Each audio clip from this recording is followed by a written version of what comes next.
Yeah, boy. You know what it is. My name is Dan Lewis, and next to me is... Claudia Fior. Hey, hi, hello. Don't know. What's good, people? It is the world transformed, day 3. You might be hungover, you might not, but you are definitely ready for your daily injection of socialism. We're bringing it to you live from Brighton, here in the latest bar. Big up the team inside the place. Can we get a cheer from the team? Woo! These lot are definitely hungover. Like, come on. You lot need to have an early night tonight. No CWU party for you guys. Don't worry. I'll bring you guys the exclusives. We'll get the photos. We'll get the pictures. Because, you know, it's going to be a madness tonight. Are you ready for the CW party? I am very ready. Oh, my days. I just need to fill my stomach with some food before, you know. Trust me. It's all vegan food down here in Brighton. You can't get nothing else. Although, Claudia, you do find odd hookups. Listen, guys. We hope you've been enjoying this stream. We hope you've been enjoying the content that we've been bringing you with guests from across the world transformed, left organising, just left politics here in the UK and the world. Obviously, when I say world, you know, there was that big one on Saturday. Did you catch it? Bernie Sanders. I missed it. Oh my, that was such a vibe. Honestly, the whole day, Saturday was just amazing. Sunday got even better, and Tuesday is set to be even more. Already today, we've had training events going on where we're looking at how people can build teams in their communities and start to build capacity, build power within their own, you know, like their neighborhoods, communities, workplaces, and use skills from community organizers, people who used to community organize with the Labour Party. Here, we're still a bit bitter about that. There's a lot to be bitter about with Keir today. I'll get onto the Labour Party in a minute. But we're also looking at community wealth building today at the festival. There's been looking at different ways in which we can change the world, really, starting from the bottom up, looking at things like universal basic income to universal basic services, what that means for real people, everyday lives, in contrast to what's going on actually over in the Labour Party conference, which, well... It looks like a pretty boring day, really. You had the conference arrangements committee set up the day as always, and then it went into talking about international economy, business and trade, and the DWP. Obviously, a really important matter there. A lot of people have been frustrated about the debate. We won't go into that. We know that there's been intentional technical issues in some of the conversations. And then just to make sure everyone is really, really tired before lunch, they had the Shadow Chancellor's speech, which, as far as... Does anyone know? Anyone inside the place right now know who the Shadow Chancellor is? This is what I'm saying. Like, Name, like, I'm not going to do it, but like, you know, you name a couple of people from the World Transformed speakers list or people who are involved in putting on the events here. You know, it's because these people are involved in community activism. These people are involved in actually taking part in what's going on and changing the world around them, which I just want to bring you back to a really important point so that we can have more of these people coming to the World Transformed and doing more of the work that they do. What have they got? What can the people at home do? Support, donate, follow, like, comment, and subscribe. Don't know. If you can afford it, please do hit us up, help us out, hit that donate button, become a supporter of the World Transformed. Now, one of the big things, just before we move on, that come out of the Labour Party conference that I just thought was, it just shows the direction that they're going in. The Shadow Chancellor's speech, they were talking about the biggest overhaul of business taxation in a generation. It shows that the focus of the Labour Party is moving over to basically what they can do for businesses, how they can charm, you know, basically millionaires and not really help the working people. It's a sad indictment. It's a sad situation. And this is why more people need to be involved in the kind of things we're talking about here at the World Transformed. Before we do move on to the next bit, Claudia, you've got some exciting stories from our independent media. Don't forget to hit that donate button, people. Help us out. Do the thing. You know it's right. Come on with the vibes. Claudia, what is the independent media world saying today? So the first story from the independent media world, leading on from the fact that Keir Starmer is a waste man, we have got a story from the Canary which says Marcus Rashford's universal credit intervention adds more pressure on the Tories. Now, the reason I've chosen this story is because, let's be honest, Rashford is the real leader of the opposition here, and he has done more for the working class people than Keir Starmer has. As far as I'm aware, Starmer failed to even mention the universal credit cut so far during the conference. So I've picked this story because, quite frankly, how is a footballer, let's be real, he's a person of entertainment, he's a footballer, he's got no background in politics, yet he's doing so much more for the working class than Starmer. So I just wanted to point out this story because I think... No, do you know what? It's spot on. Like it's a mad world where footballers are able to actually do more for people that they are probably most distanced with in terms of pay compared to the leader of the opposition. The leader of the opposition, in my opinion, should be one of the people, like literally that one of the people. Keir even had a chance. Do you know Keir had a chance yesterday to speak to some young people? You seen the clip now, yeah? So like we're going to run this clip in the gallery. If you guys can play this clip quickly for us. There was some young people from Green New Deal Rising who wanted to speak to Keir. If you haven't seen it already, peep the clip now. Hi, Keir. I'm a Labour Party member and I'm a part of the Green New Deal Rising. I'm back in the Green New Deal bill. Keir, I'm a Labour Party member and I'm also part of Green New Deal Rising. Are you going to be committed to the 85 days?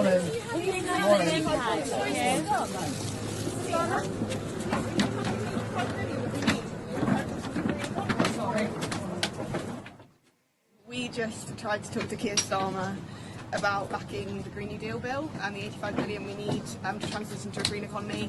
He literally completely ignored me. So is this how he treats his Labour members? Is this how he treats the young people, the future generations? Not committing to the Green New Deal? Yeah. Wow. Hi, Keir. I'm a Labour Party. Boy. What are you saying, Claudia? Do you know what? I just want to reiterate that Keir Starmer's just a waste man. I don't know what else to say. We've got T-shirts here that say Keir Starmer's a wet wipe and facts because there's no other way to put it. And you told me earlier that he was going in there to speak to young people. So it goes to show that like the only time he's willing to talk to young people is when it benefits him in the public eye. Do you know what I mean? Well, that wasn't the fucking public eye, but clearly you don't care. I think we was having a couple tequila beers just after that happened because it was right where we were, and like.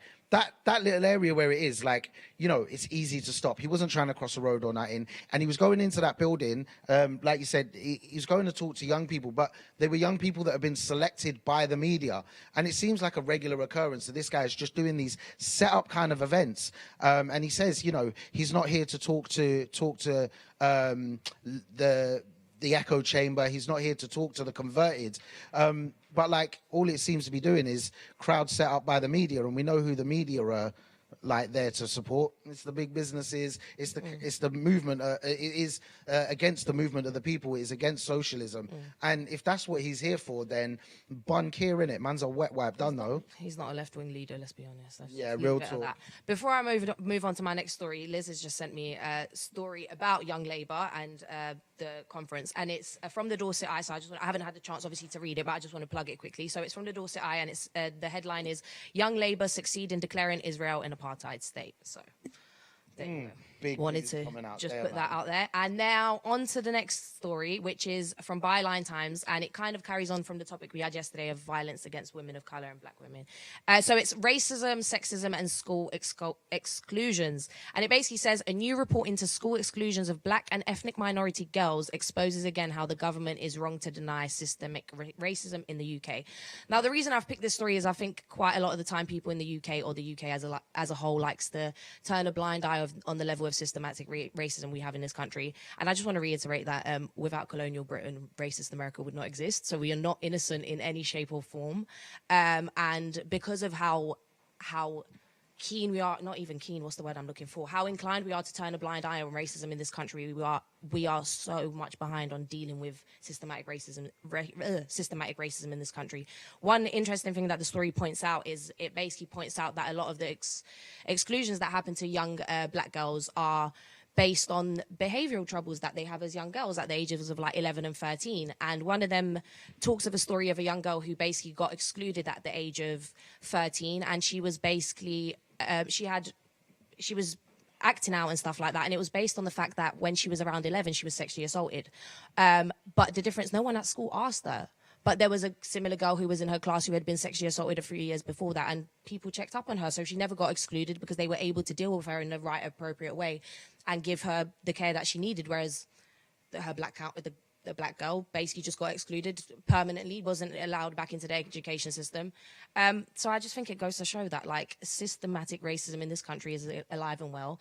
And another statistic that it points out is that 40% of people in prison have been permanently excluded previously. So it just goes to show that it's literally a tunnel, like just taking you straight from being permanently excluded into prison. So if you don't want more people in prisons, then do you know what I mean? Real talk. And you know what? The media are just gaslighting everyone as well. The way they talk about, BLM, or they're supporting different anti-racist ideas and projects and everything. But at the same time, the mainstream media He's fix up racist. with a blood clot thing, man. Seriously. But that's why we love to promote independent media here on the World Transformed TV. And that is why we've gotten it straight from number one when it comes to independent media is the Independent Media Association and Bywire News. Big up them for powering our news section.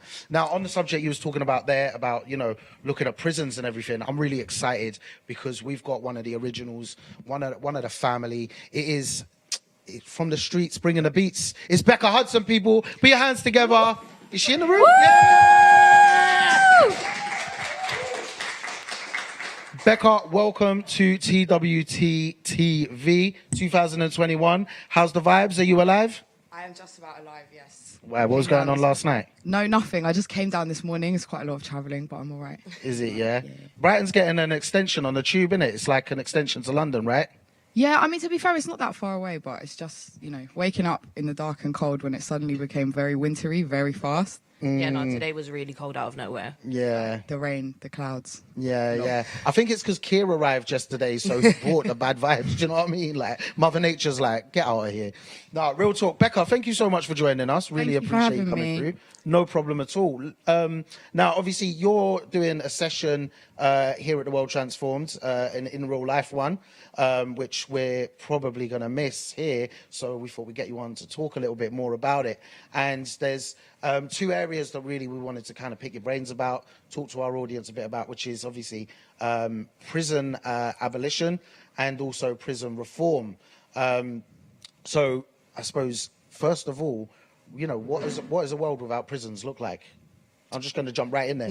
Sure. Well, I think so. We did the session a little bit earlier today in the morning, and I think one of the things, there were some really great panelists as well, Sita Bolani, Siobhan McGraw and Ilyas Nagdi, who were all talking about different elements of not just prisons, but like what people call the carceral state. So these are the kind of punishing and more kind of like overtly controlling elements of the state, right? So we've got police, we've got prisons, we've got detention centres. They were talking there about things like the prevent strategy as well, where you see these very kind of punitive intrusions into people's lives. And there were so many ideas on that panel about not just the way in which these institutions can be dismantled and the kind of like punitive violence that they enact on people's lives can be got rid of, but actually the way in which they're connected to so many other things. So the prevent strategy is like, a very clear example of this, that you can just be a very, very young child, even at nursery, go to school, go to nursery, and then have this kind of like very violent arm of the state intrude into your life and the life of your family because you get referred to prevent for wearing a Free Palestine badge, for example. So actually, I think it invites us to think about all of these other institutions in our society and the way in which actually nowadays lots of different organs of the state, even the ones that we like, even the NHS, even council housing, even like welfare support, these are often things which are actually used to kind of survey and monitor and control people, right? Even though I'm very glad of the fact that I can get universal credit when I'm not working, the universal credit person that calls me and starts quizzing me on how many jobs have I applied for in the past week, and if you haven't, then we're going to sanction you and all of this kind of stuff. It's not a nice experience. So actually, the sort of invitation of abolition is more to think about what are the kind of principles that we would like to organise our society around, not only getting rid of things like police or prisons or these kind of necessarily bad institutions, but actually how do we organise care and support in our society more broadly, and how do we deal with the difficult parts of life in a way that is actually supporting everybody to flourish, rather than just driving this kind of intrusion and suppression into people's lives, which of course, needless to say, is driven into some people's lives more than it is into others in very class, very gendered and very racialised ways as well. Wait, there's so much to take in there. Do you know what? Like, You are very well spoken. Yeah, Like, definitely. I have my panel notes on it. I've got them in my mind now. So This is why I was so excited. Obviously, you're setting up the day for us, so you know everyone else after you has got a lot to live up to. But like, you know, looking at those individual issues that you bring up there, talking about the way in which people are treated in society, in regards to, like, you know, universal credit, also like the issues we spoke about before, in schools, and how there is that gap between the different groups of people. You know, building into our viewers at home, thinking about the kind of actions that they can take to really start to, if they want to get involved in learning a bit more about it, or if they want to actually start to make changes in society. Yeah, have you got any kind of top recommendations for people? yeah, absolutely. So I think one of the core things that came across, again, I guess I'm trying to like condense and rehash the panel that we have for you guys, is that this kind of stuff, when we think about how it's connected to, you know, other kind of more general institutions that we see, it's in the NHS, right? It's in our housing, it's in our schools. It also makes us realize the way that we can fight those battles in all of those spaces as well. And so there were a few people who talked about, you know, when a motion comes forward in your union that's something to do with police or borders, to pay attention to it, to give your kind of time and your effort to support dismantling these things where you are already and where you find them. But certainly if somebody is not involved in any other kind of community organizing or activism or campaigning, then look at examples that there are, like your local anti-raids group, go and join it. If there's a local police monitoring group in your area, go and join it. And this can be really kind of, it's not small stuff, it's really important stuff. Every group, most of the time, it's people who are just volunteering their time, and having somebody who can just check the emails because nobody else in the group has time to do that can be so valuable for a small voluntary group that's based in the community like that. So just offering your time and commitment to groups in your area. And if there isn't one, I know that, you know, the Network for Police Monitoring, NetPol, are very supportive of people setting up police monitoring where they are. So if there isn't that kind of thing in your local community, go and set one up yourself. Same with anti-raids. You can contact them, learn how to set up your own anti-raids group where you live. And that can really, you know, we saw in Glasgow just this year that actually when you build up local anti-raids knowledge over a period of time, you can actually get to the point where an immigration removal van comes into your community and everyone comes out on the street and blocks it and literally potentially saves someone's life in that moment. So just these kind of small day-to-day commitments that people can make can transform the world. Easy. Good plug. Did you have anything to say? No, that was all. You blow my mind away. Like, I love the idea of people getting involved in their community with these projects. And like, one of the big things I think that can come out of it is, you know, just like we saw in Glasgow, is the fact that what we start to see is there is a connection rebuilt across the communities. People start to get to know each other. One thing I have in my street, you know, like, quick example, the police came and knocked at my door. Well, they were going to knock next door, but they saw me and they knocked on and they asked about next door. And I'm like, you know what I mean? I ain't telling you nothing. Like, you guys, if you want to talk to the police, you do it. I ain't telling you what to do, but I don't talk to them. Anyway, that's not TWT, that's me. But I didn't talk to them. You know, I told my neighbor, and that was the first time I spoke to my neighbor. I'd never spoke to them before, you know what I mean? And like, we have a little thing where, and the only reason was because they had a break-in. Nothing, they hadn't been up to nothing that I didn't know they had a break-in, but that's how I found out. And like, that kind of community where you actually start to talk to people and you start to watch what's going on. You just reminded me of the story, you see. But like, it's like that connection in the community of where now I'm friends with them. You know, I've got a spare key for them to look after the dogs when they're out. Do you get me? And I think that's the beautiful thing, is that the opposite side, and I'm wondering if you want to expand on this, is like the kind of state that we're in, the way that people do feel scared to talk to each other, and the policing in our communities, not just them, but also like where you have the immigration vans turning up. People are scared to speak out. People are scared to look out the curtain and things. And so some of the work that you've been involved in, have you seen that where people are coming together and starting to do more than just maybe police monitoring or anti-raids kind of stuff? Yeah, absolutely. So I think this is one of the things, the kind of, I guess, more like positive parts of it, which is that when you say, well, these institutions are not sorting out the problem, and this is true. I mean, when you look at policing and prisons, it's not even a band-aid to the kind of ongoing like difficulties that people have in society, whether that's difficulties that people have to do with violence, whether it's difficulties to do with poverty, to do with substance misuse, whatever you might say. they're not dealing with it. But then you ask the question, well, what would, right? And actually a lot of those more positive kind of connections, I think, can be built, and those kind of like stronger pieces of infrastructure in our communities that allow us to connect better is actually asking the question, well, how do we deal with this? If there's somebody who's taking drugs outside my house and they look like they're super distressed, why am I going to call a police officer who's not going to help that situation? It's not going to help that person's situation. It's not going to help the feeling of kind of community on my street. But what would help? And I think there's lots of examples here, even in my local area, there was a kind of small vigilantism thing that got set up by some local people because there were people taking drugs in an alleyway near to where I live. And there were some people in the community who felt like what we need is just more police presence in this alleyway, right? Just get rid of them. I don't want them to be near my kids. I don't want to see it myself. But actually that then invited lots of conversations between us in the area about, well, what we would like to see is the development of like drug support workers that we can have on call. Why is the only number we know 999 to deal with this situation? Because it's not appropriate and it doesn't sort it out. So what are the other kinds of infrastructure that we could build and develop? What kinds of spaces do we need to build in our community to make sure that these people are all right? Why is there not enough support for them if they do want it? You know, and then you get into, obviously there's conversations about policy there and about drugs decriminalization, but from our perspective on the ground, when we're just building that kind of stuff, thinking about, well, what would sort these problems out, or what could at the very least ameliorate them, it opens up a lot of windows for our own organising and those kind of connections that you're talking about. Do you know what? That just kind of makes me think of the whole, like, response to knife crime. Do you know what I mean? Like, everyone's response to knife crime is always, yeah, put more police on the streets, where it's not. The response to that should be, like, open up more youth centres or facilities for youth to participate in. So I don't know, that just made me think of that. It is, but you're right in saying that, like, a lot of the time people are put in situations where they're like, who do I call? I've been in a situation like that. I've seen a guy run down the street distressed, and my friend was like, we need to call the police so they can take him. I'm like, they're going to think he's on drugs. They're just going to arrest him and he's going to be in shit for what? He's just very clearly going through something. So I think we ended up calling the fire brigade because we just felt like firemen are nicer. Do you know what I mean? I was like, fireman can definitely handle this better than a police officer.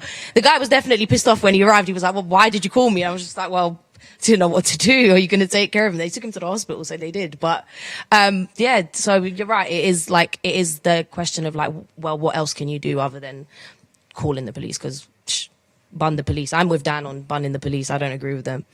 Yeah, real talk. I really like what you're saying though, Becca, about looking at new ideas, new ways in which we can do things. And I think, and I'd love to hear what you think about specifically, you know, look at people like Jamie Driscoll up in the Northeast, who's talking about community wealth building, but also looking at how the services can actually serve the people rather than the people have to adapt to the services that are available to them.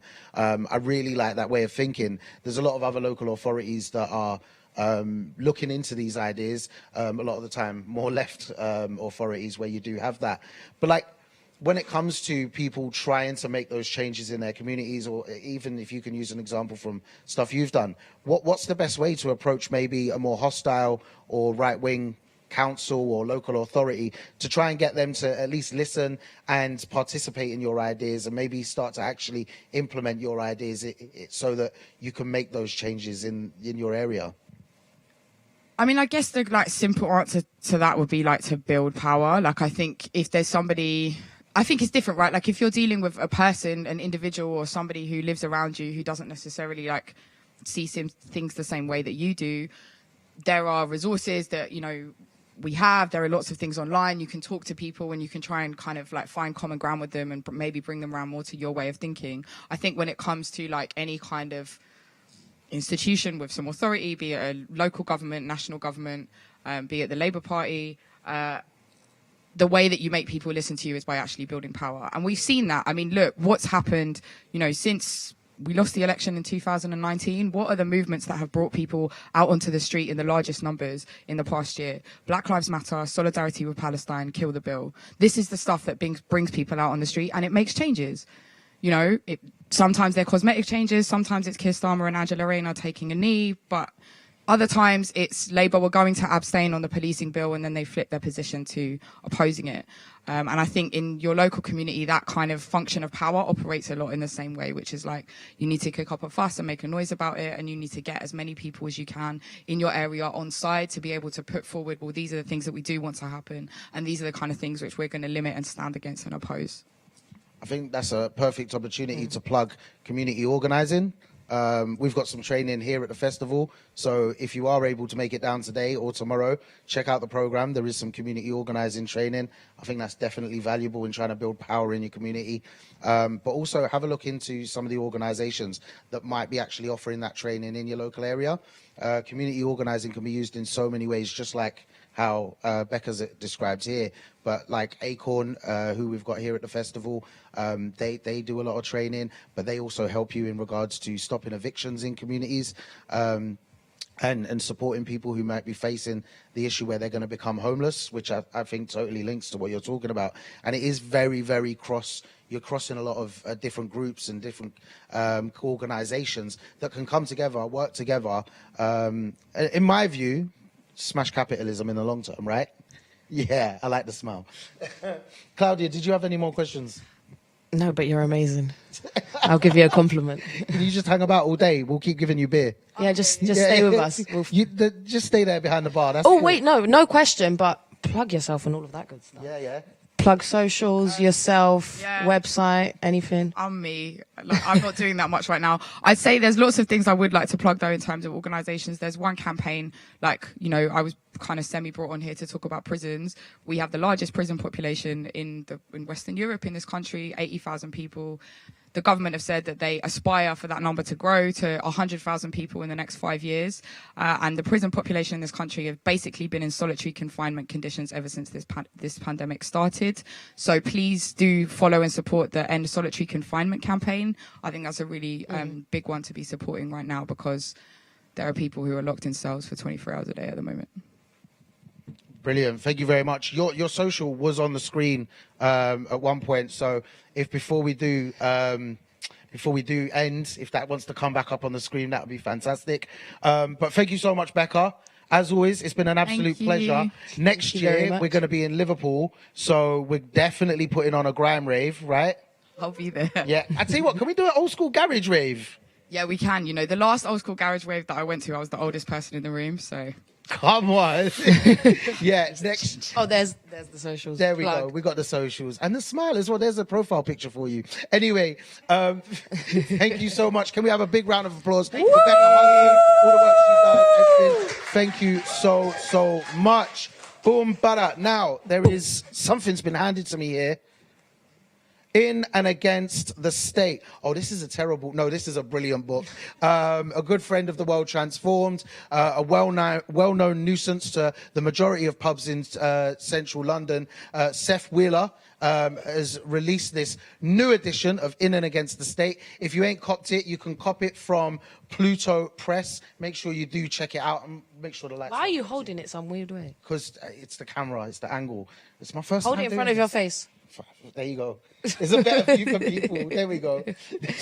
Make sure you check out. But next up, guys, please can we have a massive round of applause for Jamila Squire, who is chairing with Hillary Wainwright, and Seth Wheeler. What's happening, guys? We'll pass the stage over to you now. Woo!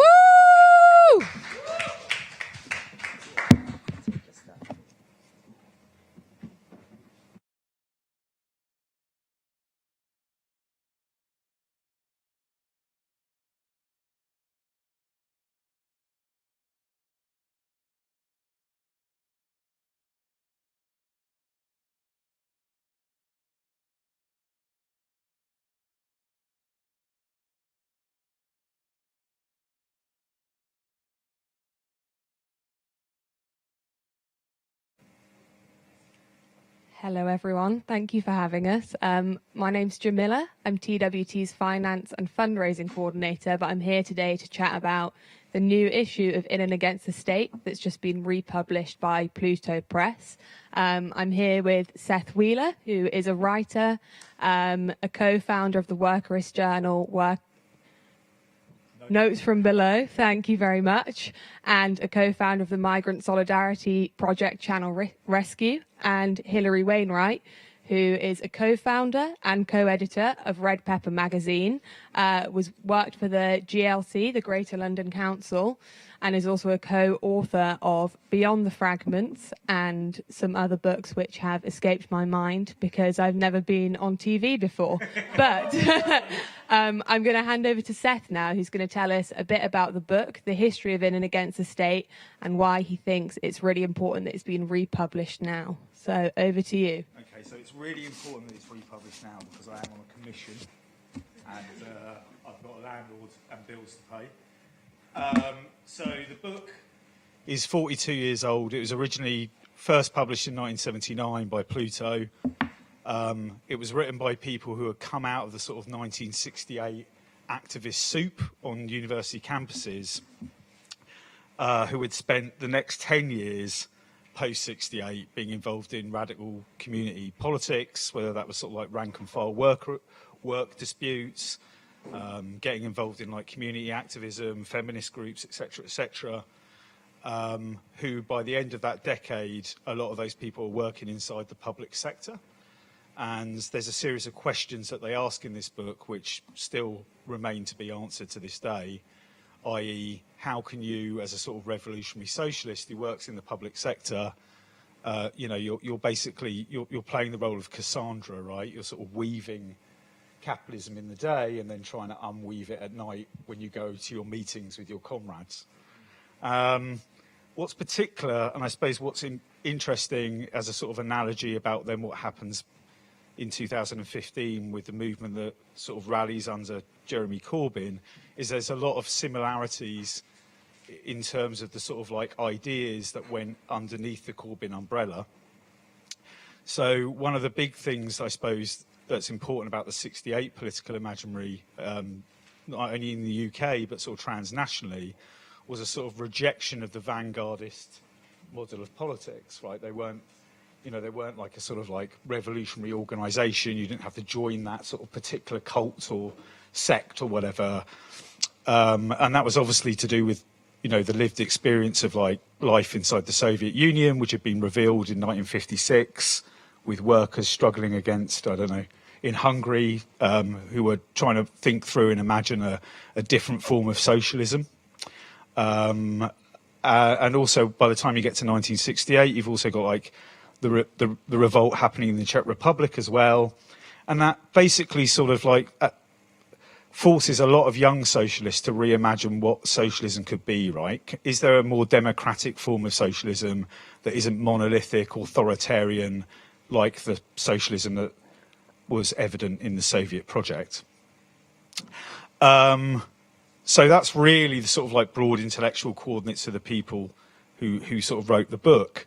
But the book itself is not really a manual to go out and get involved in the state, right? It's not saying go and get involved in radical municipalism, go and get involved in producing policy or whatever, which is kind of what In and Against the State has also come to mean, because also alongside these people who wrote this book, which is very different, there were people like Hilary and others who also had that sort of same comprehension and logic about the necessity not to reproduce the revolutionary vanguard, to listen to people, to engage in a revolutionary project built on sort of like working class collectivity and listening to all sorts of different voices that have been often ignored by those sort of projects.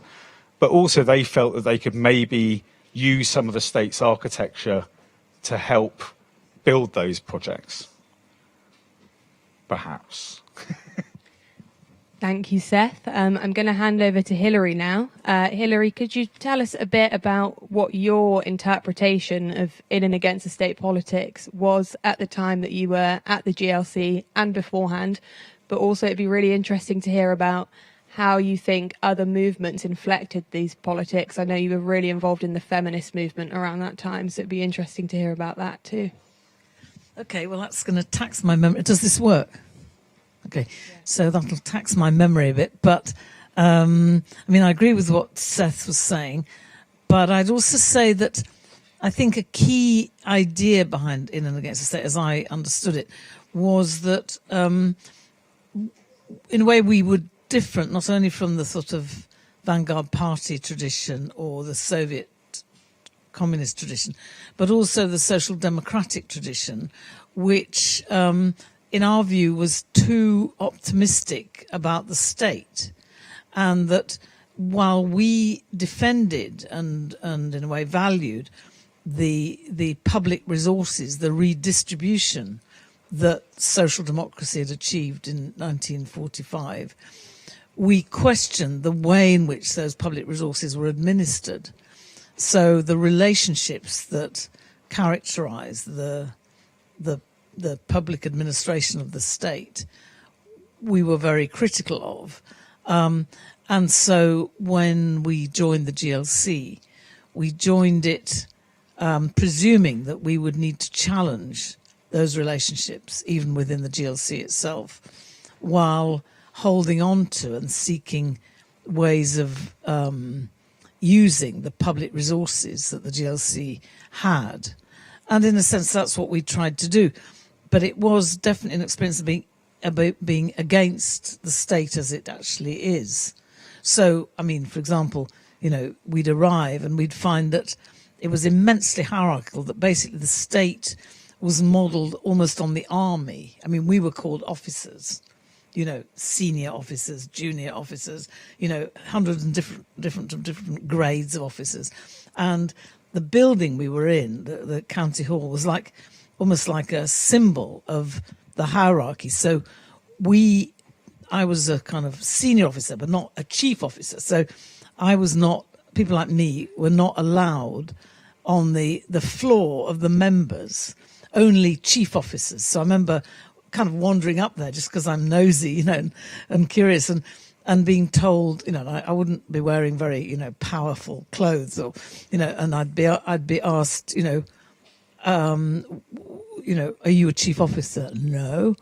You know, why are you up here? Well, you know, I'm going to go and see my counsellor, who, you know, happens to be, you know, we saw him as a collaborator, as a comrade, but obviously the hierarchy didn't accept those ideas.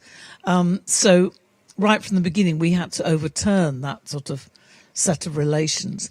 And I think, you know, coming quickly to your second question about the influence of the movements, in a way, in the social movements, particularly in the women's movement, but it became more general to the community movement too, we valued relationships, we valued the process of politics as much as the policies and the goals.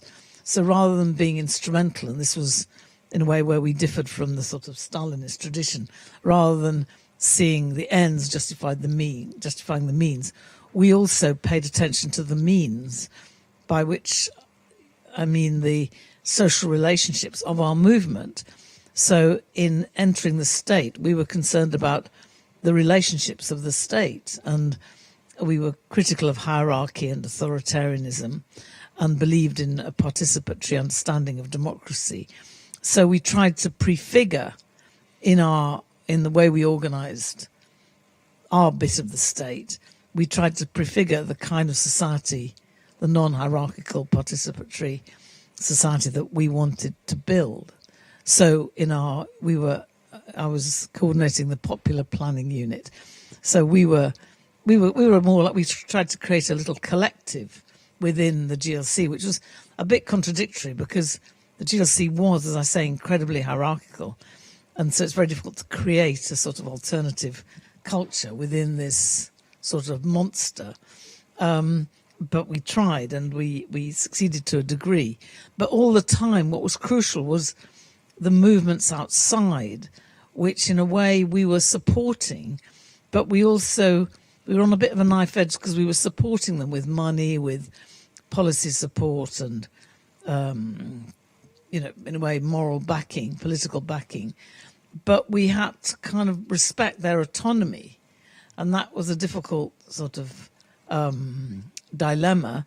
But yet, it was fundamental, because without the power, capacity, and knowledge of those movements, we wouldn't really be able to implement a lot of our policies. You know, our policies around women, for example, depended on the women's movement and all the groups that they'd established, and that it was important for us not to kind of overwhelm or kind of regulate out of existence.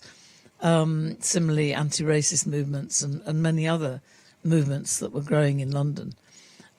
So we were kind of always conscious of how we owed our policies and our ideas and our confidence to those movements, and we needed to work with them. So the idea of the state working with the movements, that we didn't have a monopoly over the process of change, which is what, in a way, social democracy presumed that it could bring about social change, whereas we believed that we were only a support for the transformative capacity of social movements.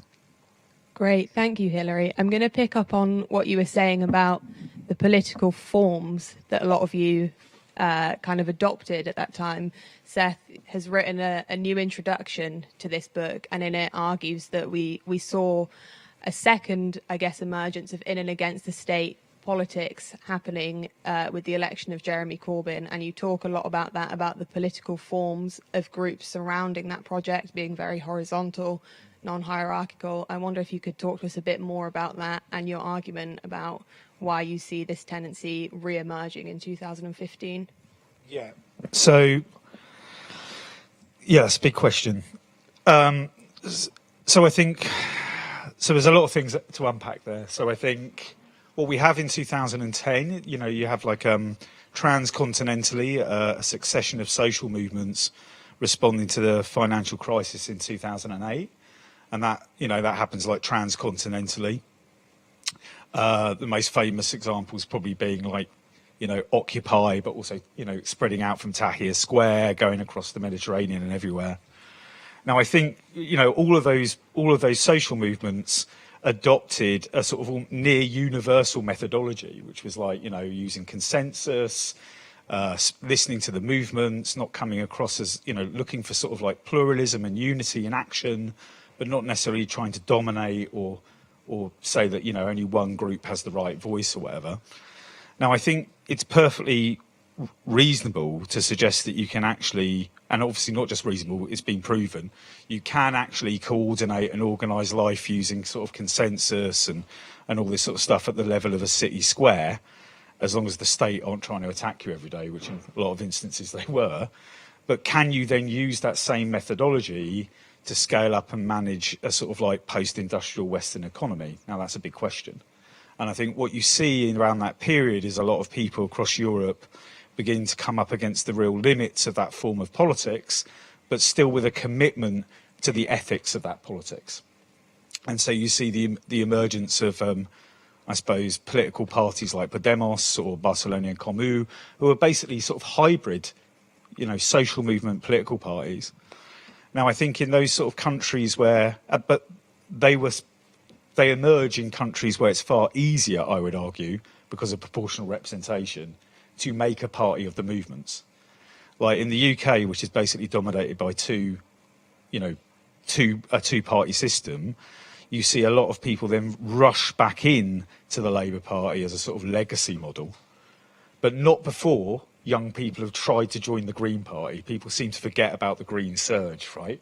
But it's the Green Surge first, which sort of is basically people coming out of those social movements and orientating in. And then basically the moment they get into the moment Jeremy's on the ballot, everyone turns that off, exits and joins the Labour Party.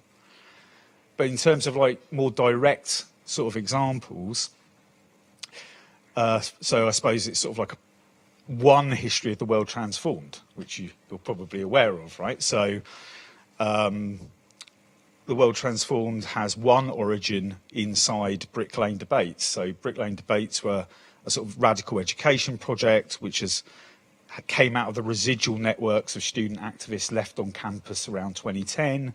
A lot of them were like anti-authoritarian, coming from more sort of like, I suppose, anarchist politics, maybe with a small a, for want of a better word, who were then running these big sort of like open educational events using all the things you're talking about, sort of democratic procedures, inquiries and whatever. Then obviously you've got like the Corbyn event, and a lot of people who were initially running the Support Jeremy campaign, which would then become like Momentum, turn up at the Brick Lane debates, approach those people and say, look, we'd love you to come down and maybe do a fringe event at Brighton this year, maybe 1 or 2 events. Now, some of those people were like, no, fuck that, and others were like, yes, okay. So they go off and they like help Momentum to begin to programme this festival. Then halfway through that, you get the Owen Smith chicken coup, which means that those staffers in Momentum have to give up their time organising these fringe events to go away and do what will Momentum will then do in perpetuity, which is basically ensure that people vote for left candidates and like support Jeremy, etc., etc. And then those comrades who have gone from the Brick Lane debates into that organisation were suddenly like, well, Christ, we've got a lack of personnel here. We've got a lack of, you know, opportunities to like build this thing. And they just contact all their comrades that they knew in sort of extra parliamentary groups, which is why that first World Transformed, and I would say the World Transformed going on, had this sort of very peculiar in and against mixture. It had like people from the extreme extra a really sort of productive encounter space ever since. And I would argue that became sort of relatively hegemonic over the imaginary of what a lot of young people felt when they came into the party. But the reality of the party, as we know, is it's a machine to create discipline. And I think some of that imagination has definitely been crushed. And maybe because those people weren't in a sort of like quote unquote official tendency, because a bit like their 1968, post-68 peers, they rejected the idea of the vanguardist party. I feel that some of those gains we could have maybe shaped Momentum slightly differently. We could have shaped something slightly different. You know, I just wonder if it was a bit of a missed opportunity because of that. Great, thank you, Seth. Hilary, did you want to come in on that at all, on the 2015 expression of in and against the state? Yes, tentatively. I'm not sure I've got very formed views. I mean, I remember it cropping up again. Suddenly, you know, TWT events were all discussing in and against the state. And I think it was partly because John McDonnell, who'd been part of the GLC, and then in the GLC there were 1 or 2 people who'd co-written in and against the state. And certainly all of us who'd come in, who weren't in the Labour Party, or whether or not we were. Some people were, I guess, but the Labour Party wasn't our defining politics, and we were all influenced by in and against the state because we had that sense of distance from the state, and yet there we were in it.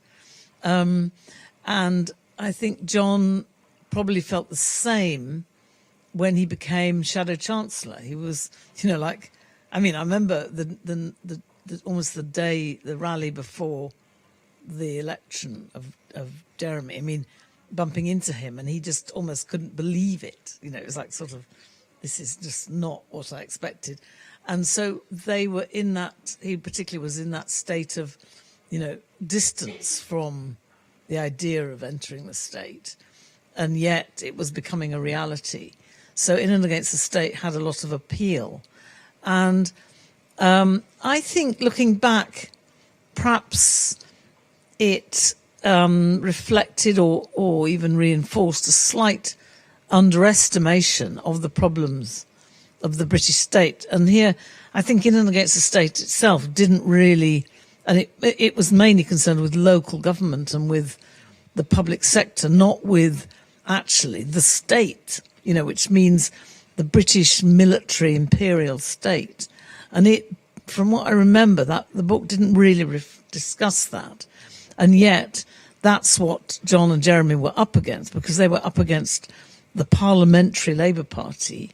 And the Parliamentary Labour Party is utterly part of the British state. It's never, ever criticised, you know, the monarchy, the whole idea of the MPs being accountable not to the people, but in fact to the Crown in Parliament, which means really the state itself. So you've got this very undemocratic system, you know, even compared to other European countries or continental countries where there is a basic written constitution in which popular sovereignty is the dominant, the underpinnings of the state, even if they don't live up to that. So I think it was maybe an idea about being in against it, which perhaps didn't fully recognise the problem of the British state. So any lessons for the future require us to be, in a way, even more wary, even more critical of the state, and even more emphatic about the need for a strong extra-parliamentary movement that is a democratic movement, and also which takes account of the peculiarities of the British state, like the union, the whole idea of the sort of, the kingdom, the royal kingdom. And therefore, to look favourably, in my opinion, on the movements for devolution, particularly in Scotland, which in a way that movement for independence coincided with the Corbyn movement. So it was an expression of that same desire for self-government. And I think that those movements are very important to challenging the British state. So I suppose in sum, I'd say it was an important theme in 2000, not so much 2015, but as we got near to thinking we were going to be in government, it became more important. And but it wasn't sufficient, in my opinion, as a sort of strategy towards the British state in particular. Great. I'm going to come back to you, Seth. Obviously, in the introduction, you argue that we had this re-emergence of an in and against the state almost tendency within Corbynism. You touched on the history of the world transform there, which obviously historically we've had a space next to conference, and we've had the ear of the party leadership. So we've had this big meeting of the parliamentary and extra parliamentary left, and arguably a lot of the ideas coming out of TWT made it into the manifesto, things like 4-day working week, Green New Deal, etc. This is our first festival physically since we haven't had Corbyn, and obviously the relationship to the Labour Party has changed a lot. People coming from conference feel much more deflated. I think everyone here is questioning their relationship to the Labour Party in some way. So I would ask, I guess, a question to both of you is, do you think an in and against the state politics is still possible? And if so, does it look the same as what you outlined in the book, or is it something completely different? Well, that's the million-dollar question. Sorry, difficult one. I mean, in my heart of hearts, I would like to say yes, but I don't know. I mean, but then, if you'd have said to me 10 years ago I'd be in the Labour Party, or, I don't know, that Stalinism was a thing, I'd say stop smoking fucking crack. That's never going to happen. And yet here I am. So who knows what the future brings for all of us. But I suppose, one of the problems I've got at the moment, I think, and I think I'm not alone in this, is like I'm struggling to make sense of the stay and fight thing. Do you know what I mean? Like everyone's like, oh, just stay and fight. Now, I get that the left have made a succession of gains under the Corbyn years. The union movement significantly stronger with left leaderships and whatever than it was prior to that. But I suppose, again, it's sort of like, well, what does that mean? Like what sort of left are we? And does that left really communicate? And do we have the... when I say socialism, are they saying the same sort of socialism? Do you know what I mean? So I feel that, yes, I want to stay and defend a sort of broad left project. But in the same breath, I sort of sit there and I think, but if we don't have a sympathetic leadership, you can't do anything with those gains either. And at the moment, the party feels, to me, a bit like a machine to produce status. You can't leave, can't do anything with it. But in the same breath, I don't want to abandon it. And I feel there is some hope, but it's up to us to think through where we go next with this. And maybe, the failure and our inability to solidify as a tendency and maybe begin to express those victories in our own languages is maybe why we're also struggling to find each other again. I don't know, but I don't know, Hillary. Thanks, Seth. Yeah, over to you, Hilary. Well, I know it's a tricky question. Yes, no, exactly. And I don't have any ready-made answer. I mean, I would say, though, as we were talking before, that I think now we have to think in terms of being in and against the Labour Party. And I feel intuitively that energies, and this is how I would organise my own life, must be directed towards building movements, because in a way, is there any water anywhere? I think I did have one, but anyway. So if I can regain my voice, I think that if we look back, in a way, the Corbyn successes stemmed from a strong movement that had arisen in reaction to the financial crisis, but also had a continuity with Stop the War and previous movements. So, in a sense, the conditions for any change in the Labour Party is strong social movements. And so, in the aftermath of Corbyn, whose leadership did stimulate and support social movements, like Seth said, in the unions and elsewhere, but, not to a point of real power or real strength, then we need to put our energies into building those movements. And we can, at the same time, if we're disciplined about it, retain membership of the Labour Party and use that membership to be supportive of those on the left inside the party. So that's what I do in Hackney. My main energies are involved in supporting fights against privatisation and contracting out in Homerton Hospital and so on. But I then vote with my comrades in the party in the constituency elections. But I don't put all my energies, and I do get a bit depressed when all the Labour Party WhatsApp is sort of totally internally oriented. So I think we've got to reorient towards social movements in the workplace and in the community, and avoid being sucked into the inner party debates and struggles, however angry we feel about Starmer. And, well, it's not so much Starmer, he's a bit of an empty vessel, or an empty suit, as it were, but the kind of, well, Blairites really, whose revenge, is leading them to drive Starmer to attack the left. Great, thanks, Hilary. You both have mentioned the importance of having social movements in dialogue with those on the Labour left. And as you explained with the history of the World Transformed, Seth, there were a lot of people that were involved in social movements that did come into the orbit of the party over that time. I would say arguably there were lots of social movements that didn't, and potentially saw anyone that did enter the party as a sellout or just settling for social democracy. We could talk about that all day, whether that's the case or not. But I wonder, had all of the social movements flooded into the party at that time, do you think we'd be in a different situation now? Because I think possibly what wasn't considered is what happened if and when the Corbyn project failed, which obviously it did. And we've talked about young people who all entered the party. That was, in a way, their political awakening, and now left and possibly don't really know what to do beyond stay in the party and vote for a left slate. And I wonder if we'd had more social movements rushing into the party, if there'd be more direction and things would be a bit more cohesive and it would be clearer what we could focus our energies on now.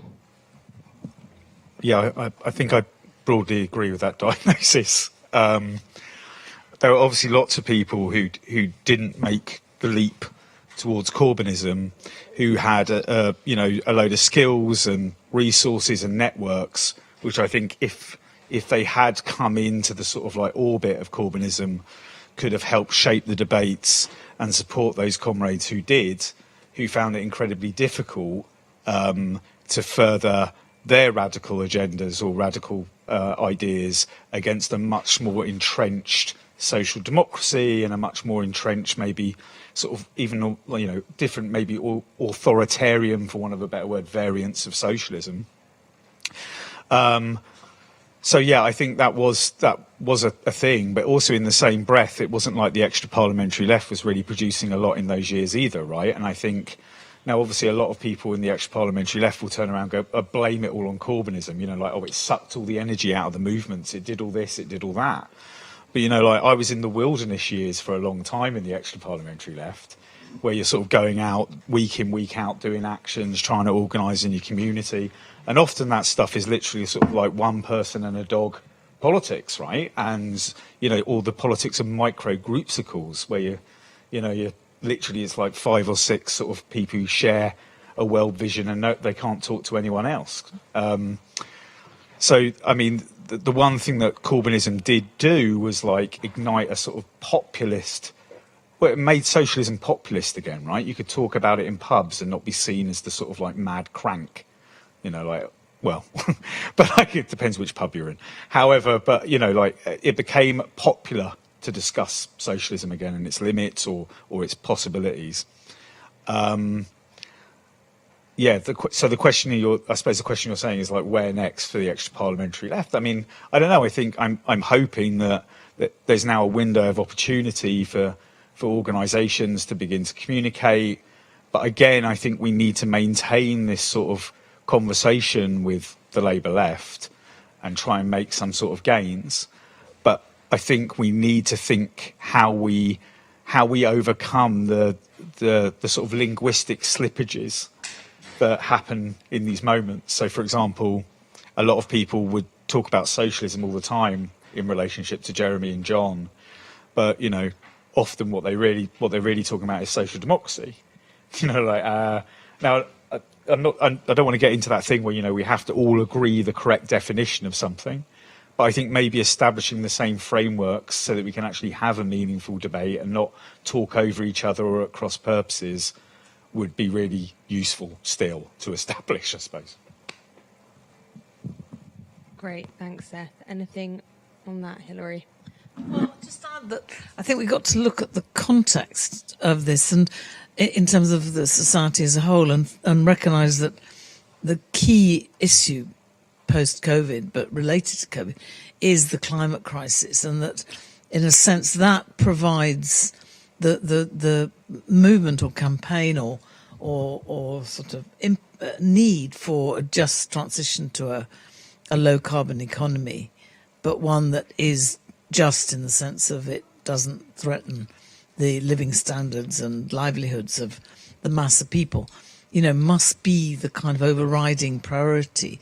And in that respect, there's already a clear, well, I don't know about clear, but at least signs of a kind of alternative dynamic. So you've even got, groups of workers like car workers and aerospace workers organising for alternative forms of production against when they're faced with closure, instead of just resisting saying we want to keep our jobs. They're saying we're not redundant, our skills are not redundant, but they could be used for more socially useful purposes, for renewables, for different kinds of non-polluting cars or whatever. So there's that context, which I think gives a new impetus, and in a way it's a challenge both to trade unionism, because it requires a trade unionism which is political in itself, because it's concerning challenging the purpose of production and the direction of production, and that can't be just relegated to the Labour Party. And then on the other hand, in the Labour Party, the kind of moral high ground of the campaign around climate change, the Green New Deal, is considerable. So, for example, the motion on it was blocked.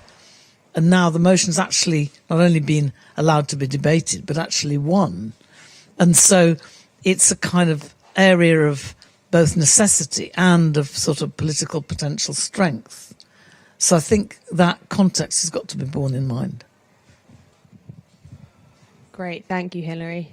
Seth, I saw you nodding along. Was there anything you wanted to come back on there? No, not really. I mean, obviously broadly, well in favour of a Green New Deal. But, being the sad old ultra-left communist, I sort of often just sit there and think, well, surely the solution to capitalism is not more jobs, maybe it's, but that's another question. No, but I wasn't saying that. No. I mean, I was saying different kind of jobs, and that therefore raises questions of planning, and it raises the question of a new kind of relationship between a state that actually supports the initiatives of working class people, but also coordinates and resources them in a way that is a kind of planning for socially useful jobs. Yeah. I mean, but again, production for social need. Yeah, but again, I think this is it, isn't it? That looking at that sort of the scale of the crisis and whatever, and the time frames we have, it seems very hard to imagine being able to put those processes in place, given like the urgency. So it feels like often it's going to be like an imposition from above or whatever. And I wonder whether we've got that again. I suppose it goes back to this thing about the languages and opening up this space. I think there's a lot of energy here to radically not only transform our own relationships to the Labour Party or whatever, but to think through how we can actually transform the Labour Party. And I suppose if I'd have had my choice in hindsight, I would have recalled this in and against the Labour Party. A very good suggestion, Hilary. But yeah, I don't broadly disagree with that. I think every strategy that can, stop runaway climate change, we have to be supporting. But is it necessarily a solution that's going to bring us out of capitalism? I don't know. And capitalism's the real problem here. And I think, the climate change has just accelerated the focus on that. And I wonder whether these sort of solutions, which are predicated on maintaining capitalism, therefore maintaining the working class as a sort of subject group who are exploited, are adequate to the problem. I don't know. Great question. I don't think I have an answer to that one, but I guess that's an interesting point in the difference between when this text was originally written versus now. I think you pick up on a really important point, which is now things feel urgent. People feel desperate. It feels like time is running away from us in a way maybe it didn't when the original text was written and this original tendency came about. So I wonder if that, looking back, is there anything that original in and against the state generation could have done differently, or how does that time pressure affect what we do now? Like you say, maybe getting a Green New Deal, though what we've got is not even called a Green New Deal, even though qualitatively it is that, and it's 28 billion, which is not a lot of money. So I wonder, what else can we be doing given that stop clock? I'll let Hilary answer that because she was there.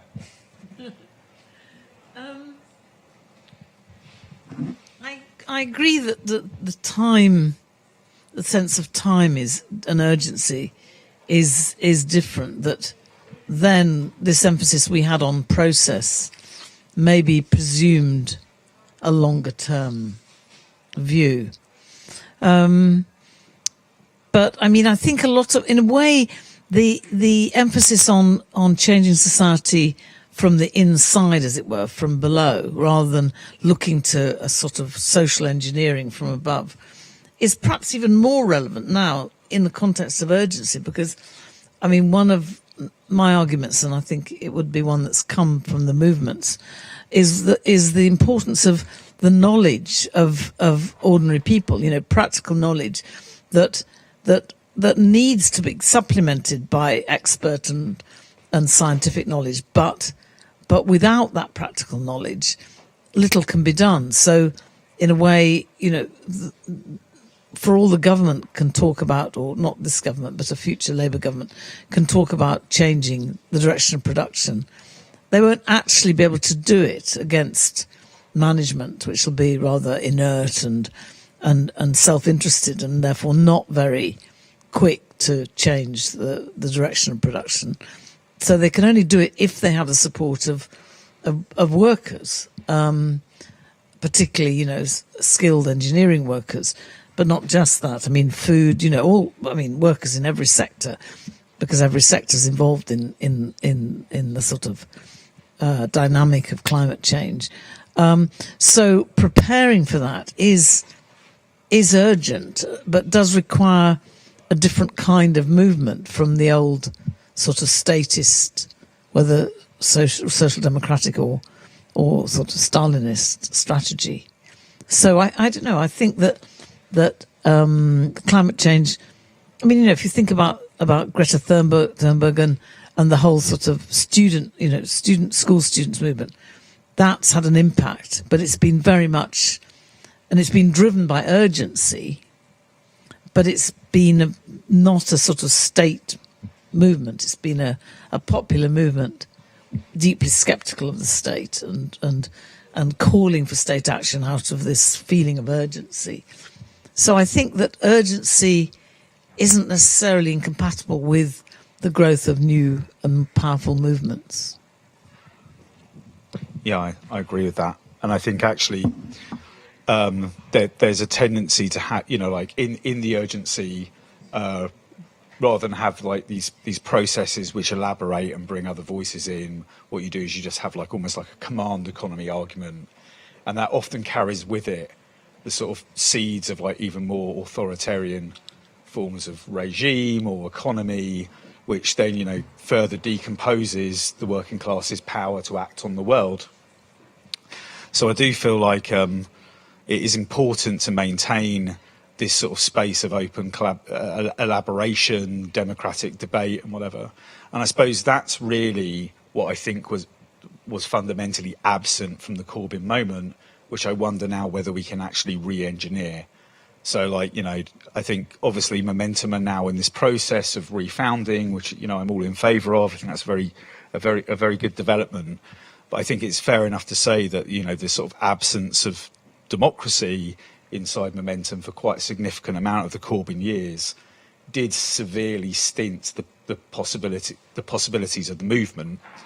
And particularly, when people were fighting in their CLPs, these sort of like, factional battles with, people inside their CLPs, having a space to come together and be able to coordinate. And I think people were just like shit scared, for want of a better word, that like mad Trotskyist groups or anarchist sects or whatever were going to flood in and somehow overtake the Labour Party or overtake the movement.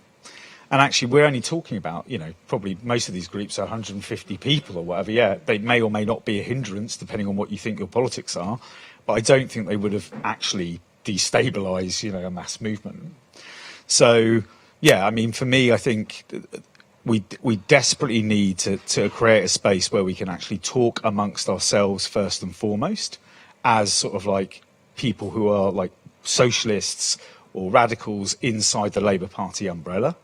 And by providing that space for us to come together, that will also hopefully allow us to then have influence or debate or engage with the extra parliamentary left in a sort of way that doesn't supplement them or sublimate them into the Labour Party. I think that needs to be important, that just when we talk about like being in and against the Labour Party, I don't want to like then make all the extra parliamentary movements beholden to Labour Party activity. But I think we need to have that space. That seems really, really critically important now, given, like you say, the time frames against us and the possibility that the solution may be, obviously the solution is not like global extinction or whatever, but the solution may be increasing authoritarianism, disciplinary economies, etc., etc.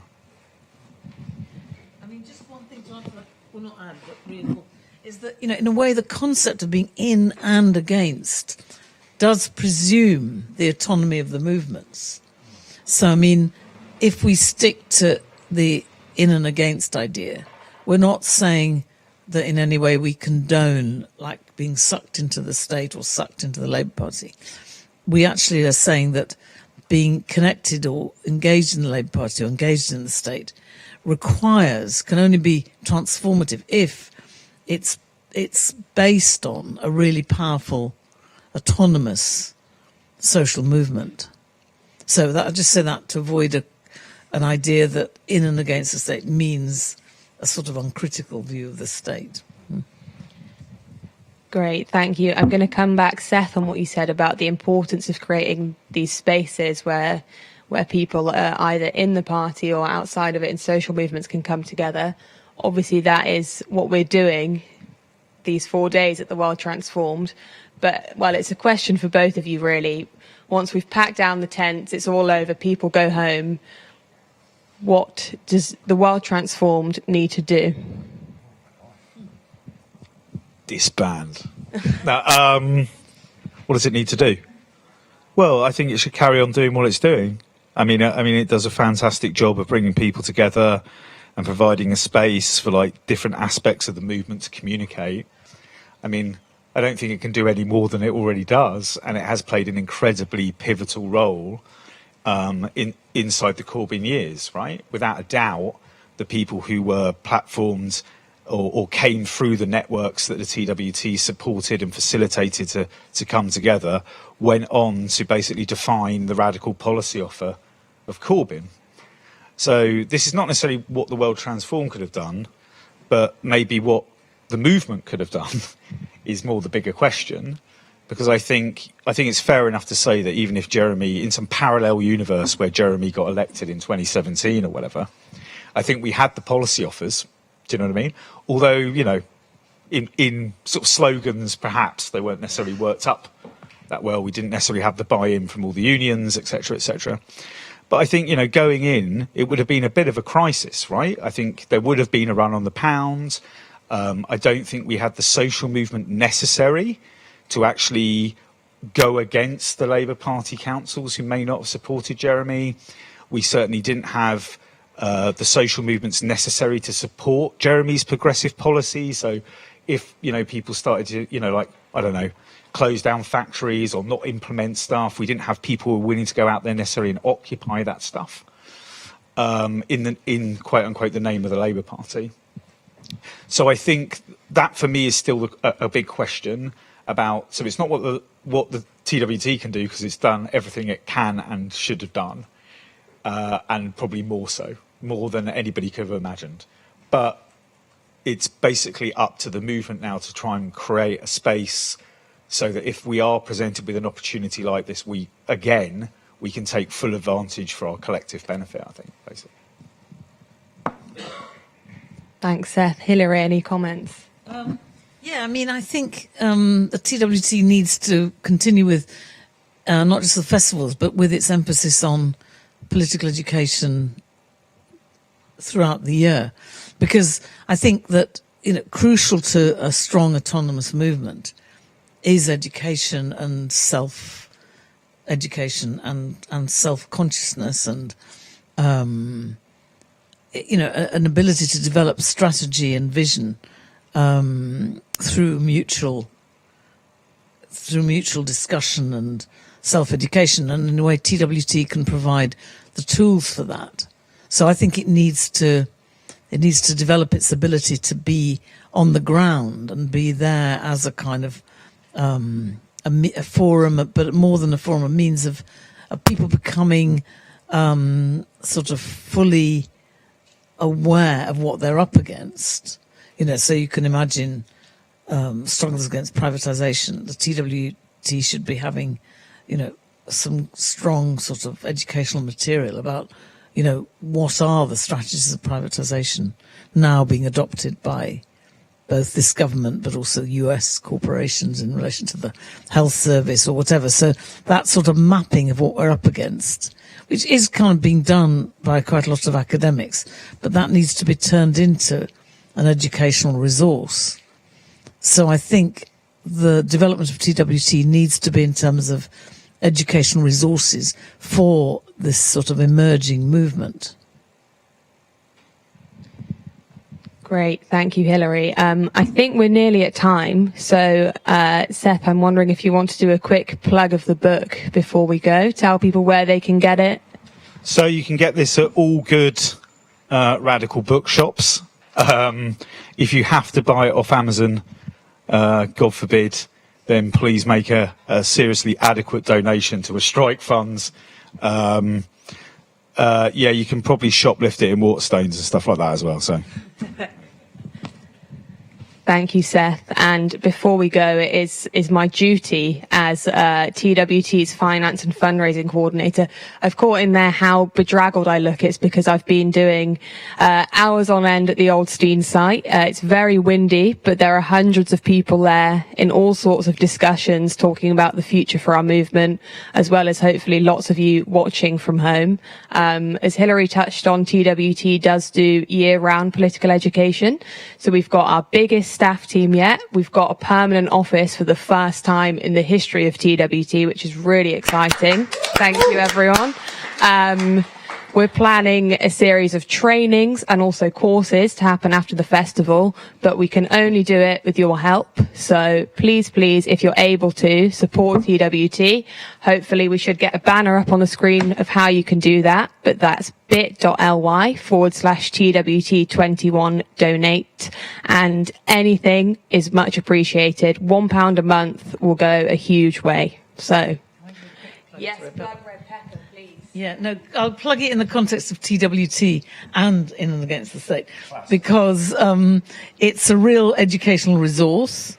It comes out 4 times a year, and really thoughtful articles that can be then used in educational discussion and so on. And it's also a forum for thoughtful debate, including debate on the ideas coming from In and Against the State. And you pay as you feel if you subscribe. If you go onto the website, which is www.redpepper.org.uk, and then in the search engine put in subscribe, and it's pay as you feel, and it's well worth it, and it's exciting and it's enjoyable.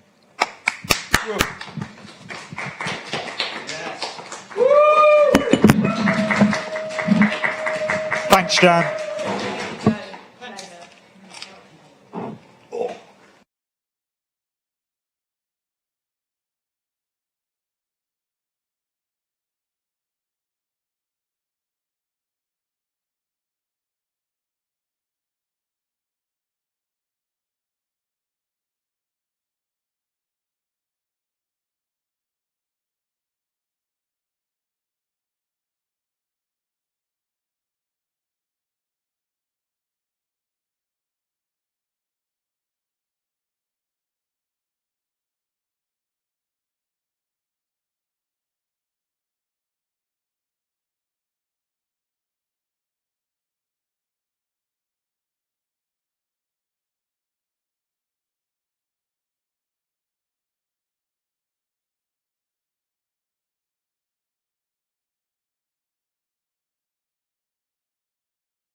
Easy. Oh my days. You know what? I'm not a big book reader, but that's definitely one on my list. If I was to read books, I'd read that one.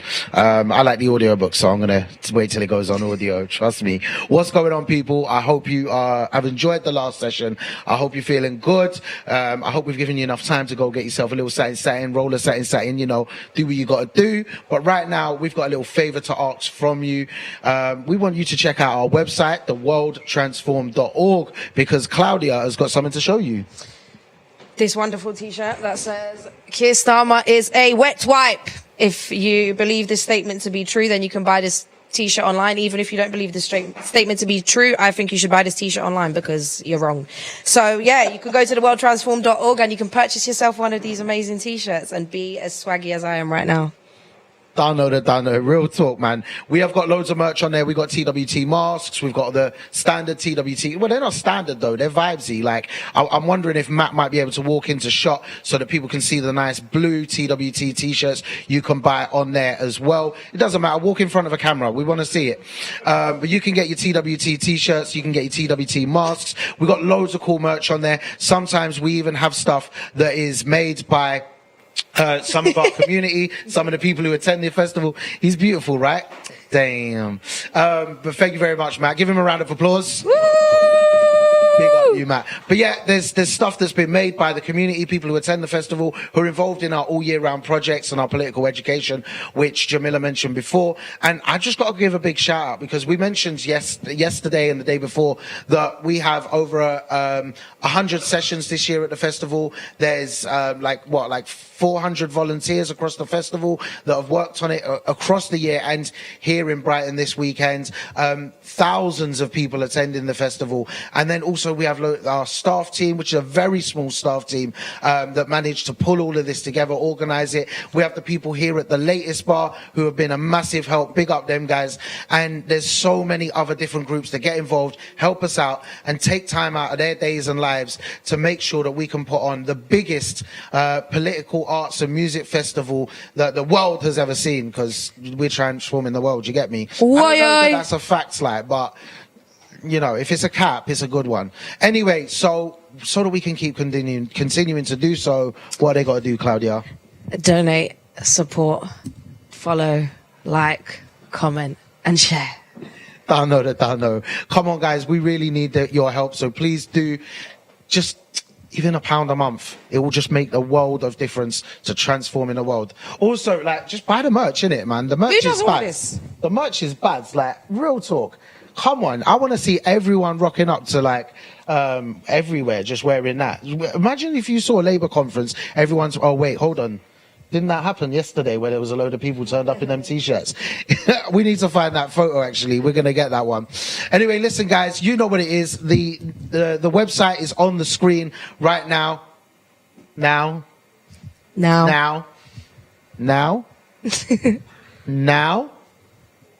No, the website will be on the screen in a moment for you. We'll make sure we put it in the comments as well. I'm Dan Lewis. This is Claudia Fior. And next up on your screens is From Crisis to Justice, Resistance and Solidarity in the Face of Multiple Global Crisis. On the stream, we will have Chris Sinclair, Shaista Aziz, Nimo Bassi, Heidi Chow, Dorothy Guerrero, and Martin Drury. I did not realize that were that many names when I clicked on it the first time. But pick up all the people inside.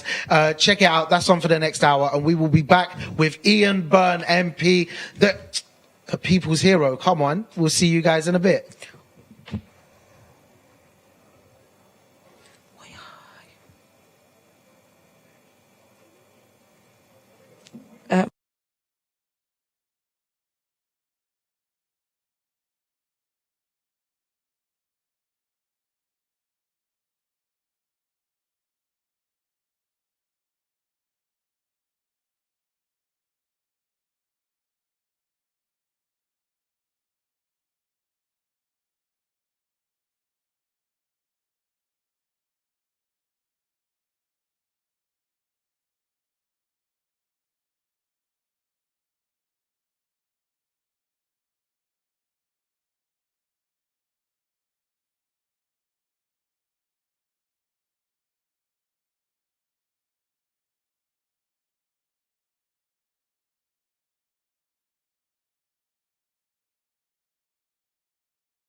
Hi everyone, welcome to the World Transforms discussion this evening.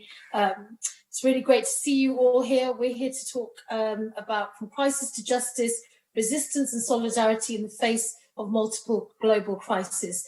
I would just like to apologise for the slight delay to the start of our discussion. This is due to the joys of Zoom and technical issues.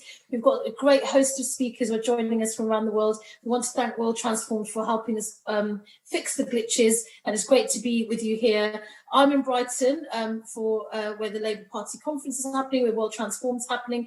We've got a number of speakers who are joining us this evening.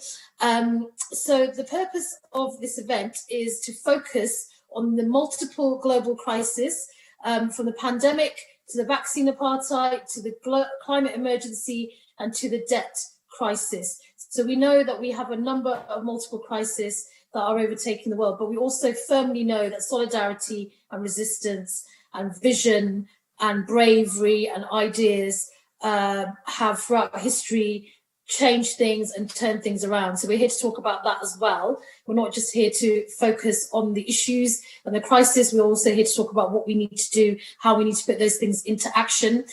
This event is being organised by Jubilee Debt Campaign, War on Want, Global Justice Now, and Health Poverty Action.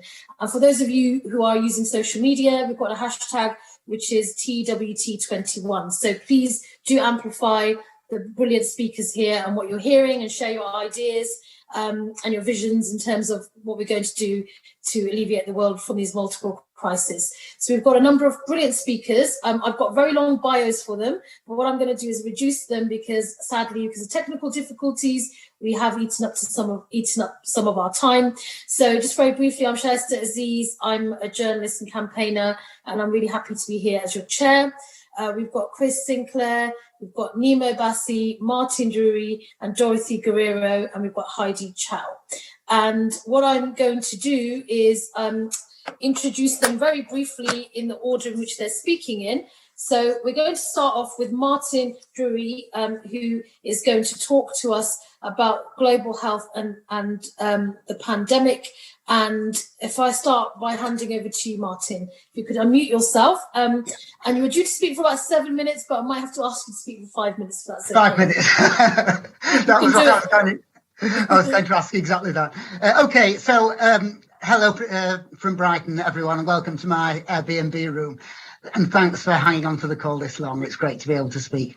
So a couple of facts to, and first of all, I'm going to give an overview, a global overview on behalf of Health Poverty Action and the People's Health Movement that we're part of.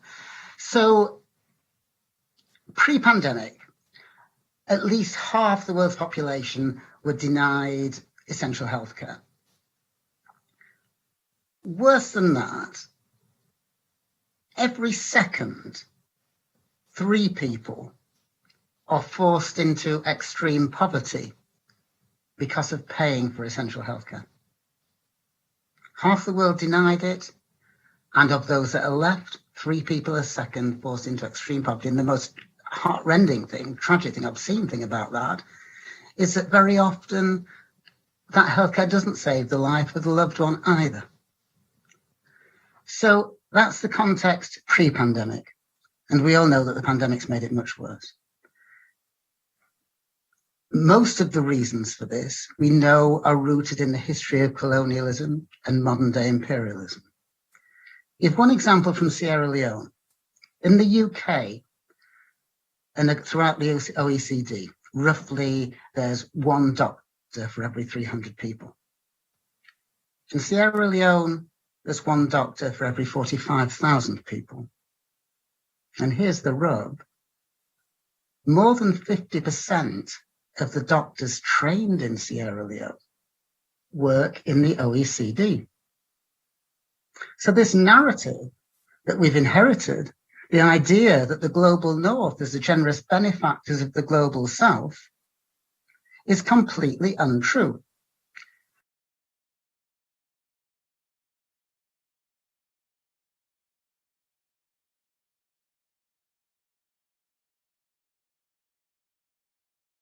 And what that showed was that each year, about $40 billion more flows from Africa to the rich world than flows in the other direction.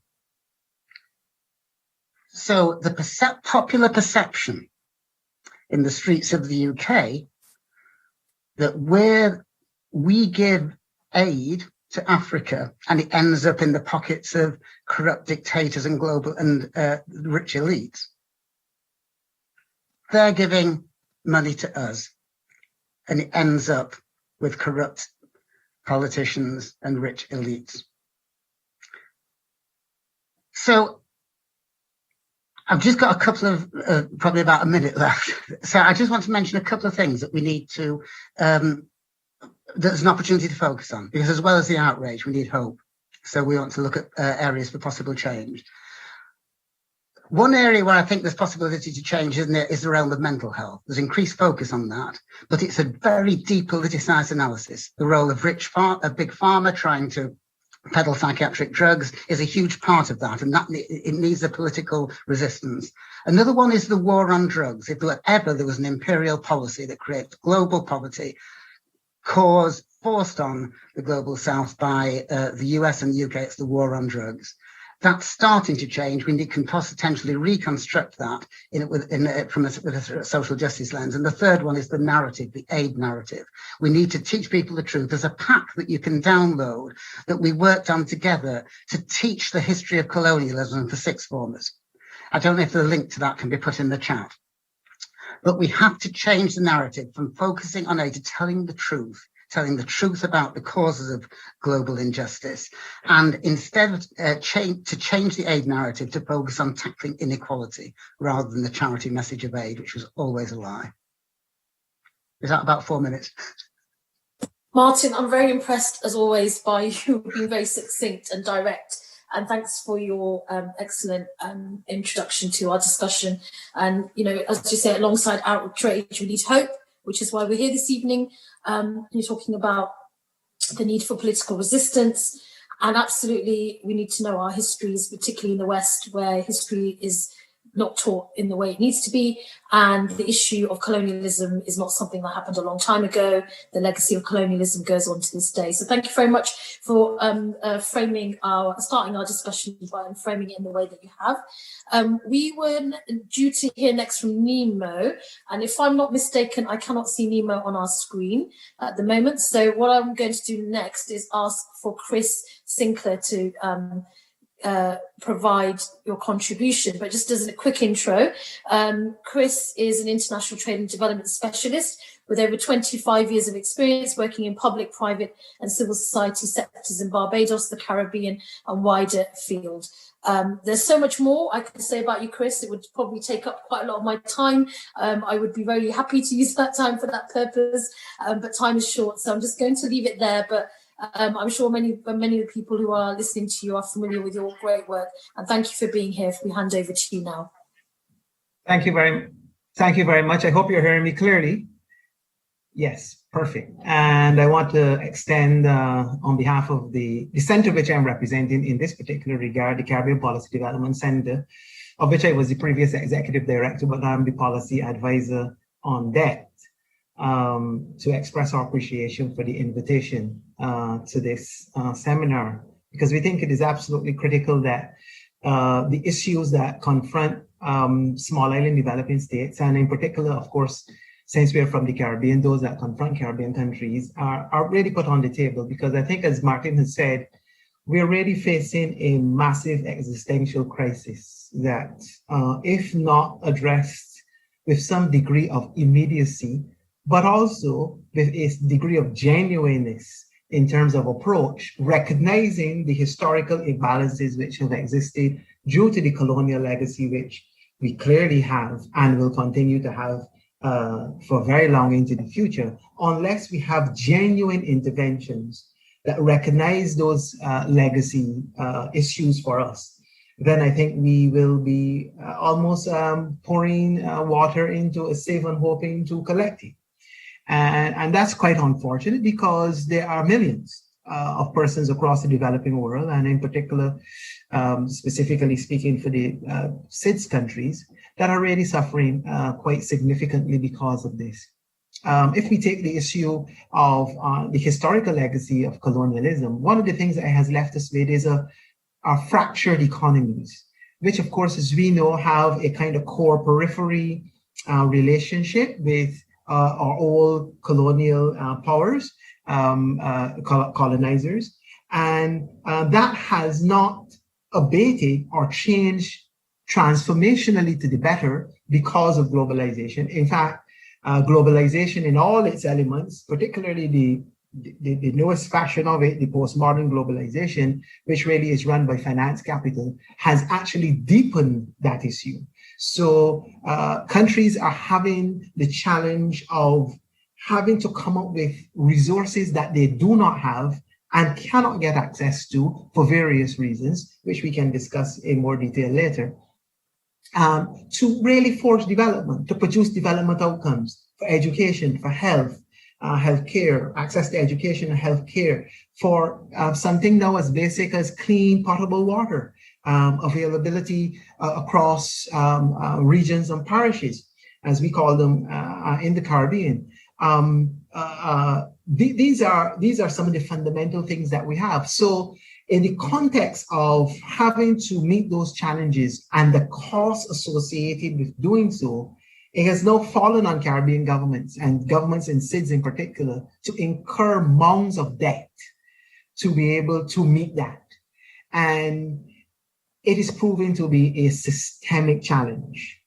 Several of our countries suffer from massive debt overhangs.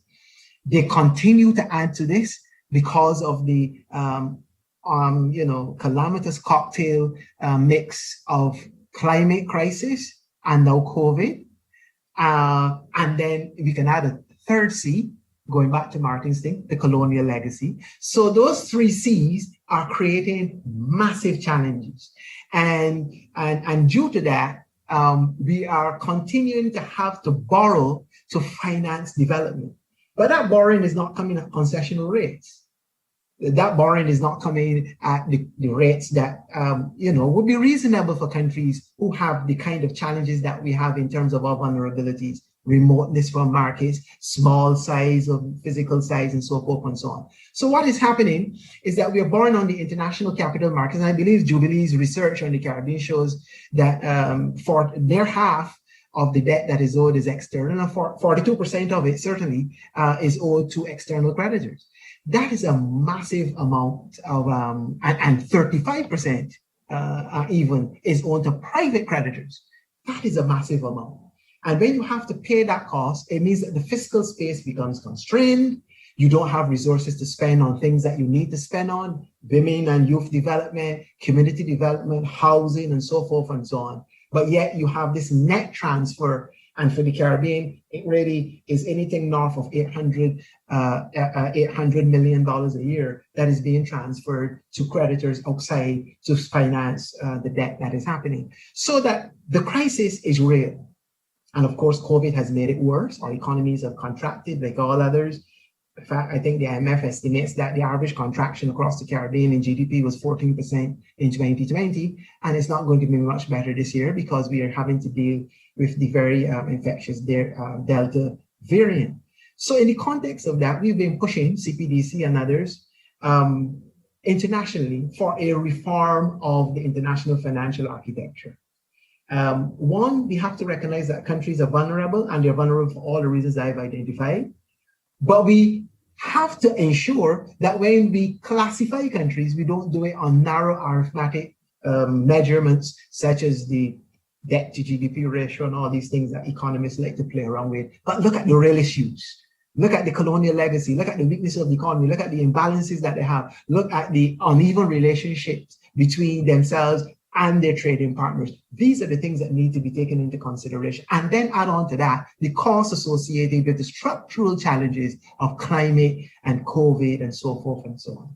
And in the context of that, we are calling really for a major change internationally. And that has to be led by countries such as the UK, countries that we hope still have a deep social conscience and understand these issues, and others as well as we meet in international forums. So I will stop there for the time being because I know time is short.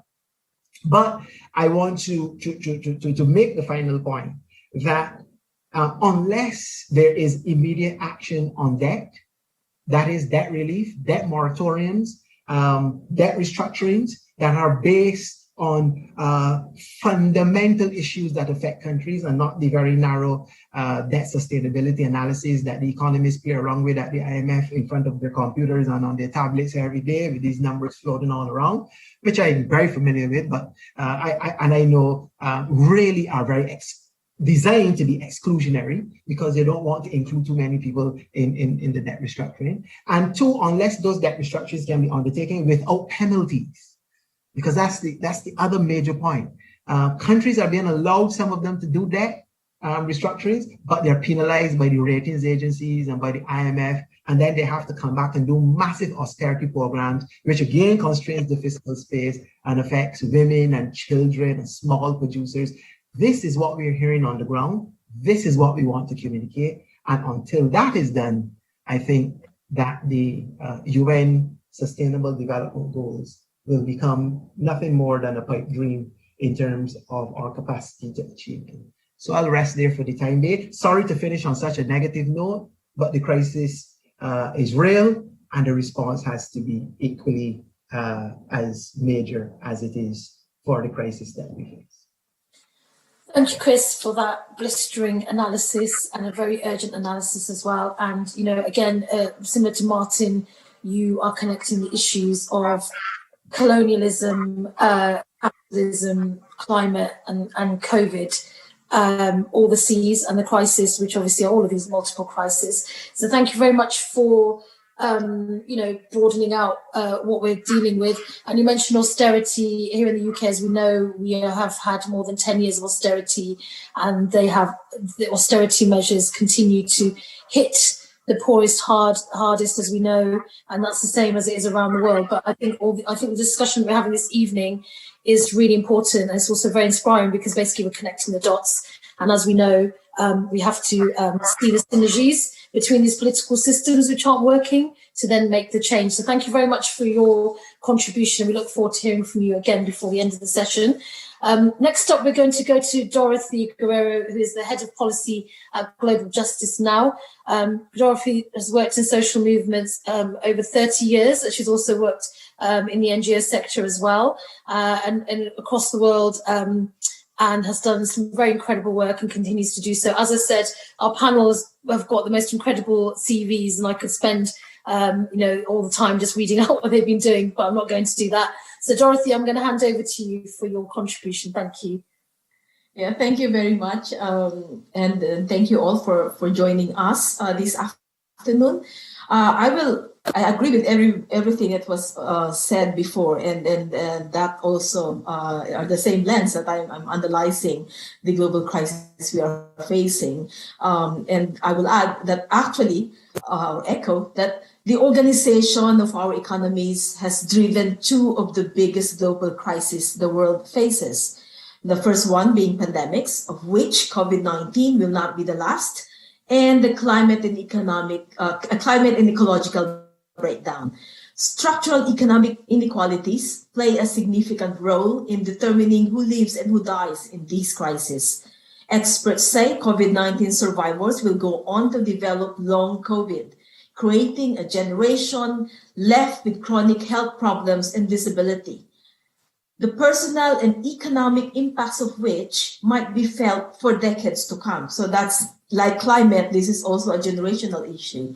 Although COVID-19 affects every person and community due to lockdowns, work stoppages, and suspension of classes, it does not do so equally. Instead, it has exposed and exacerbated existing inequalities and injustices. In February 2021, Dr. Kamran Abbasi wrote in the editorial of the British Medical Journal that politicians who didn't respond aggressively enough to control the COVID-19 pandemic should be held responsible for the deaths which could be classified as social murder. Interestingly, Dr. Abbasi attributed the term social murder to Friedrich Engels, who coined the term to describe the conditions created by the capitalist class in 19th century England that inevitably led to premature and unnatural death among the poorest classes. It seems that today's global elite willfully created the same condition again in this century.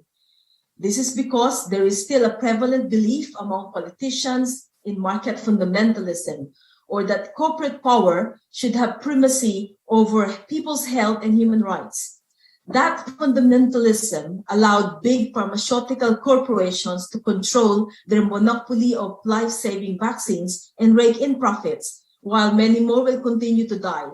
The global condition we are seeing now, if I will also follow that trend, is nothing short of a strategy for social murder. Rich countries like the UK hoarded vaccines and at the same time blocked a proposal by South Africa and India for a wide and comprehensive waiver of the TRIPS Intellectual Property Agreement on all COVID-19 related technologies at the WTO. So despite pleas from low and middle income countries and support from countries including the US and France, more people will globally die because Boris Johnson's government continue its hypocrisy of donating vaccines while stopping more manufacturers from producing the vaccines. Of the 6.13 billion doses administered globally, just 0.2% of the vaccines went into the arms of people in low-income countries. And more than 100 countries now have failed to meet the September deadline to inoculate even the first 10% of their population. With this trend, there is also little chance of meeting the further December deadline to vaccinate 30%. COVAX is failing to deliver because it is not changing global power dynamics. Instead of a globally collaborative initiative that government should support to get the pandemic under control, it relies on charity. Although it is supplying vaccines, it's been criticized for what it doesn't do, namely equip nations with the knowledge and infrastructure to produce their own.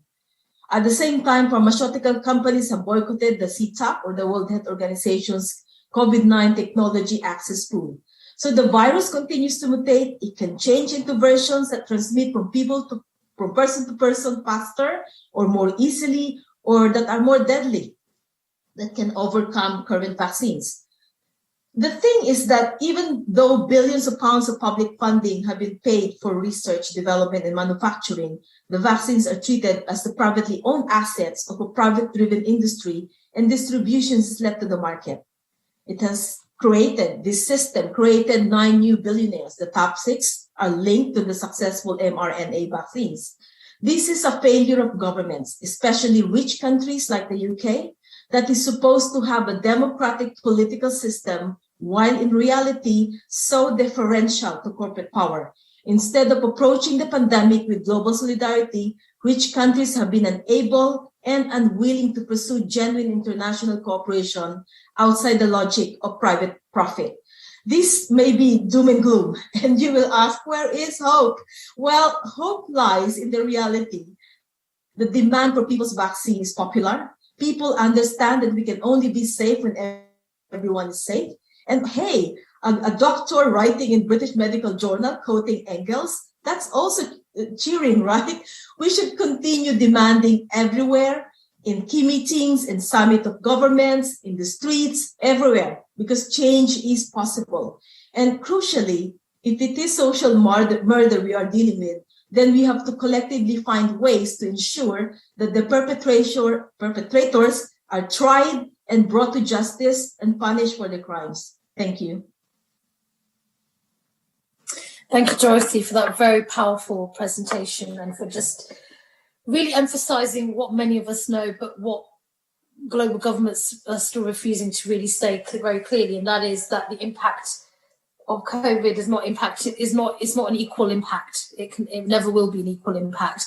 And also the points that you raised about the access to vaccines and the vaccine apartheid, critical, absolutely critical. And your points about long COVID as well. So you may notice that I'm coughing. I've got long COVID. I was diagnosed with, eventually, it took a very long time. I was eventually diagnosed with COVID earlier this year, and I was told that I probably had it very early on, and disproportionately it is impacting communities and people of colour here in the UK as well.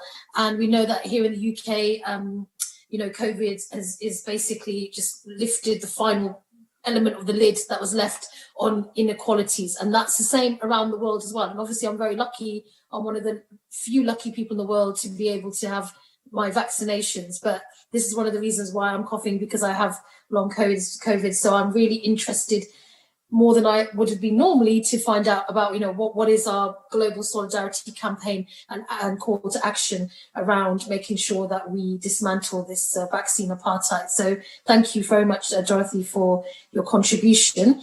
Heidi, we're going to go to you next. You are the executive director of the Jubilee Debt Campaign. Obviously, I know your job title, but I'm just letting everybody else know.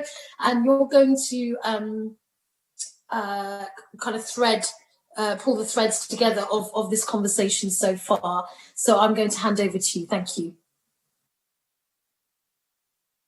Thank you, Shaista, and thank you to Dottie, Martin and Chris. It's a real privilege for me to share a platform with all of you. So yeah, we've heard from each of these expert speakers about the different crises that the world is facing right now. And we wanted to have a discussion about these issues because they're all interconnected and they all find their origins in the same underlying economic system that's been organized around the interests of the wealthy and the elite.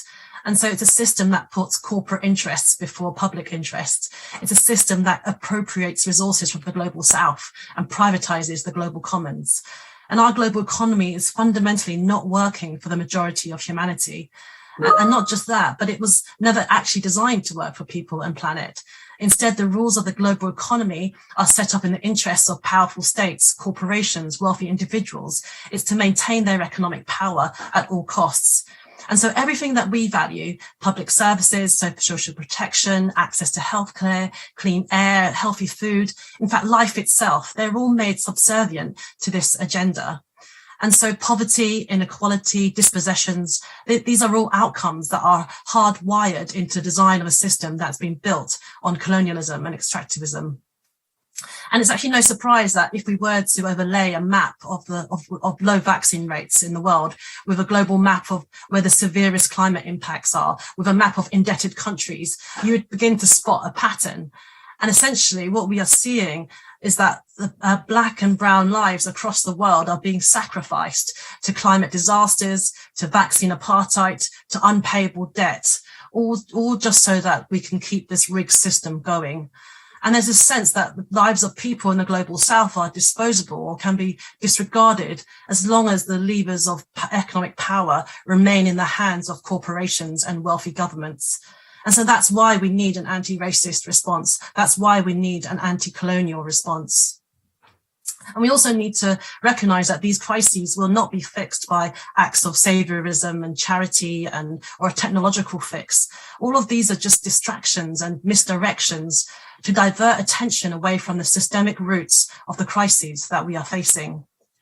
So when governments and their corporate allies talk about targets like net zero, or like Dottie says, the governments talk about vaccine donations, or where we see healthcare being privatized across the world, actually, these are just trying to fix the problems that have been created by neoliberalism, colonialism, and empire, while at the very same time, keeping these very systems intact.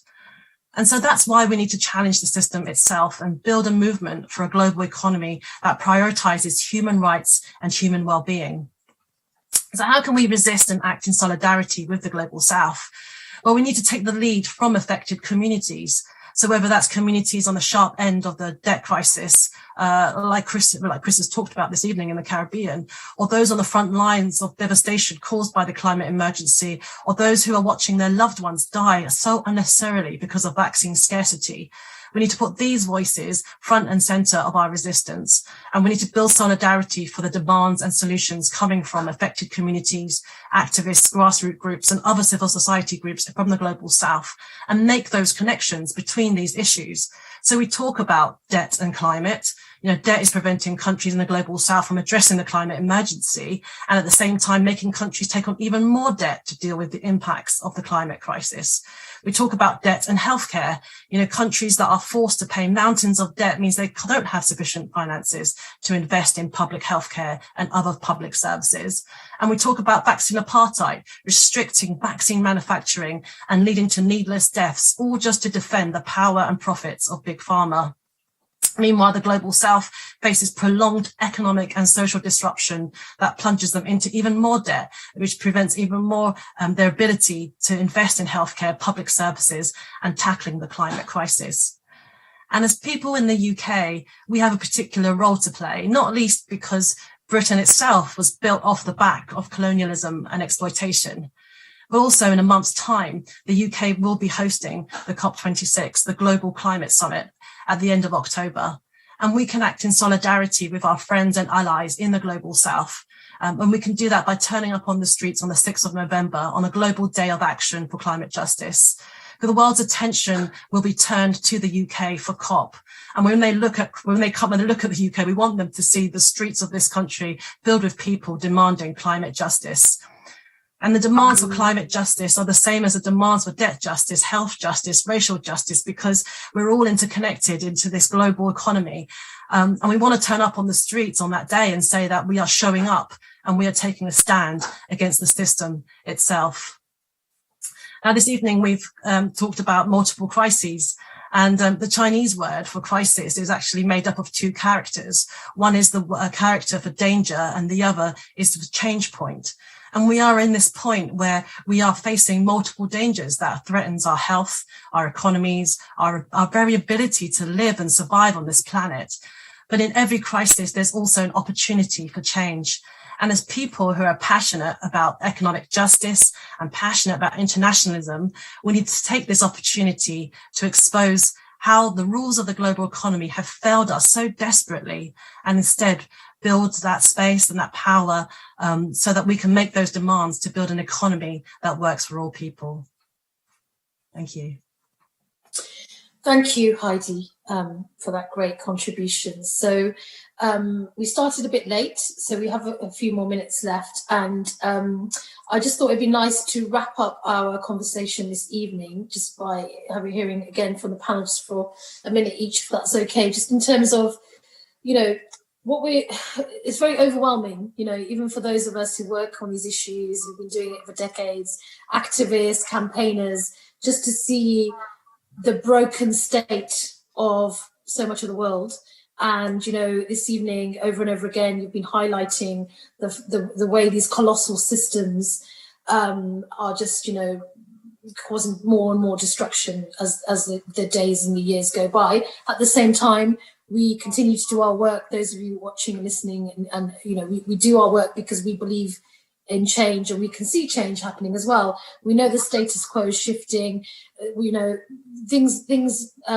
crises also emerge when new systems are emerging, when new ways of thinking are emerging, when those tensions are just becoming deeper. So I was just wondering if I could just go to each of you, starting with you, Martin, just to find out, if you've got like one nugget you want to share with those who are tuning in relation to resistance in particular, what would that be?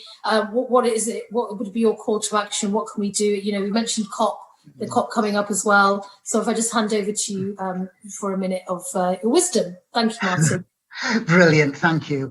Absolutely, every crisis is also an opportunity for change. And to highlight one, there was a YouGov survey in the UK that showed 44% of people in the UK feel proud of our colonial history. 44%. Only 21%, 1 in 5, regretted it. Only 1 in 5 regretted it. Now, at one level, that's the opposite of hope, but at the other, people don't know. 44% of the people of the UK aren't so evil that they would feel proud of it if they knew. So we can get the message out and we can achieve change. And one opportunity coming up comes about because the Tories disbanded DFID. At some point, they're going to lose power. And at that point, the next government will reinstate an independent department. Now, it can either do it using the old aid narrative, which will reinforce colonial mindset, or it can identify that funding in a different way. I'd love it to be about compensation, reparation, might not go that far. But if we focus, instead of helping the poor, if we focus on making the world fairer, tackling extreme inequality, that changes everything. That puts people in the UK on the same side as people around the world, rather than different sides. And it forces the narrative to look at not just strengthening the poor, but also holding to account the powerful and global elite. And that's a simple thing. It would work better for the Labour Party and others trying to sell it politically. Thank you very much, Martin. Chris, if I can come to you next, please. Thank you very much. I hope I'm very, please let me apologize for trying to even make Martin's suggestion even simpler. If we want to accept the historical legacy of the damage of colonialism, and two, if we accept that we can repair some of that damage by contributing to a movement, to an initiative to have real reparations for some of the damage that has been caused, but not as a method of penalizing people for it, because I don't think we are at this stage. You don't want to penalize one set of people for having penalized another and get into that, but as a way in which to assist these territories and these countries to be lifted out of some of the systemic challenges that they have. Our Prime Minister, the Honorable Mia Marmotly, addressed the UN General Assembly, and it's a speech that is actually going quite viral at the moment. She was very short, very direct, and very clear. And I think the point on which she ended is absolutely critical. We have to be global, we have to be moral, and we have to be strategic. This is a major global issue. It's multilateral. It's affecting all the countries. And the United States, for all of its power and all of its grace and whatever else, it's not going to solve the problem of Haitian migrants by just putting them on planes and exporting them back to Haiti. They'll find a way to get back to the United States. They'll not solve the problem of migration from Latin America, Central America in particular, because systems in these countries are broken. And it is potentially that systems in many other countries can become broken. So a global problem requires a global response urgently. We have to be moral because we have a moral responsibility to make the wrong right and to ensure that all peoples have an opportunity to participate in a world that offers them the opportunity of a good life and good livelihood. And we have to be strategic because we're not going to be able to solve every problem. But if we solve the core ones, the ones that really gnaw away at the capacity of people to lift themselves out of poverty, and notice I said lift themselves out of poverty rather than be dragged out of poverty by somebody else, then I think we will begin to address the issue. So I'm happy for this discourse. I hope we can go again sometime soon and expand on some of these issues. Thank you very much. Thank you very much, Chris. Dorothy, if I hand over to you for or two, thank you. Yeah, thank you again, Shaista. Well, actually, if Nemo's here, one thing that I think he would say is that the Global South has already been marginalized even before COP26 started by the fact that majority of the countries in Latin America and Africa and parts of Asia will not be able to come in droves because of the UK travel rules, wherein if you're in the red list countries, you need to be in quarantine. Even if you're fully vaccinated, you need to be quarantined for 5 days. If you're not, for 10 days. So even with the promise of the UK government that they will shoulder the quarantine cost in the hotel, that has already led governments to decide to slim down their delegation. So even before the COP26 happened, there's already a marginalization of the Global South. And I think the earliest that people understand that the political economy is the culprit. It's the problem why we have all these crises. And at the same time, when we go to decision-making processes, there is that predilection of rich governments to be recalcitrant in agreeing to change. For the last 25 years in the Conference of Parties, Global South countries had been pushing hard for fair share, for reparation, exacting climate debt, because it's not the poor who are indebted. It is actually the rich who have used their atmospheric space that are indebted to the South. So the more that people understand that and call the way that the rich countries are being recalcitrant to change, the easier it will be.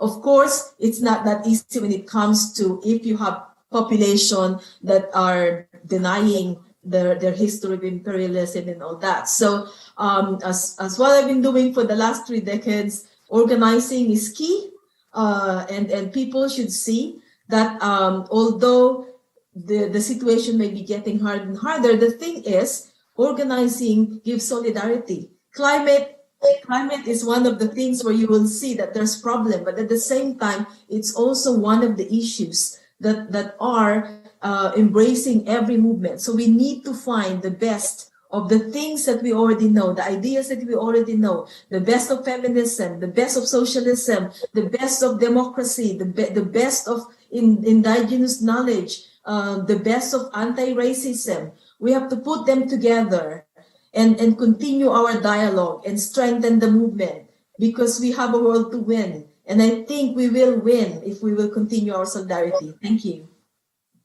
Thank you, Dorothy, for that really powerful call to action. Heidi, would you like to take another minute just to add anything at all? Yeah, no, I completely agree with what everyone's said so far, and I'm personally, and I'm probably speaking from a lot of people watching, and certainly the panel, that I'm a really firm believer that political change happens through movements and through building movements and building the strength of movements and bringing the voices of affected communities into those movements to direct and lead those movements to come up with the proposals and the solutions, so that we're really hearing, and so that we're really bringing those voices front and center of everything that we do, and letting those voices shape what's in the room. Just before, as I said, I'm quite new to TWT campaign. I was at Global Justice Now just 2 months ago, and actually I've been working on health justice for many years. And as a mantra, nothing about us without us, that came from the kind of HIV/AIDS movement and from disability movement as well. And I really believe that we really need to invest time into listening to people who are on the front lines of these crises. But also I think that the crises that we face are so large. I mean, the pandemic on its own is massive. The climate crisis on its own is massive. And yet we're seeing a conflation of all these different crises come together. And so I think, just as Chris was saying, the response needs to be as large as the crises that we're facing. And so no one movement on its own can do all of that. No one movement on its own can rise to that challenge. And so that's why I think it's really important that we do join the dots, that we do connect the movements, that we do see the connections between health justice, climate justice, racial justice, debt justice. And so I really encourage that when we talk to other people about these issues, yes, we will talk about the issues for around each particular topic area, but that actually we draw out the cause of the underlying system, so that we can start building this kind of wider sense of broader movements to challenge the underlying economic system. I think it's been a really great evening, and it's great to hear all the contributions from all the different speakers from around the world. And I really believe that when we join together, change is possible. I really believe in the power of people to overcome the power of corporations and the wealthy elites. Brilliant. Thank you, Heidi, for wrapping up this evening's discussion. So we've been talking about from crisis to justice. So we are currently in multiple crises. So we need to now move towards ensuring justice. And we also are here to talk about resistance and solidarity, because you can't create justice and equality without resistance and solidarity. So thank you to our speakers, to Martin, to Heidi, to Chris, and to Dorothy.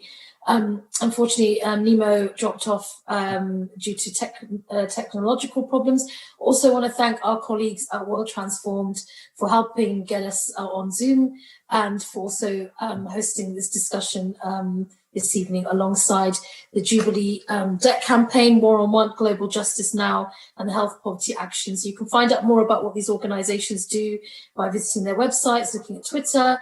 And just to say, this has been a bit of a lightning speed discussion, but very, it's great to see this level of internationalism at the World Transformed, and, we need much more of it. So thank you, everybody, and good evening. Take care. Bye-bye.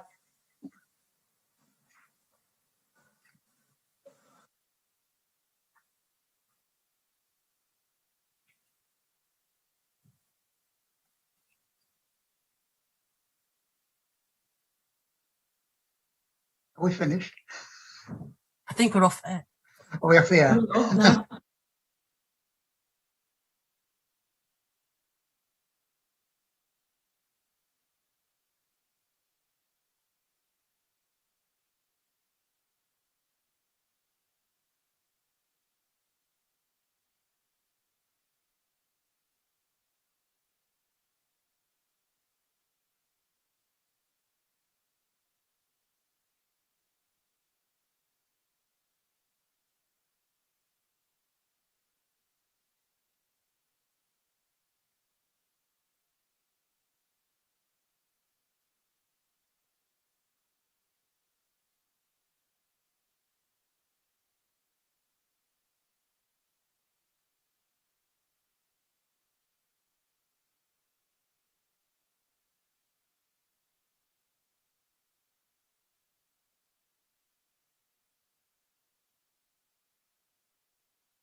Boo, boo, boo, boo, bang, bang. What's going on, people? What's good? I am Dan Lewis, and this is Claudia Fior. Dano, keeping it real on the vibes and the times. What's good? Let's get into the next part of the session. First of all, though, oh my days, like, do you know what? I feel so educated after that last session, like.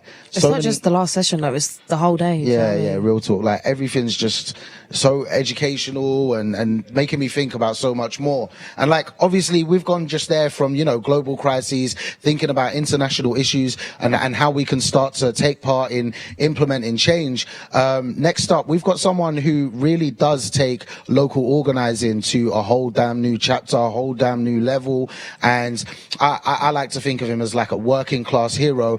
Is the crowd ready for our next guest? Woo! Come on, it is Ian Byrne MP, working class hero. Man there, come on through, Ian. It is great to have you in the studio today. Thank you very much. West Derby MP, socialist brother from another. Last time I called someone that, I got trolled. It was John McDonnell. But what's good? How are you? I'm fine, Dan, yeah, real pleasure to be here. Great onward, what a great setup. It's all right. It's nice to see optimism and vibrancy. It is all right, isn't it? Bit of a shame about the score on Saturday. What happened there? Well, have you spoken to Klopp? Brentford played wonderfully well. So huge credit to Brentford for taking the game to Liverpool. So well done, Brentford. I hope you have a great season, and we'll still win the league. That's what I wanted to hear. Ale. We were trying to think of a chant for Ian, but like we weren't quite good. It was like, there's something that Brighton wants you to. No, I'm not going to. I can't. The voice is done. You know what I mean? So, but Ian, like on a level, you're here to talk about a really important issue, and like I was just saying, we've had the last panel. We're talking about global crises, but right now we're seeing a crisis in schools, in people's houses, across the UK, and it's not just been like the last couple of years. It's been going on for a while and getting worse, and nothing's been done about it. And you've taken it into your own hands really to do something about it. And what I'm talking about here is the Right to Food campaign, which I just think is an absolutely fantastic piece of work that Ian's putting forward to say that everyone, as it says on the tin, like a can of baked beans, everyone should have access to food, and no one should go without, which, in 2021, if people can pay for themselves to send themselves to space, then what are we doing where children are going hungry? If we've got people being able to fly out to Dubai and spend millions to just have a lovely view or have a man-made island and this massive multi-million-pound house, multi-million-pound car, where on earth is our humanity in that there are people who are going hungry, children going hungry, and it's unacceptable. And I love that it is such a local campaign, the way you started it. But in regards to the Right to Food itself, tell us just a bit more about the campaign, where it started and where you're at now. Yeah, well, probably started in 2015, Dan, if I'm honest, with regards transport food banks getting formed in Liverpool as a result of what we've seen in our own communities and the levels of poverty. And from really humble beginnings, we formed a network right across the country, Transport and Food Banks network, and that's been mutual aid within our own communities right across the country. But always a sticking plaster, always knowing that the only way we solve the levels of poverty what we're seeing is through politics and through political decisions, because political decisions drive people into poverty, like we're seeing now with the £20 cut to universal credit, which is going to be catastrophic for our communities after 10 years of austerity. So when I got elected, lucky enough to get elected in 2019, we wanted to keep the right to food, which was in the fantastic 2019 manifesto. We wanted to make sure it stayed in there. But then obviously as you start going into Parliament and seeing other opportunities, then we've seen an opportunity to build a right to food movement. So there was a national food strategy which the government had asked Henry Dimbleby to take control of, and we've seen that as a real opportunity to get the right to food in. That reported back in July this year. Unfortunately, elements of it were in it, but the right to food by name wasn't. And I think it's good to the campaign actually started, with transport and food banks, building a mass movement, but it encompasses so many different people now. We've got the trade unions on board, civic society, bishops, football players, faith leaders, you name it. People come on board because they can see what's happening in their communities. And I think what we can actually see over the last 8 months is the amount of cities and towns that have declared themselves right to food cities and towns and writing to the government. So for me, the campaign's in a real pivotal moment. Just last week alone, Sheffield, Coventry, Birmingham all declared themselves right to food city. What does that mean, that they've declared themselves as a right to food city, practically? So it's a motion that goes through the council, and then they're writing to Boris Johnson and saying there's a national white paper coming out in the next 8 months, which is the answer to the national food strategy. The government have got to respond to the national food strategy. We're now saying there's 15 million people in poverty in this country. There's 4.5 million kids. There's 11 million people in food poverty. These are, for the 5th richest nation in the world, these are just off the scale, what we're actually talking about here, and the misery that we're seeing, which is only going to be compounded by government policy decisions. So there's a real moment in time, I feel, and I think, as I said last week, you seen Birmingham, which is the second biggest council in the city, declared itself, and that was from, they've got a fantastic organisation called Food Justice, which is just so diverse, so many people who are fighting against what they're seeing in their communities. Then the TUC passed a motion earlier this month, which was every trade union affiliated to the TUC has backed the Bakers Union's motion, which is a right to food. Now, the right to food will mean many different things, but if you want to know what we've actually submitted to the National Food Strategy, it's 5 elements to it. And I suppose the keynote one is universal free school meals. You know, if you look at what across Portugal, so the children in Portugal get a free three-course meal and sit down together and eat, break bread. You know, that's sort of like decency and the ability then for educational attainment, because they're not going hungry falling asleep at their desks, because that's what's actually happening. You know, we've got children who are that hungry, they can't concentrate and then reach their full potential, and that'll be children from our class, you know, who can't reach their educational potential. So it's a crime. It's an absolute crime. So for me, the next few months are absolutely pivotal with fan support and food banks. Tomorrow, we've got a motion, you might talk about that going on to conference floor, the right to food motion. But let's just think about this, you know, what we're asking for. It should be seen as an investment. Universal free school meals should be seen as an investment. And I'll just say this now. I sat in a debate for Afghanistan when Parliament got recalled. I didn't think I had a chance of speaking because of my views on that. But I sat there for 8 hours and I thought to myself, I'll sit here and I'll see if anybody mentions the cost.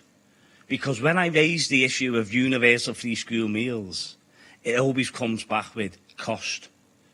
So I sat there for 8 hours and there wasn't one mention of how much it cost going to war from a monetary position, never mind the human cost. So let's talk about, you know, as a Labour Party, why aren't we talking about the cost? How can we not afford universal free school meals for every child? How can we not ensure that every child has the ability to reach its full potential? That's why I'm in the Labour Party, and that's why the right to food means so much to me and everybody involved in it. Do you know what? You have my full support. I've said it to you before. And the world transforms. We've always supported the campaigns that you've been involved in, and we'll continue with this one today. Obviously, hence part of the reason why we've got you here, not just because you're a pretty face, but like, I'm really interested. We've got Jess Hoskins coming in a moment from Green New Deal Rising, and we saw Keir's attitude to the young lady yesterday who tried to have a conversation with him when he was meant to be going to speak to other young people that I suppose weren't going to ask him difficult questions. But like, what's his attitude to it? Is he being a wet wipe or? Well, I've had discussions with the front bench, DEFRA, which has been quite. You know, they listen to what I've had to say. I'm going to address that department when we get back. So for me, you know, I just keep banging the door down. But what's important about the Right to Food campaign, Dan, is that it's not just a Labour Party campaign. It's everybody in the movement. As I said, trade unions, civic society, and there's many people that signed the petition. We've got 55,000 names. You wouldn't have been Labour Party members. They'll see it in their communities as an injustice about what we're actually, you know, we're all seeing, I say, across the community. So for me, I'll keep doing what I do as a Labour MP, but also as an activist as well. You know, we'll be working outside to build this movement, because the only way we'll get this change in is that society rises up. And the greatest example, what we're seeing at the moment, is Marcus Rashford. You know, there's a man there who's using his fame, but also his authenticity about what he's gone through, and he's pushing it and driving it, and that's going through areas which, as a Labour MP, as a left-wing Labour MP, I couldn't get to. Yeah. So you've got the shires in Tory heartlands that are up in arms because of Rashford and because of what he's doing. So for me, it's about building that movement where people just say, look, enough's enough. In the 5th richest country in the world, this should not be happening in our communities. So, from a Labour perspective, we keep banging the drum, and tomorrow's pivotal. So, anyone watching this who's a delegate, make sure you vote tomorrow for the Right to Food motion, which is going to be the first motion that's debated in the morning. Fantastic. There you go. I was about to ask, how do people get involved or how do they support, but you just gave the answer right at the end there. Yeah, definitely. Also, check out S Food Banks on Twitter, Instagram, all of the places there. Fan-supported food banks, that is, who do great work outside football stadiums across the UK. And what's beautiful, I love, is the collectivism between different football teams. On the pitch, they might be calling each other all kinds, but off the pitch, they're feeding each other's young people and making sure that the communities are able to survive. Ladies and gentlemen, please give a big round of applause to Ian Byrne and the Right to Food campaign. Thank you very much. Fantastic. Thanks, Ian. Hope you have a great evening. And I'm sure we'll see you at the CW party tonight. You will do, yeah. Fantastic. No worries. Now, guys, listen up. It's, we've got a lot packed into the show today. We have got the German election conversation coming up very, very shortly. But right now, I'm just going to make sure I get the name wrong, because I'm sure I said it wrong earlier. We've got Jess Hoskins from the Green New Deal Rising campaign group. Jess, yeah? Yeah. Brilliant. Come on up, grab yourself a seat. Thank you so much for joining us. Really appreciate you coming along. Now, yesterday we saw the video of Keir just totally ignoring one of your comrades from the campaign. Can we call him a wet wipe? Can we just call him wet wipe? Wet wipe. I'm happy with that. Yeah, we'll call him wet wipe. Yeah, we'll call him wet wipe. I think we listen. If you guys at home donate enough, we can give them all free T-shirts, so they can just wear them every time they troll Keir. Because I've seen, your campaign group have done it before when he was first going out to speak to the people and meet everyone in the country. Green New Deal, young Green New Deal activists came along to speak to him, and he stood behind a fence, didn't he? And he was all shaky, and he was like, He was almost on the fence, actually, funnily enough. He got right up close. But we want to platform what you got to say, just like with Ian. We believe in his campaign and what he's talking about here. And with what you guys are doing on Green New Deal, look, we're facing an existential crisis. There's no other way to put it. Now, if you don't know what that means, Keir, wet wipe, but if you don't know what that means, we are going to cease to exist. Everything we know will cease to exist if we continue the way we're going, and if we don't start to make the changes that these people, young people, are talking about exactly. So, first of all, Jess, sorry, I've been talking loads. I'm just so excited about having you here. What are the main things that you're calling for? What is your message to Keir? Here's your platform. There's 57 million people watching. Tell them. Wow, mate, thank you. So Green Deal Rising is a movement. I mean, we just heard it from Ian, the importance of building a movement, rising up. That's how we're going to win. We're young people, 18 to 35, millennials, Gen Z. We are the generation that is determined to win the Green New Deal, because there just is no other option. Climate change is here, the climate crisis is here. And for me, it's really exciting to be part of a movement that understands how that's interlinked with all the other crises, all the other struggles that we face. I mean, what we're calling for is just to have some politicians, at least. There's a few, but there's very, very few who are prepared to take action that's even close to the scale of what we're facing. And yeah, Green New Deal Rising, I have what I think is a really strong strategy at the moment, which is just highlighting how how badly these politicians are failing us in that they literally aren't able to answer the most basic questions or stop to talk to people because they just don't have the answers. And I was there yesterday at the challenge, and I was just I was on the pavement slightly behind where the kind of Green Deal Rising activists approached Keir, and I watched it all happen, and I just couldn't quite believe what I was seeing, because first of all, I was really pleased that we got that close to him, we were able to talk to him. I was like, great, we're going to have a conversation with him. And I just watch him keep walking, and it's so unusual to see someone just so actively ignoring someone for a good 20-30 seconds. It completely makes sense, because we know that he doesn't have the answers to those questions, and that even what was announced today isn't going to be nearly enough. But yeah, the fact that he was happy to just completely ignore us was kind of shocking. How old are you, Jess? I'm 20. 20. So as a 20-year-old, like I wouldn't say you're a kid. You know what I mean? You're an adult. And when people say like young Labour, you think, oh, like, you know, there's different kind of people assume different things about young Labour or young groups within trade unions and all of that. But like, you guys are literally trying to save everyone's world.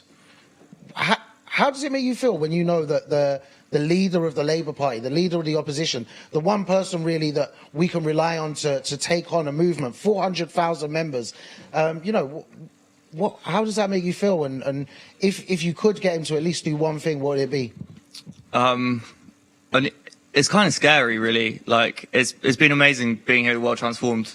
That, like, there's so much stuff going on that's really energizing, that's really exciting, and like really good ways of like venting anger at all the things that are going wrong. But like, at the end of the day, it is all quite scary, and we are quite scared about what is looking likely to happen in the next 10, 20 years.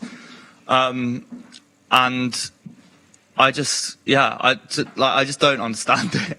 And there are so many things that we want him to do, and I think it's quite clear to him what those are. And the Green New Deal being like a 10-year plan, there's a massive range of policies. I mean, pinpointing on one thing probably is a bit difficult because the range of what he's doing is like absolutely huge. But he does know that, and he could come out and support that. And it's, I mean, I guess from our perspective, it's either that or it's nothing. Like, he's just a horrible wet wipe, isn't he? It's like a used wet wipe. I feel like it probably took him more energy to completely outright ignore someone in that way than just turn around and be like, not now. Do you know what I mean? But yeah, I mean, the weird thing is that like, it's obviously the optics of it are bad, but like, even if he turned around and said something to us, which we might disagree with politically, but at least it would like, he's treating you like a human being if he responds at the very you know, at least the people who might not be completely sympathetic with our views would then like, he might gain support from them. But like, yeah, it was kind of cold. Yeah, the definitely. way he just kept walking. Yeah. Listen, look, you talk about Green New Deal and Green New Deal Rising. It's about young people coming together, rising up and building movements.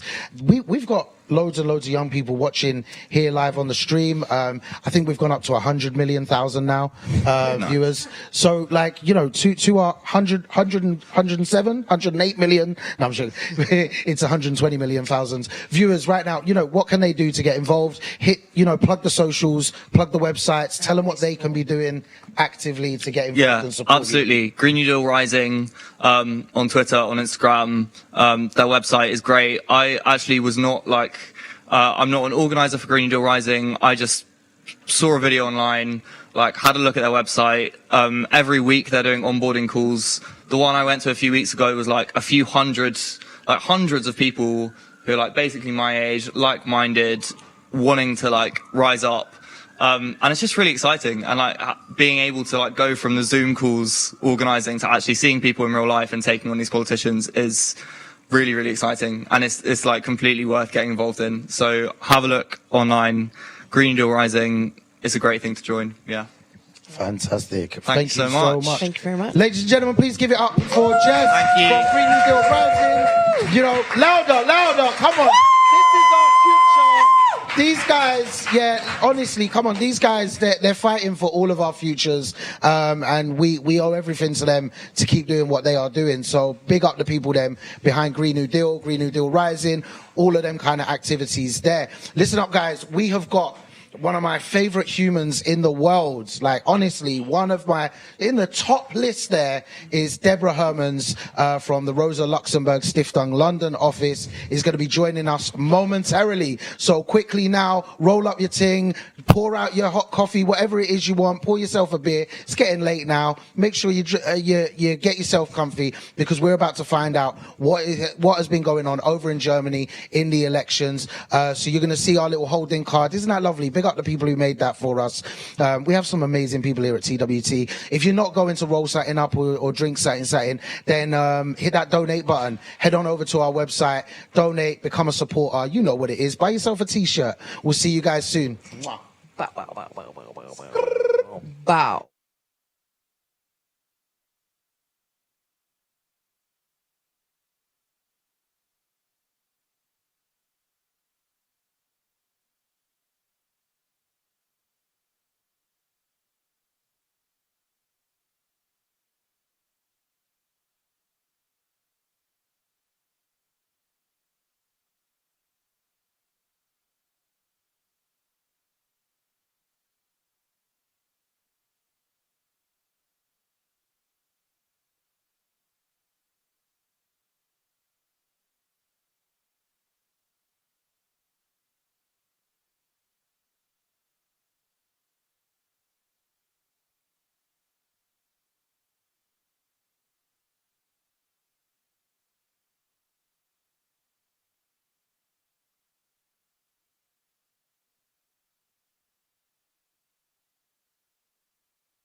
Oh, really? Yeah.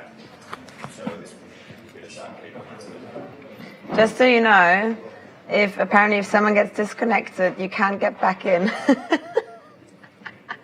So don't I don't know, because it's on YouTube, I don't understand, but I was just told that. Not because we don't want you to be back in.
Hi everyone, and welcome to the German elections. What do the results mean for the left? My name is Deborah Hermans. I'm project manager at the Rosa Luxemburg Stiftung London office, and I am so excited and a little bit nervous to be in the TWT TV studio in Brighton.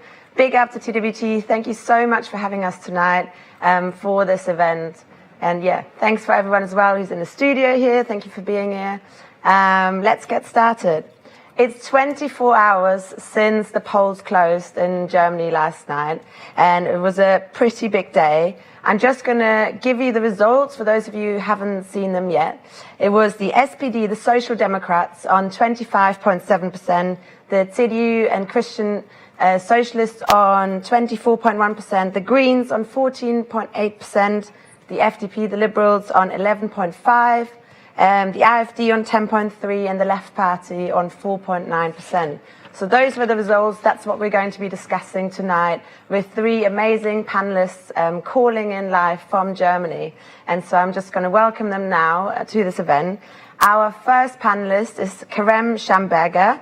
He is a communication scholar and activist, and he was actually a candidate for Die Linke in Munich, so stood in the elections. So welcome, Kerem. Thank you so much for being here. Our second panelist is Jana Aljets. She's a climate justice activist, a speaker and consultant for socio-ecological transformation. She was the spokesperson for direct action group Ende Gelände, and she also founded the group Sand im Getriebe, a campaign against the sort of automobilization industry in Germany. Welcome, Jana. And then finally, our third speaker is Albert Schauenberg.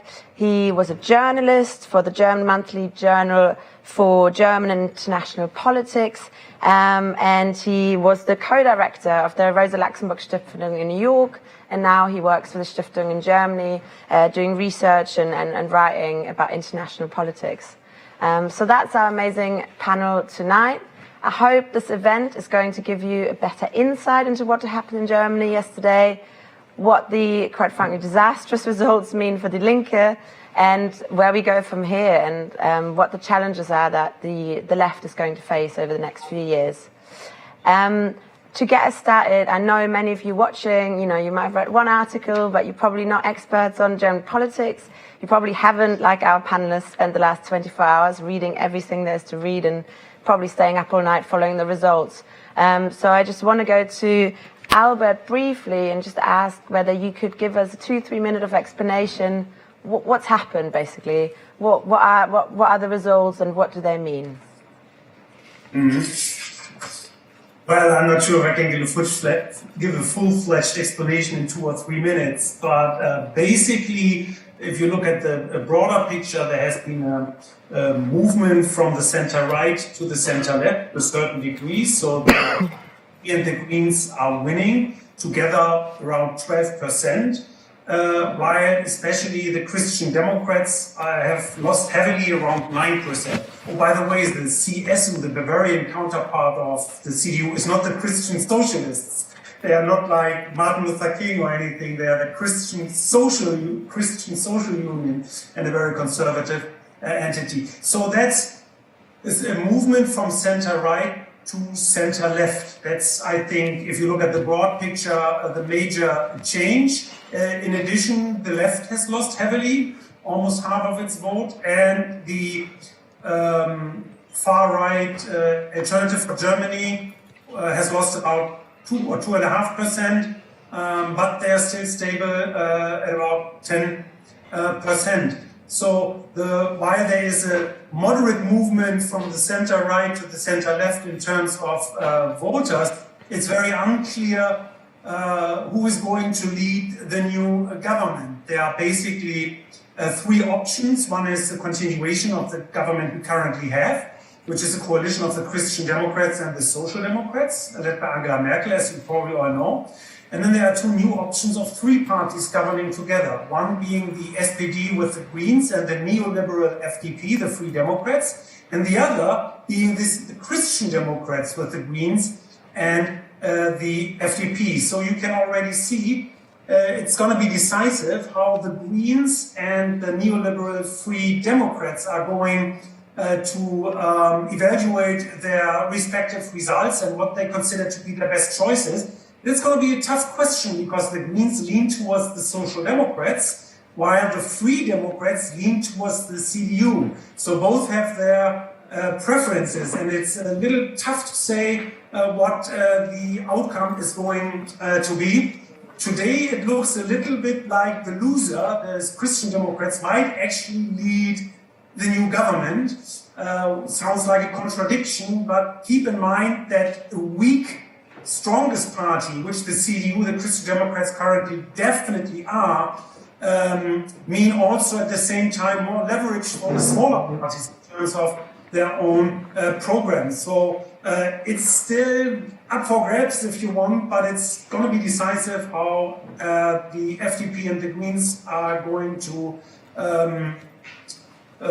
what they will come up with, and especially maybe they will need to make a common decision of where the country, what the new government will be. A new situation. It's not the large parties that are going to decide this, but it's two smaller parties. Thanks, Albert. This is going to sound all completely alien to our British audience, who basically just know one thing: one of the big parties winning, and then basically like going into government.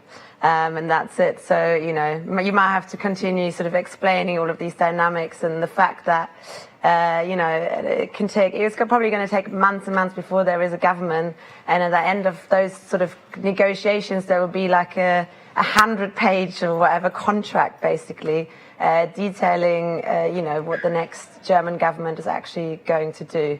So, yeah, pretty different to what happens here. Jana, I want to go to you. And just ask, I guess it's been 24 hours, how do you feel about the results? What's your sort of hot take today? Well, to be honest, from my perspective, the election results are definitely very disappointing. They're a disaster, especially for progressive forces in the society. So, of course, the Conservative Party has lost many of the votes, and this is also not surprising after the election campaign we've seen and with this candidate. However,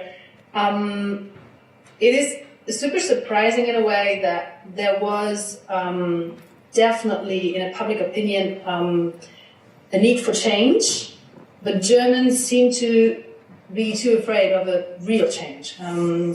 And so they picked like the lesser evil with the Social Democrats right now. And we see also that lots of people who actually want to usually vote for the left party went to the SPD, to the Social Democrats, in order to avoid the conservative candidate. However, in terms of climate justice and the climate emergency that we face right now, the election results are really a disaster, because we have very few votes for the progressive parties who stand for real change, which means the Green Party, but even more the Left Party.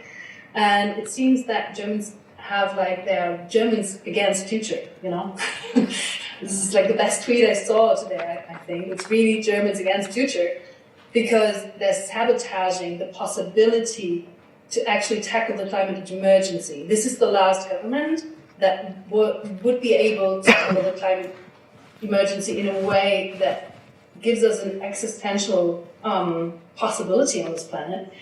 But they messed it up, and I do not expect much from the parties coming up. And so, me personally, I'm very frustrated and afraid of the future as well.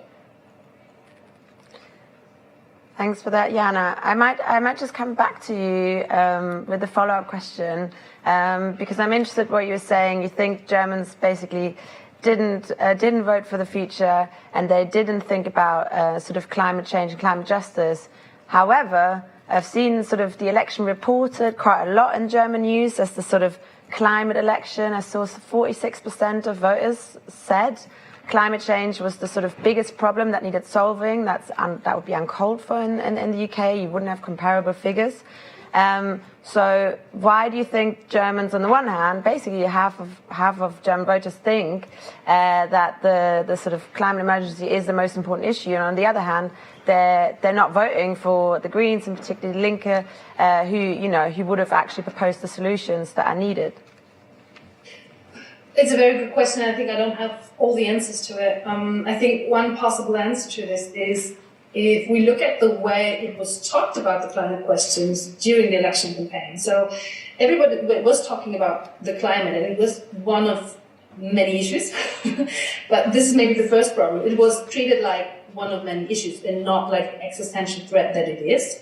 And it was talked about mostly in terms of, okay, how much will it cost and who's going to pay for it, as if it's just a matter of cost. And it was never talked about like what it's going to cost if we don't do anything against the climate crisis right now, which is the much better question to ask, actually. And secondly, it was framed in a way, it was a renunciation debate. You know, people were just asking, okay, will we be allowed to drive cars? Will we be allowed to eat meat? And tackling the climate crisis is not a renunciation debate. It should be a debate about political possibilities. And the really progressive forces who were attempting to give answers to that were not given the trust, because we were talking about costs in a very weird way, renunciation. So I think that's part of the answer, I guess. And also we have to admit, like, that parties like the Left Party were not really credible in questions of climate. This has to be assessed as well, for sure. Thanks, Jana. Kerem or Albert, do you want to come in on that question at all?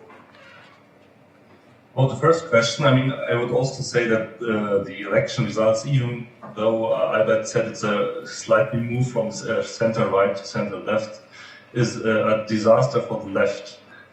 Not just for the left party, we almost lost 2 million votes, but it's even worse for society. I mean, it's a disaster for social movements of emancipation and progress, for the climate justice movement, as Jana told us, for the movements against social injustice and exploitations, because I think it's a defeat of the entire left. And the neoliberal FDP is, besides the Green Party, now the kingmaker. And I would say that this can only mean bad things, because a country whose government depends on a neoliberal party like the FDP is really heading for dangerous times. And I think we have to analyze, we are right now, since several years, dealing with multiple crises of the capitalist system. We have the economic crisis with a lot of poverty. The gap between rich and poor is all widening. We have the crisis of ecology. We have a crisis of health. If you look at the COVID-19 pandemic, we have like a widespread racist system, and we have a foreign policy of the West which is based on former colonialism somehow. So overall and all in all, it's like we have to deal with an organic crisis of capitalism, and this is why the election results for the Bundestag are so dramatic, I would say, because the winner were the business as usual parties, and even another big coalition of SPD and CDU-CSU would have a comfortable majority. Somebody wrote in a commentary today, it's Merkel 2.0. Yeah, and I would say, sorry for the harsh words, but it's somehow the voters voted for a big fuck off for the rest of the world and to the social movement. Last Friday we had 620,000 people in German cities demonstrating for Fridays for Future.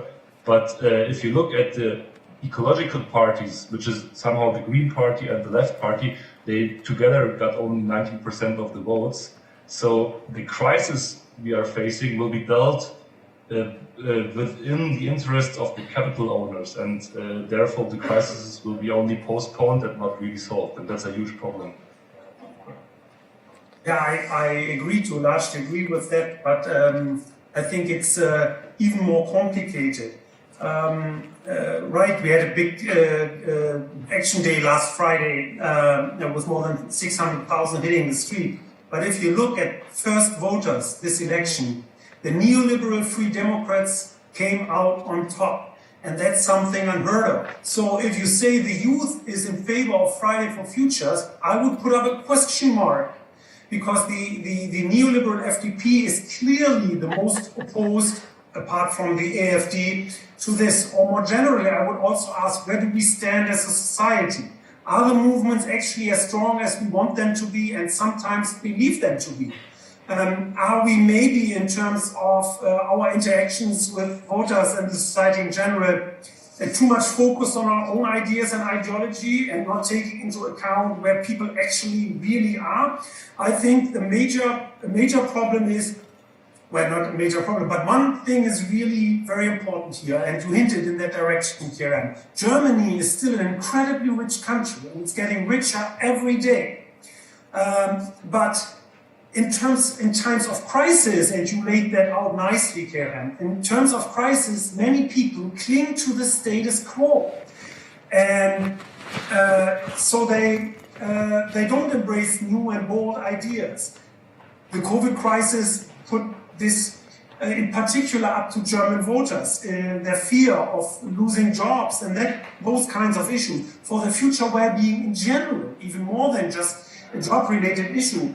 And I think this is the main reason why the political center in Germany continues to be as strong as it is, and stronger than it is in neighboring countries. If you look at France, Italy, Poland, and others, the social crisis actually in these countries goes deeper. And this means also, as one consequence politically, that the far right in these countries is stronger today than it is in Germany. So I think it's really time for a very sober assessment and also questioning the belief that we commonly hold. That's why I brought up this first-time voters. I know it's meant to be provocative, but it also poses a huge question to our assumptions. I'll come. You both want to answer to it? Yeah. I'll come to you both, Kerem and Jana. I saw like quite hands going up, disagreement, and I am really interested in this topic, Albert. Thanks for bringing it up, because here in the UK, we and particularly at the World Transformed, we like talking about something called Generation Left. The idea that basically the young generation, sort of under 35-ish, is like much more left-wing, and that generational divides are actually a bigger sort of vote factor in elections and how people vote than class, as some people sort of say. And I guess that being based on the fact that young people here just don't own any property, whereas their sort of parents' generation do, and our generation is the first one to be sort of worse off than their parents' generation, and so on. And there is this really big generational divide in terms of whether people are voting for Labour or the Conservatives as a sort of general rule. And I guess I am interested in hearing like, to what extent that is or isn't the case in Germany. And yeah, this fact, I was really, really shocked when I read that today, that in terms of first-time voters, the neoliberal FDP is the most successful party. That's like quite scary. Having said that, I know that I think under 24s, the Greens are just in front. So, you know, it's somewhere between the Greens and the neoliberals. But yeah, Jana, I'll go to you and then to Kerem. Yeah, thanks. Well, it was the same for me. I was shocked first when I heard it. But then it got me thinking. And first of all, I would like to say that the second biggest force in the first voters are the Green Party. And it's like just 1% difference. First of all, what we see there already is the division of the society, right? Like they seem to cling into very different directions. And we still have to acknowledge the very many young people who vote for Green or left parties because they stand for this, what you call in the UK, the generation left, I guess. And again, Karen said it, like we had 620,000 people on the street. This is incredible and unseen. And we have very strong social movements in the climate justice department. And so we have, and we've seen so many young people pressuring their parents and grandparents to not vote again for the conservative parties. You know, that's been so much going on.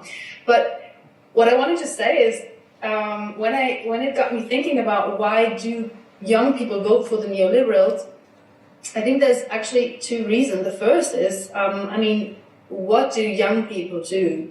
They're on social media, right? They're on Instagram, they're on TikTok, and I don't know if you have been on these channels, but this is a lot about buying stuff and getting cool and rich and famous by selling stuff or buying stuff. So they are victims of a consumption culture, and they have grown up in this, and this is the disastrous effect of it. And secondly, they grew up in our educational systems that teach them you will get rich or you will be successful if you try really hard. So it's kind of a version of the American dream. So it's a hardcore neoliberal thought of educating our young children and youth. And so I'm not really surprised that they are believing in the neoliberal agenda of the FDP, actually, because that's what they tell them. Although they pursue the policy that is only for the really rich people, to be honest, it's a rich elitist circle, they were successful in selling a story and getting on the neoliberal agenda that has been so successful in the past decades. And I mean, the FDP was the most successful party in using TikTok. I mean, all the political leaders of the FDP who used TikTok like won the election. And I mean, it's just like what shocked me was how deeply rooted the neoliberal hegemony is in the brains of young people. But as Jana rightly told, it's the effect of educational system which trains the people to be like that. And I'm working at the University of Munich at LMU. It's one of the biggest universities in Germany. We have all 50 to 60,000 students. And just a small example, we have not a single leftist student group at our university. So people are too busy after the Bologna process to get organized. They are just reaching out for ECTS points.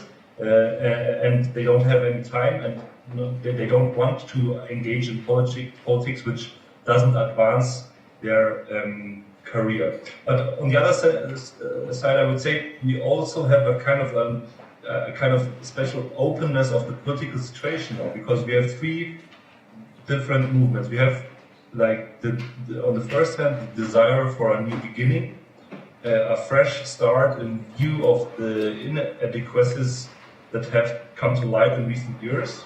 On the other side, we have the desire for stability, reliability, and on the third side, we have the desire for normality after the exceptional years of the pandemic. And I think those three sides are somehow fighting together. And I mean, I'm from Bavaria. Bavaria is a huge state, and most of the people live in rural areas. And a comrade who was running its election campaign on the countryside, like many people there have their own houses, they have 2 or 3 cars, and like this imperial way of life, which is like deeply rooted in our own lives, is so strong. So they said, I'm fearing that I have to change my own life, and that's what people don't want to do. And maybe the last point, which I want to point on, because probably we won't talk about it any longer. I mean, in Germany we have around 9 million people who are living in the country, who are paying their taxes, but who are not allowed to vote because they don't hold a German citizenship, so they are not allowed to vote. And today I talked with the cleaner of the office at the university I work. She's of Turkish origin. She lives in Germany for 30 years now, and she has not the right to vote. And I was talking to her, and she told me, yeah, she has a daughter, and her daughter holds a German passport. And I said, cool. And for which party did she vote? And she said, no, she didn't vote. She just told me, it's not, the elections are not of interest for me. And so this is a huge problem, because many, like we have somehow a democracy for the rich. The rich ones are voting, and those who are of migration background or of a poorer class, they don't go to the election. We have 25% of the people who didn't go to the election polls, and this is a huge problem, I would say. Just to add this, just a quick information, because this is something that I was thinking about a lot too. There's so many people in Germany who actually are not politically involved. And I saw a very interesting diagram today that the elected Bundestag, the elected parliament, has been voted by only 52% of the total population. If you count in the non-voters, the people without a passport, and also the minors who are very much affected by this parliament and following parliaments. And it makes you think. Thanks, Jana. Thanks, Karim. I want to bring it back to Albert. You guys just spoke about, I think, Jana, it was you said the social movements are actually really strong, and there were 600,000 people on the street last Friday. But why did Die Linke lose 2 million votes? If that is the case, why did the Left Party have such a disastrous result? Why did these social movements not come out to vote for Die Linke? Where did those votes go, basically? Albert, if I can start it off with you. Yeah, unfortunately, I have to say more generally, that the social movements do not control or do not have that many votes. On the one hand, we overestimate the strength of social movements. Even if there are 600,000 people out on the streets who actually believes that they're all going to vote for the Greens and the Left Party. Many of them are going to vote for the SPD. Quite a few of them are going to vote for the neoliberals or the Christian Democrats. That's totally clear. So it's never the same that like the whole social movement is going to vote left. Maybe for the more radical direct action groups, it's a little bit better, the percentage, but then they are smaller also at the same time. So I think we, in the Left Party, tend to, as important as they are, I don't want to argue against that, but we tend to overestimate the importance of social movement in terms of electoral strength. And that's a major problem also in terms of the campaign design, many other issues that are related to that. If you look at you mentioned that already, if we look at the 2 million votes that Die Linke lost, more than 1 million went to SPD and Greens. Now you can wonder, why do they have the better concepts, or why do they connect better with voters? I have no clear-cut answer to that yet, but it's pretty clear that it's not like these people are more radical and they don't find their options. We are the more radical option. They left us to vote for the center-left, or in the case of Greens, the center whatever. So this is way more complicated, I think, than we tend to think. Also, within the Left Party, we have a lot of infighting, very pleasant infighting that I think is not useful at all, basically for anybody, in terms of elections, but also in terms of the party in public more generally. This has not been resolved. This is going to come out the next days and weeks very strongly, I'm sure, and the infighting is pretty bad. We preach solidarity as the means to solve the major crisis Kerem laid out, but we're not able to practice solidarity amongst ourselves. It's always the other wing that is responsible for everything that's going wrong. And it's never yourself or myself. And that's not solidarity. To the contrary, we feed into the neoliberal narrative with this that splits up solidarity in terms of the survival of the fittest and everyone doing everything just for his or her own interests. And that's a major problem. Then, thirdly, we don't have a strategy. We simply don't. What voters do we connect with? The poor? The workers? Or are we connecting with the young urban creative class? Those are conflicting views within the party. And I tend to say, we need to embrace them both to a certain degree, but that's very hard because socially, economically, they're drifting apart. So where's the narrative that brings together these groups that should be the core of a progressive movement and politics in Germany, but that are basically drifting apart socially, politically, culturally. And I'm not going into any detail. I know in the UK you have similar questions in terms of strategy, but you could tell from the electoral campaign that we don't have a strategy. And last thing, we don't also have what we call a narrative. Why is the Left Party necessary for building a better society that will help the poor, the downtrodden, the marginalized people to get in a better position in this society, and that builds a society up from the bottom up, and that decreases instead of increases social inequality, that decreases instead of increases arms trade, and all the other issues. I don't want to take too much time, but I think those are the problems. Albert, if I may, just shortly, I would totally not contradict you in the things you said about your analysis about the Left Party.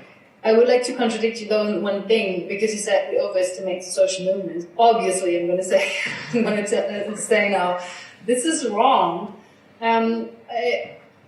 to the contrary, I would say we overestimate the capacity of political parties to actually work with the political will of social movement and to integrate that. So, and it's also the left party who was not able to integrate these social movements. So, just to give you one example, there is no party program, not even from the left party, although it is the most progressive, there is no party program that is able to meet the 1.5 target that we have set with the Paris Agreement. So was close. It was kind of close, but it was not close enough. And when it comes to our existence, it should be close enough. And so this is one thing, and it shows again that political parties in Germany are at the moment not able to deal with these challenges. And for me as a climate activist, the consequence as well is this is the best day to start with political activism. Again, this is the best day to keep on working in social movements, because now it's more important than ever to keep up the pressure from below, to keep up the pressure from the streets, from the coal minings, from everything. Because political parties in the state, and especially the left, are not able to work with this. I ask Jana a question. Just a question. I wonder if you say our program is not close enough to getting only 1.5 degrees margin. All the other programs are worse. Why are we the ones losing and they still win? Because of all the other things that you said, because there's, it's still right. We don't have the narrative. We didn't sell it right. We don't have the credibility as well to be declining. And we have these internal fights. And we have, let's be honest, we have a lot of people in the party who do not think that climate change is the most important issue and who still are fighting for, I'm not going to start with that, but it's complicated. Karam, you wanted to come in. Maybe I can add one thing. I think we are missing a concrete utopia, as Eric Olin Wright said, which could unite left party and also the social movements. And to be honest, we were missing a narrative. But a narrative based on the interest of the working and poor classes in this country. I mean, it's not only a narrative enough, but we also need to be based on the interests of the working classes. And I mean, none of the progressive parties somehow went to the public and said we want a left-wing reformist government. But to be honest, only a left-wing reformist government would have been able to tackle the above-mentioned crises, like economic crisis, ecological crisis, and of course supported and driven and forced by strong social movements, and also of course without any illusions in such a government. But nobody was really fighting for that. And the second point I want to make is we don't have only to look at our internal problems, but there was also, especially in Bavaria, a huge Red Scare campaign. I mean, they called it Linksrutsch verhindern, so prevent. It was a Red Scare, communist scare campaign, and it was huge. Munich was full of advertisements saying, okay, if you vote for the left, communism will come. And it was also supported by big capital. I mean, there were advertisement campaigns in newspapers, saying also if you vote for left, green, red, then we will have some kind of eco-socialism the next day. And that's a big problem. But maybe we can also start about talking what gives us hope after Sunday. That sounds like a good idea. Do you want to kick us off? What gives you hope, Karam? I mean, as Jana, I know that I was running as a candidate for Munich South, But as Jana sees herself, I also see myself as more an activist coming out of the social movements, and I still am rooted in those social movements. For example, in the Kurdish freedom movement, which is one of the biggest social movements we have in the Middle East, but also in Europe. And what gave me hope, or gives me hope until today, is the referendum Deutsche or Expropriate Deutsche Wohnen, which was a referendum in Berlin, which said that all real estate companies owning more than 3,000 apartments have to be socialized or expropriated.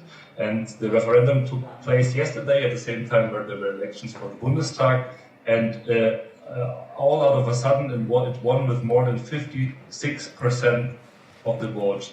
And it's a huge success for social movements, for leftist, progressive parties. And I think maybe we can also focus on that, because after this success, the fight is not over, because the Social Democrats and its leader in Berlin, she's called Frau Giffey, they don't want to realize this once referendum, and so there has to be, like, we need a lot more pressure from below to get it realized. Maybe all the others can share their thoughts about that. Before I go to Albert and Jana on that, just want to say, we in the UK have actually been really, really closely following that referendum campaign. There's like huge housing movements here at OLS. We actually reorganised an event a few months ago, and we're massive solidarity. We were all so impressed to hear about the result, and it certainly hasn't gone unnoticed abroad. I can tell you that. About, I guess, what I think people are interested in, because we don't really have that system of referenda, particularly on the state level. What does that positive outcome actually mean? How is Berlin going to expropriate big landlords in today? Albert or Jana, do you want to come in on that? Yeah, I can come in. It's going to be an expropriation, but they will be paid for it. So it's not like... Unfortunately. Under market price, though. Like under market price, hopefully, that remains to be seen. It's still the right move, and it was a great movement, and I could see that here. I just had garnering a few signatures. I was not one of the main activists, but it was really, really great to see how that took off, and actually I doubted he would win until the very end, just because the entrenched interests are so strong and they waged a big campaign. But also, to make things more complicated. It was a big win. I'm happy about it, and I will continue to be happy about it for the rest of the week. But still, at the same time, Die Linke, the only party which unanimously supported this decision, lost votes, even in Berlin, not as much as in other places, but we lost votes. While at the same time, the SPD, the Madame Giffey that Kira mentioned, who came out openly against implementing this popular decision, gained votes. So it really is complicated. It shows that, I think it demonstrates that you can insert at certain issues, you can be successful. These popular votes are a rather recent phenomenon in Germany also. We didn't have that 20 years ago either. But you can win on single issues, but it's very hard to translate that into another vision for society. People have voted for this because rents have been skyrocketing in Berlin over the last 10, 15 years, literally skyrocketing, and they can pay it, not just the poor, but also the middle class. And we have a city that has 85+% renters. So almost everybody is a renter, right? And this is one means of helping them in their immediate living situation and possibly improving their living condition a bit, because I think like 150 euros out of each Vonovia apartment is just paid by the renters just for the dividend on the shares. So if you just took that out, it would certainly help people. And it's not so difficult to pay for the expropriations, because the credits are so cheap these days. You can get them almost, not quite, but almost for free. So that's a good bargain. But again, big win, very hard to translate into a broader vision for another society. Although I would put it more positively, because I remember when they started a few years ago. I mean, even as leftist people, we thought like, wow, this is a radical demand. You know, they want to expropriate. Wow, they want the communism, but they kept on with this, and the campaign got more and more successful.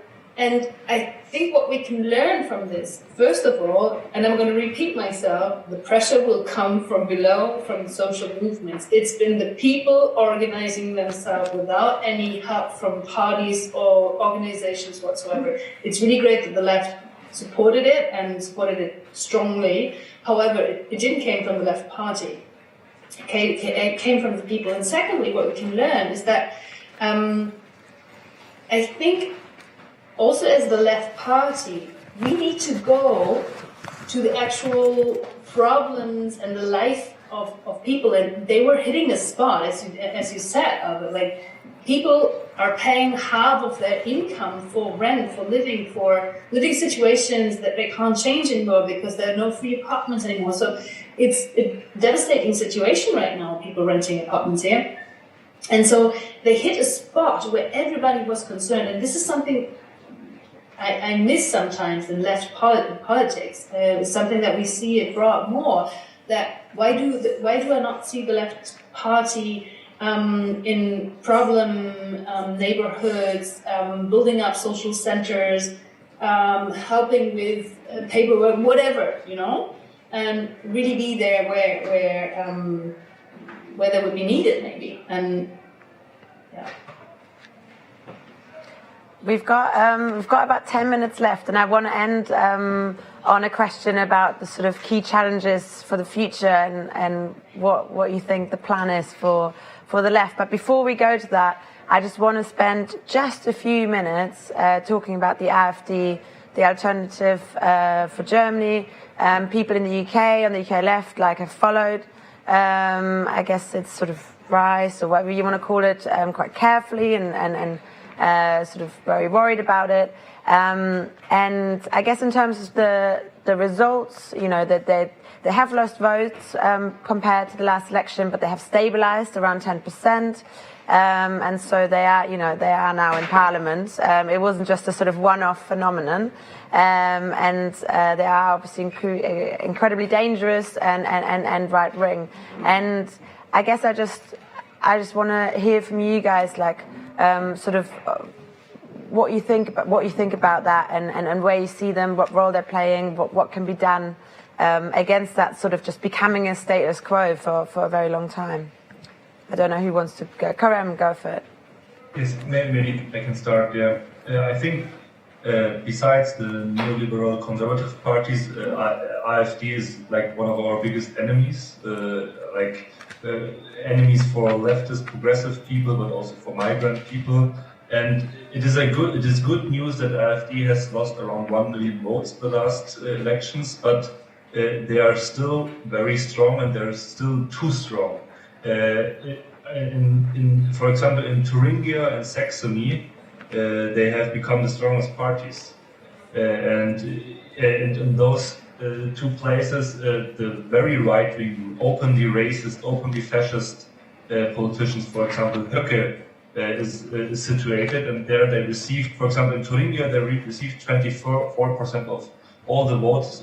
They gained a lot of, I think, more than 15 or 20 direct mandates, and this is really worrying. And just I want to give you some numbers. AfD now has, after yesterday, they have 83 deputies with a staff allowance of 19,000 euros a month each. So it is an army of right-wing extremists funded and trained, or not funded, not trained, funded by taxpayers' money. And it goes even further. They have an own foundation right now. They call it Desiderius Erasmus Foundation. And this foundation, now after their second time coming in to joining the Bundestag, they will receive also a lot of state money. I've heard the number of 80 million. Do you know the share? No, they start with way less, and then this is going to be built up over years and years. I know that from our foundation. We started with little, and then it becomes more and more. So that. But they will receive thousands of millions of euros. So, like, I don't have the number, but they will receive a lot of money to build up and broaden their right-wing hegemony, and this is something very dangerous. Do you want to? I mean, yeah, not much else to add. To be honest, this is really frightening that we have a relevant part of the population who are in favor of anti-democratic fascist policies. I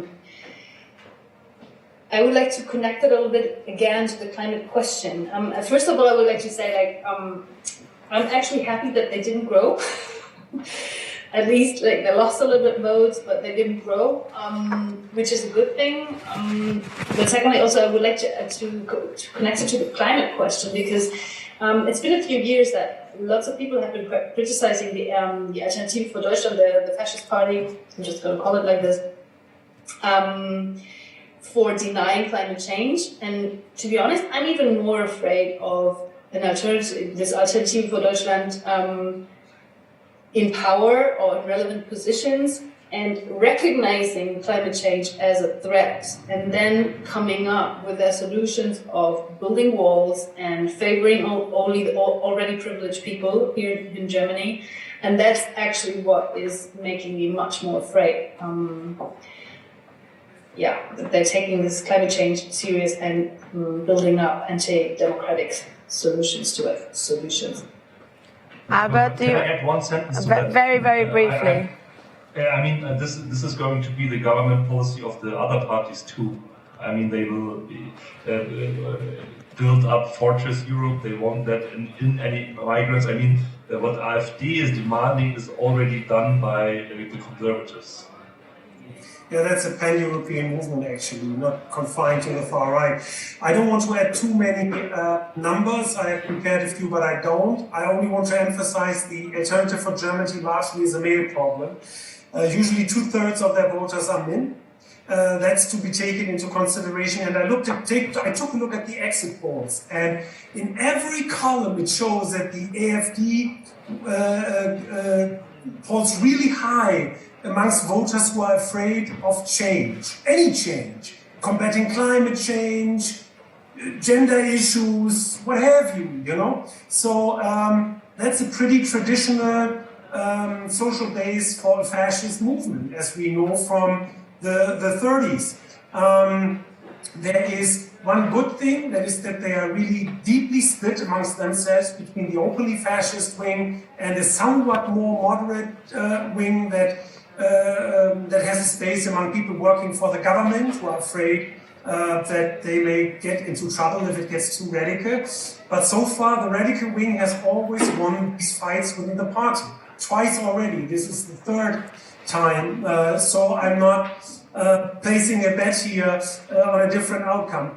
But keep one thing in mind, as bad as it is that the AfD gets 10%, if you compare it to most countries in Europe, this is not a strong result. They all have far-right parties in parliament these days. And if you look at France, if you look at Italy, the Netherlands, Hungary, Poland, they are already on a different level. Now, I know, of course, Germany is a special case in this context. There's no doubt about that. Still, I think in these troubled times, it still is bad. Every vote for the AfD is one too many. Don't get me wrong here, but we are not. They are not taking over the country yet, very clearly. And the one good thing that I see in this, in the parties of the center, is that after this bad result in a single state of Thuringia, where they briefly voted in Free Democrat with the help of AfD that crushed after a couple of days. The other parties have been fairly strict in rejecting any sort of cooperation, even the Christian Democrats. Now that there's no guarantee that this is going to stay, but we have to put up pressure that the price they will have to pay in case they collaborate with them in any matter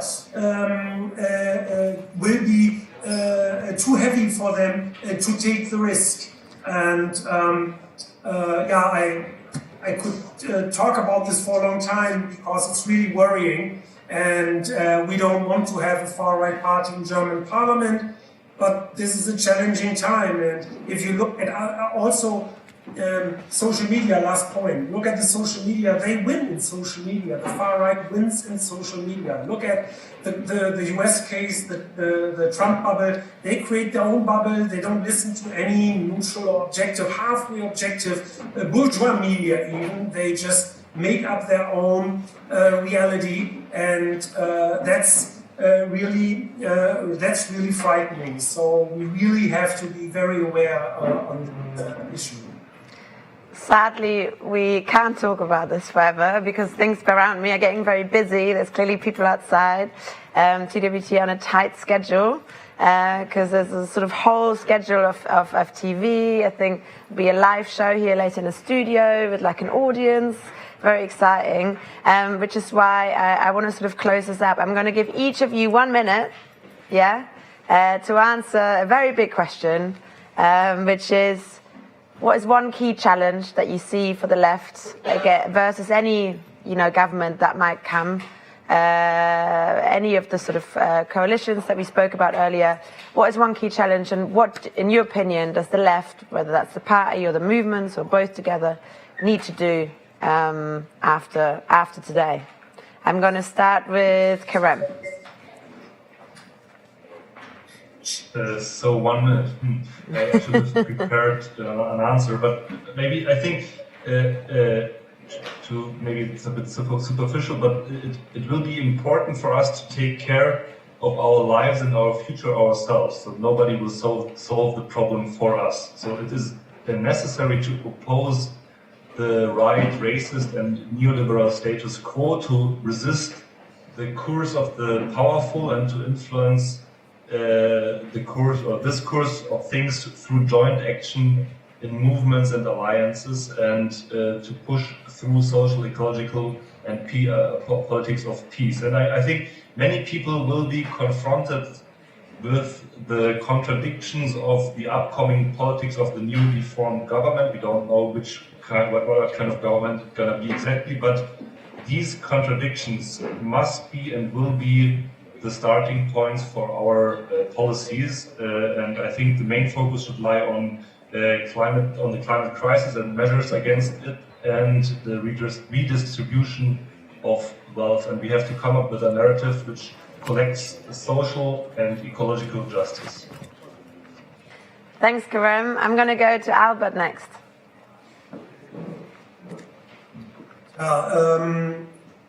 I have answer in two parts. The first one is bringing back issues that are already brought up in terms of building the left as a party and a little bit the left as a movement and reality for activists in society. I think we need to come up with a strategy that really is sound and it doesn't try to bridge contradictory things. We need a narrative and we need unity. We need another way of dealing with each other, no matter what, even if we have very different opinions. That's, I think, crucial. Now, given the issues and cleavages that we need to politically exploit, if you wish, I think the social divide is number one. And we have to make an effort for reconnecting with the working class. If I look at the exit polls, 5% of workers have voted for Die Linke. This is terrible. For a left party, this is our base, our potential base, are the ones that we claim to speak for. So we have to make an effort to listen.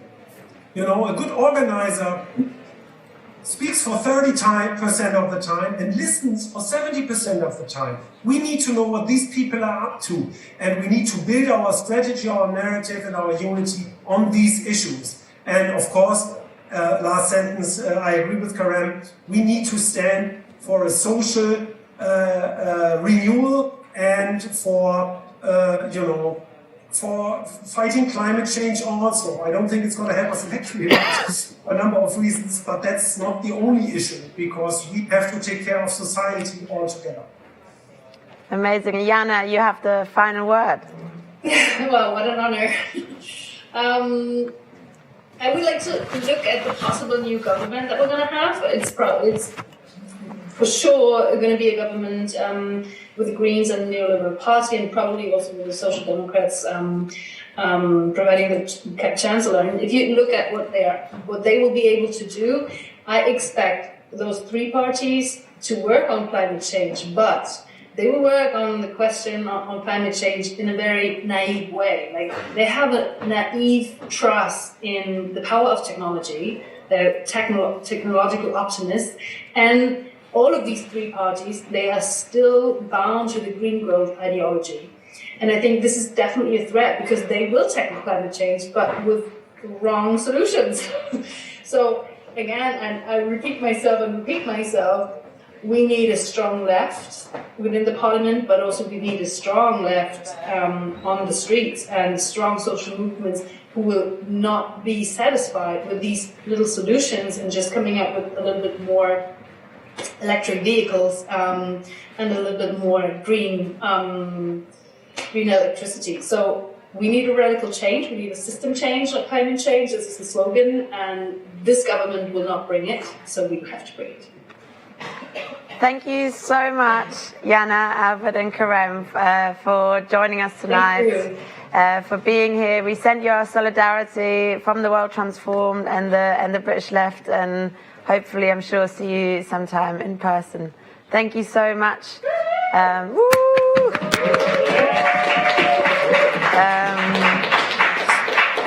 going to pass it back now to TWT TV. Thanks for having us. Okay, let's do this. Should I take them somewhere else? Yeah, you can take them. Oh. Yeah, but it's not coming on 8. So this laptop is better, so we have to go back. Huh? Bye. Oh, they're already gone. Wait, let me. Oh. Bye, guys. Well done. Oh. Can they hear me? Can you take... Oh, they're already going. Bye, Albert. Thank you so much. Bye-bye. Oh.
Easy. What's good, people? Come on, we're back in the house. Woo! We're back in the house.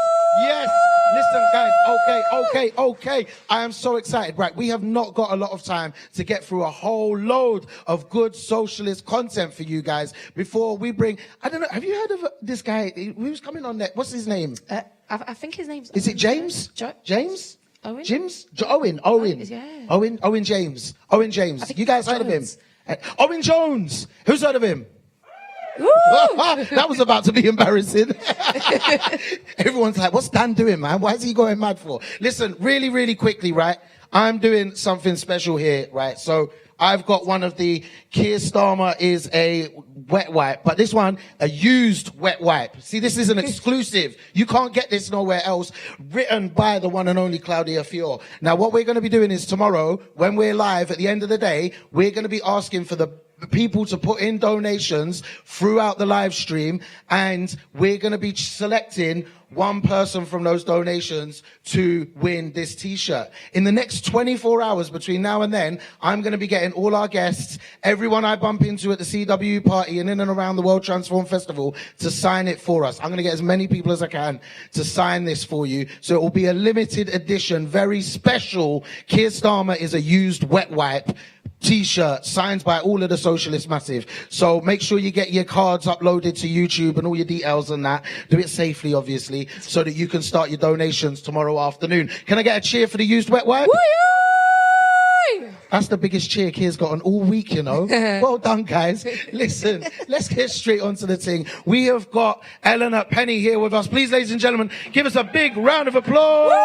Hey, hey, hey, hey, hey, hey. Booyakasha. I saw Eleanor. Eleanor was side of the stage just before, and she was looking confused. She thought she was coming here for an interview about, like, you know, her books and poetry and stuff. God, and we was on stage just rapping and making noises like, boo, boo, boo, boo, bang. And she's like, have I come to the right rave? But don't worry, you are in the right place. How are you, Eleanor? Eleanor, have you had a good day? Yeah, I've been to the aquarium. Aquarium. Personally not keen on them, but yeah, that's a whole nother political conversation. Save the dolphins. We won't tell Shamu. But what other than going to aquariums, what have you been up to? Books, poetry, fighting eco-fascists? What's going on in your world? What's going on? At the moment, we're trying to get together with like various climate people and different actually Jewish based groups to figure out how we organize, how we kind of frame and map different possible threats coming down the line in terms of how far right forces who have usually organized around climate denialism in various forms, particularly the kinds of forms that are linked to church-based funders in the US, are now kind of doubling down in terms of a more eco-fascist based coalitions, which is a lot of fun. This is why I go to the aquarium in my spare time. Need to be no thoughts, head empty.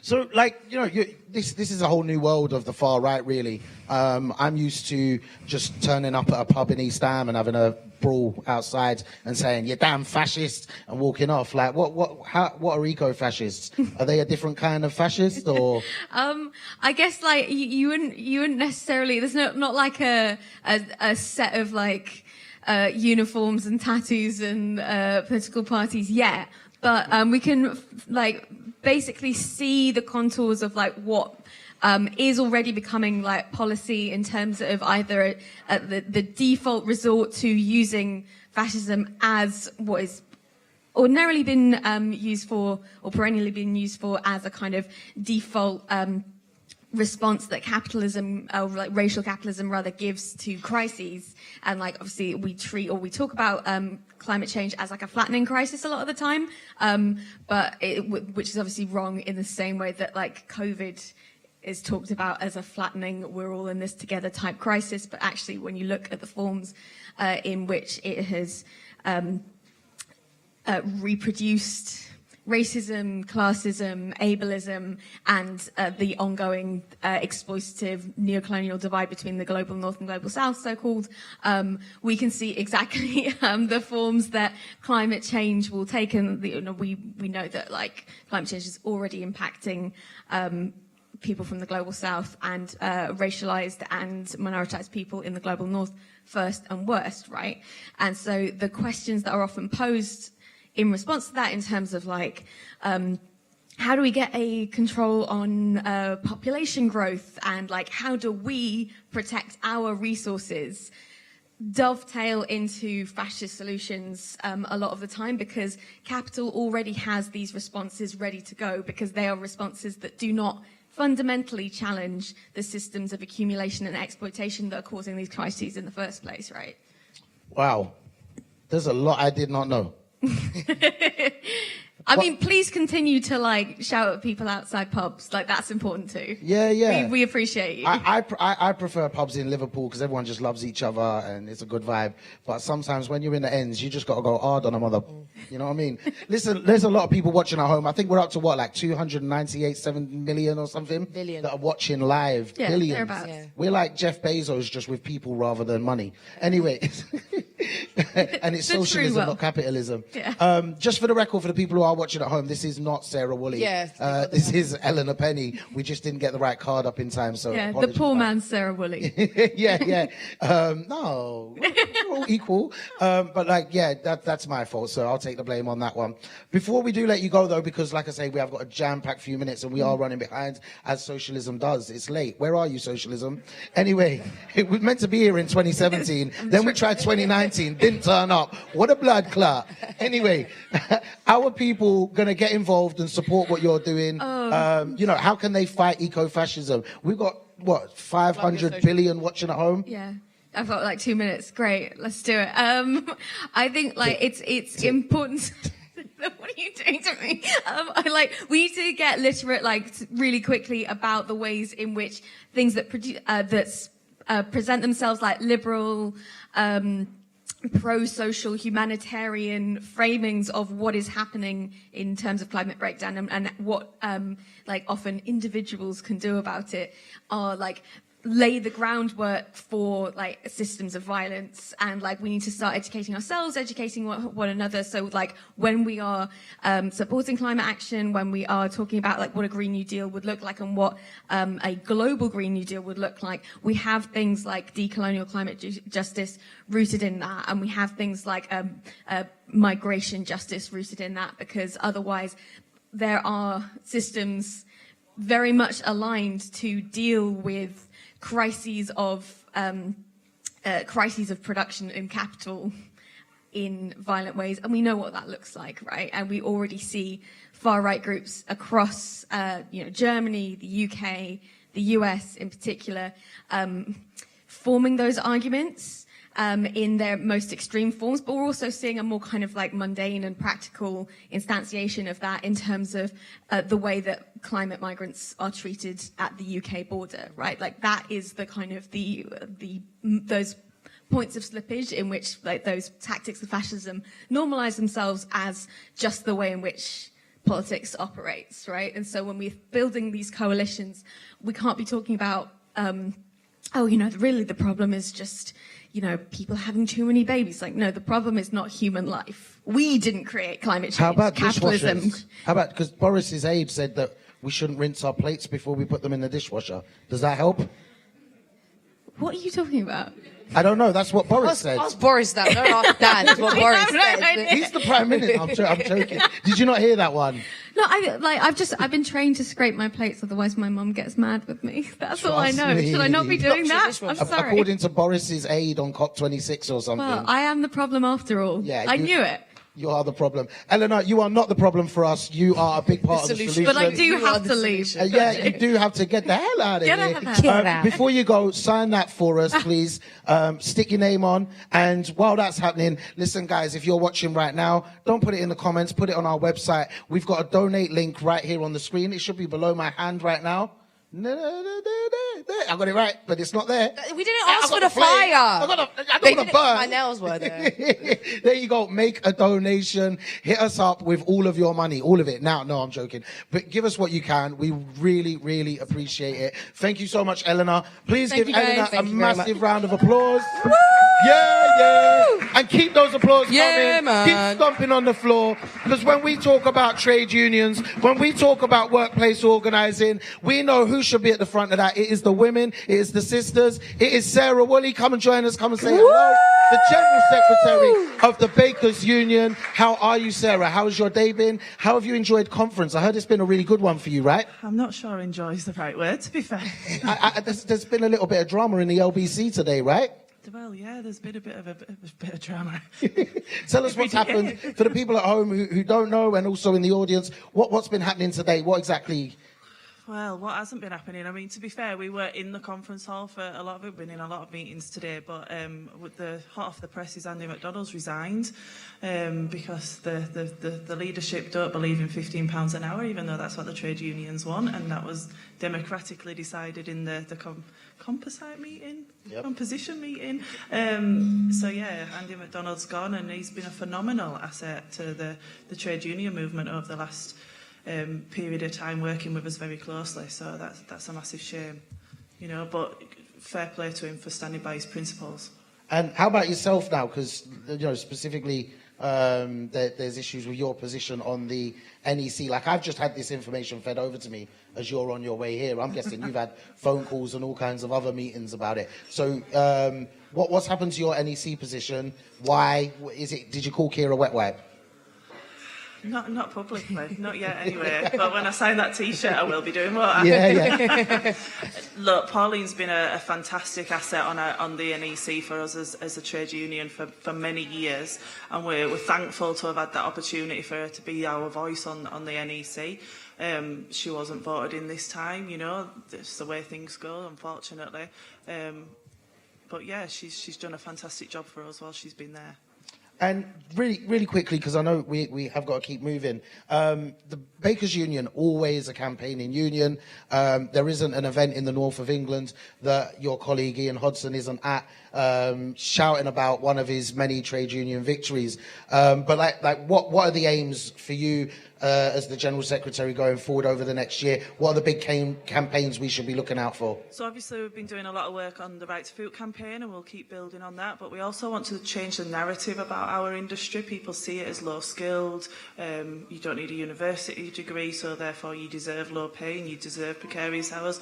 Well, that's not right. Our members are skilled. Not everybody can stand on the end of an oven and tip out hot tins of bread for 12 hours, or, you know, box fondant fancies, or even serve behind a counter in a McDonald's or a Greggs. Yep. Not everybody can do that. Or get held at gunpoint in a McDonald's like I did. Listen, I have had pizzas thrown at me as an ex-Greggs worker. I've been threatened. I've been told to watch my back. Pick up the Greggs workers. You know, and people deserve better. So we want our members to be proud of the industry they work in and have terms and conditions and a rate of pay. £15 an hour, no 0 hours contracts, because they deserve that and more. And we want the public to recognise that they shouldn't be asking why should a McDonald's worker be paid £15 an hour. They should be asking why aren't they being paid £15 an hour. Exactly. 100% bigger. Also, we want hot sausage rolls in Greggs. I'm sorry, I got distracted thinking about Greggs. Claudia, go ahead. Right, so belly's rumbling now. We're all going to leave hungry from here. So I've got a question, obviously, as a female general secretary, when you go into meetings with other general secretaries, who majority of them, I'm assuming, are obviously men. How do you ensure that you can fight for gender inequality in the workplace when obviously you're in a space that you're already dominated by men? Look, it's tough. Our trade union movement is so male-dominated. I tend to kind of just sit and listen, let the blokes get everything they want to say off the chest, and then have my opinion at the end of it.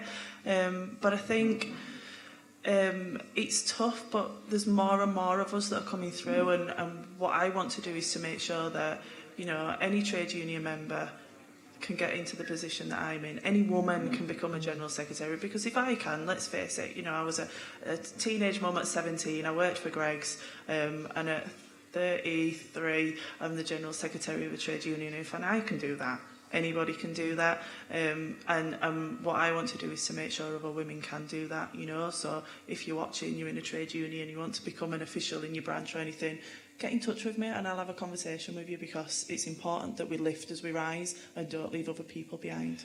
I love that. Yeah, real talk.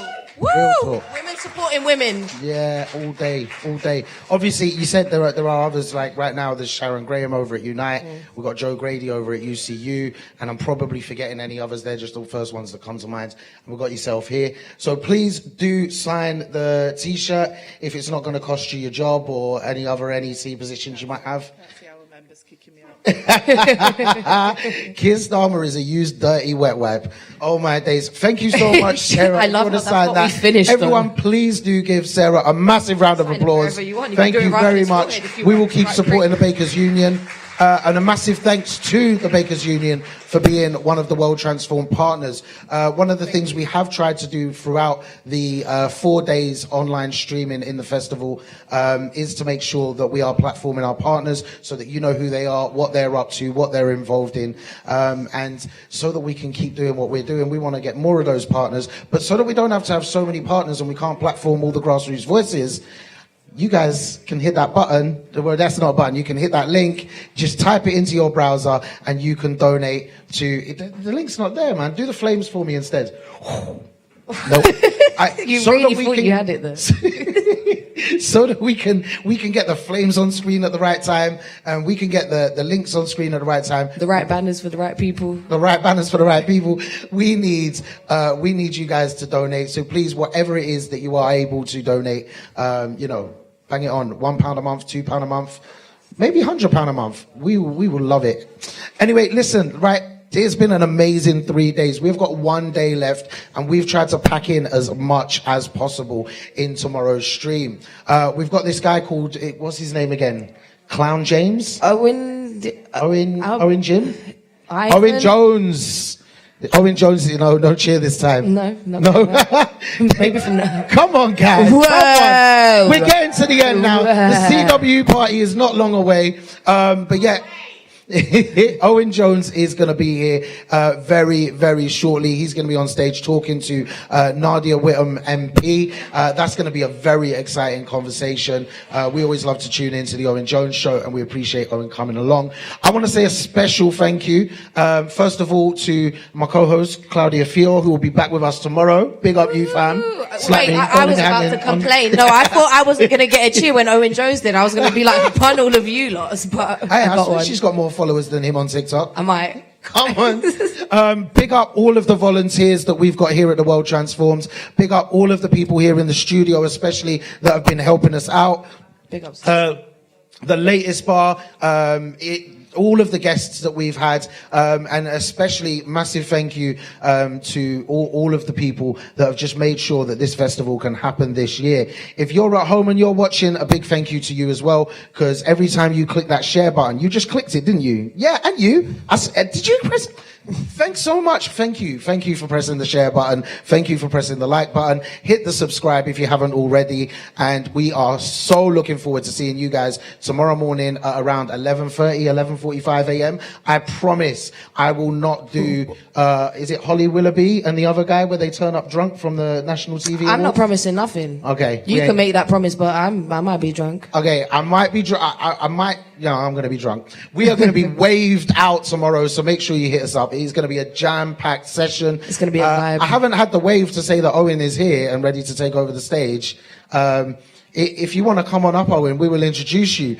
It's that guy. He's from the north of England, so we give him a bit of credit. He's got a great little YouTube channel, a nice little following on Twitter. We forget about the fact he used to work for The Guardian. Boo. Boo. No? No one's listening. If we can have everyone ready to give a massive round of applause for our good friend Owen Jones. Owen, look, I know it's your show that's about to start, but before you start, you know what you need to do? Go on, hit me with it. Sign the dirty wet wipe t-shirt. Come on, brother. Wet wipe. I think these days we've moved on. I think maybe something more profane than wet wipe. I'll just leave people's imagination. Give us something new and we'll make it a t-shirt. That's all right. What are you thinking? I'm just going to let people's imaginations run wild. All right, hit us up at TWT_now and let us know what the next T-shirt should say. Maybe we should just like Mr. No Policies. I don't know. Owen, thank you so much for coming along. Really looking forward to watching the show. Have a great evening, and we'll see you later. Woo, woo, woo, woo.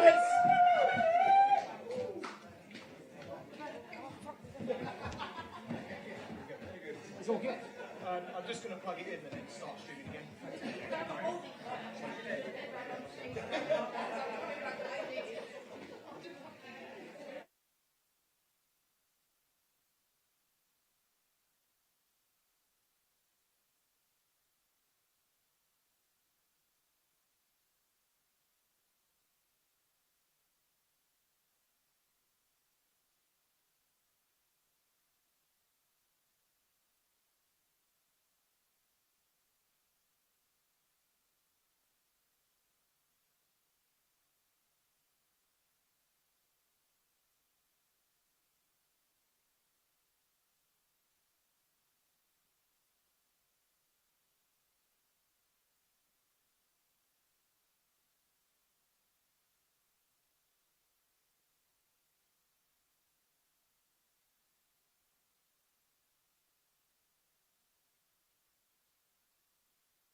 Testing, testing, testing the audio mic.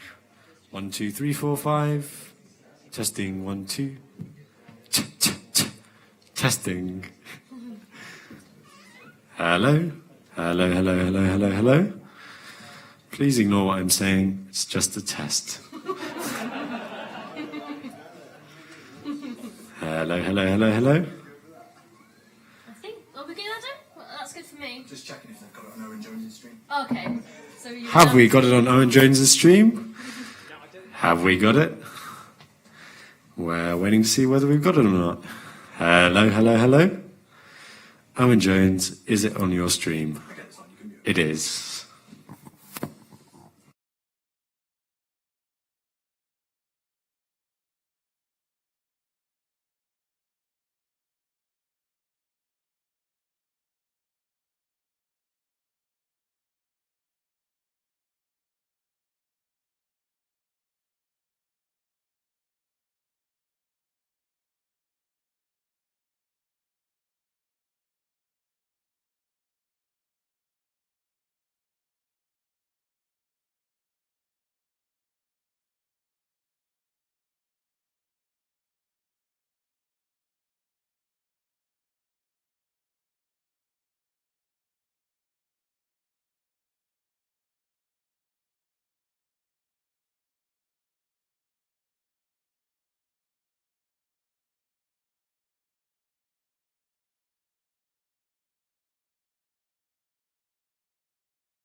Yeah, a bit more energy, come on. Yes.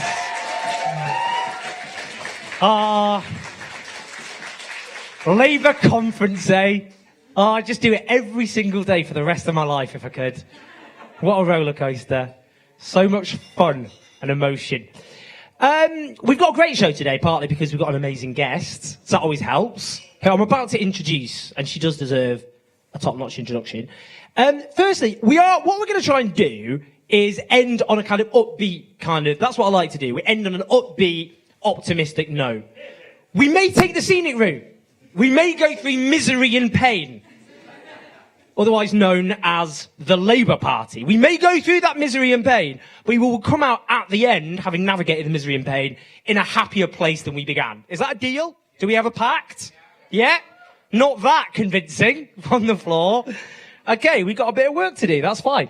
Okay, so I think I'm just going to kick off before I introduce our amazing, esteemed guest and friend. As you may know, Andy MacDonald has resigned as Shadow Employment Secretary from the Shadow Cabinet. Now, Andy, I want to say something about Andy MacDonald. I've known Andy MacDonald for a while, and he's a great guy. And I'm going to say this, he's a Labour man through and through. So actually, he didn't vote for Jeremy Corbyn in the first leadership election. He was a Burnham man, but he was a Labour man. And he believed that that was the democratic choice of Labour members, and he very much fought for progressive policies and ideas. And he continued to do so on the basis that Keir Starmer had stood very explicitly on a campaign platform of party unity, of radical domestic policies, of electability, of integrity, and of honesty. How's that gone, everyone? Now, Andy MacDonald hung in there. He hung in there through a lot of provocations. He had to abstain on things he did not want to abstain on. But he carried on fighting for things because he believed that was the right thing to do. And then the Labour leadership told him that he must argue against a genuine living wage and against a statutory sick pay, one of the lowest in the Western world, that is equivalent to living wage. And having applauded those key workers who kept this country going, who carried this country through its worst crisis since World War II, he couldn't look them in the eye and do that. And that's why he resigned. And that's why I'm proud of Andy MacDonald, and all of us should be proud of Andy MacDonald as well.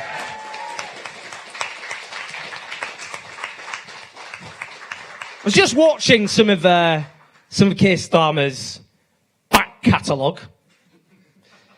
He did a video in November 2019 in which he stood with McDonald's workers fighting for a £15 minimum wage, and he meant it. He meant it, a £15 wage for them. He said that was the very basic that a Labour government should fight for. Because you see, Keir Starmer, who said that we should nationalise energy before he was elected leader and then afterwards said we should not, who argued that corporation tax should be hiked, and then when the Tories proposed it, he opposed them, who declared we should have party unity, and launched a conference in the middle of an energy crisis when the supermarket shelves are emptying. The Tories are imposing a universal credit cut that's going to drive children into poverty, and 150,000 of our fellow citizens have been killed by COVID in one of the worst handlings of the pandemic on earth. And he decided to launch a conference by declaring war for factional reasons on the left, for those who believe in a Labour Party that stands for transformative ideas. That man said anything to get elected, anything and everything. And those who place their trust in him on that basis, they should feel the most angry and betrayed of all, because they put their faith in him, and he turned around and he stuck their fingers right up in their faces. And do you know what? Before I bring in Nadia, this is why it's important. Some people who call themselves liberals or centrists correctly call out Boris Johnson for his lies. Boris Johnson's a liar, a serial liar. It's in his DNA, dishonest. And the Liberal Democrats, do you remember in 2010 when they said they scrapped tuition fees? And a lot of young people at the time, I remember, they queued round the block to vote for the Liberal Democrats. Different universe, but that's what happened. And those same young people, their faith in democracy was undermined, because then the Lib Dems voted to treble tuition fees. And they marched in their tens of thousands, a generation at the time who were told they didn't care about politics. They were the reality TV generation. They voted in reality TV shows, but not in real life. And then all of a sudden they were too political, and they were kettled and hit with police batons. And the same thing has happened again. When politicians tell voters that they're going to do things for political expedience, for their own careers, and then they turn around and then betray those pledges, they undermine faith in democracy. And that is one of the most disgraceful things that any politician can do. And that's why Keir Starmer is a disgrace for everything that he's done. Now, as I've said, we're taking the scenic route. We're taking the scenic route. We are going to get that, and I am pissed off, so I apologise for not trying to suppress my anger, which I'm trying to do. What we're going to do now is I'm going to introduce a very, very esteemed guest. And what I'm going to say is this. It's not enough to say that she's one of the best Labour MPs, because that bar is too low. She's an absolute superb Labour MP in her own right. You see, the Labour Party was set up to represent and champion people who don't have a voice. People, Labour, the vast majority of society, those who labour in order to live, plus those who are dispossessed under this current system because the other parties represented capital. And that's the tradition she stands in, to give a voice for those who are otherwise, they don't have the funds and the lobbyists and the money and the media outlets to give them the power that capital has.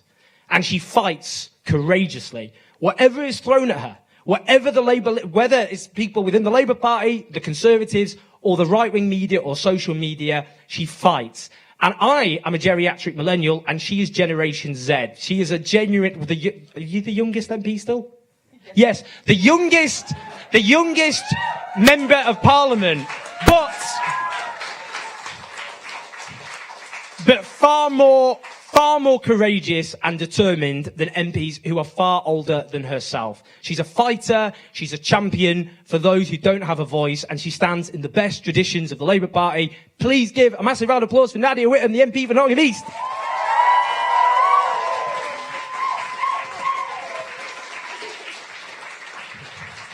Yeah.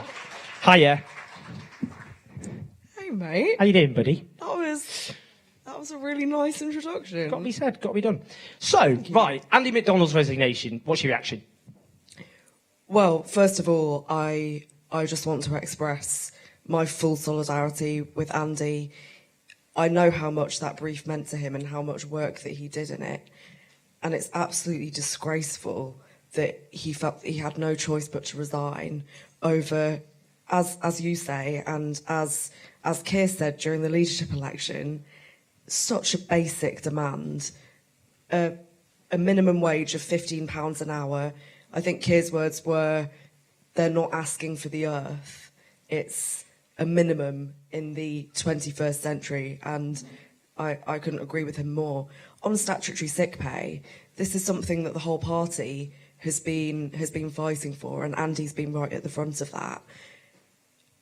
And to be honest, I still feel speechless, because I stood up in the Commons last week and I said to Boris Johnson, I've been able to take time off for PTSD, and I've been able to take the time that I needed to recover. Right for everyone, and at the moment it isn't. And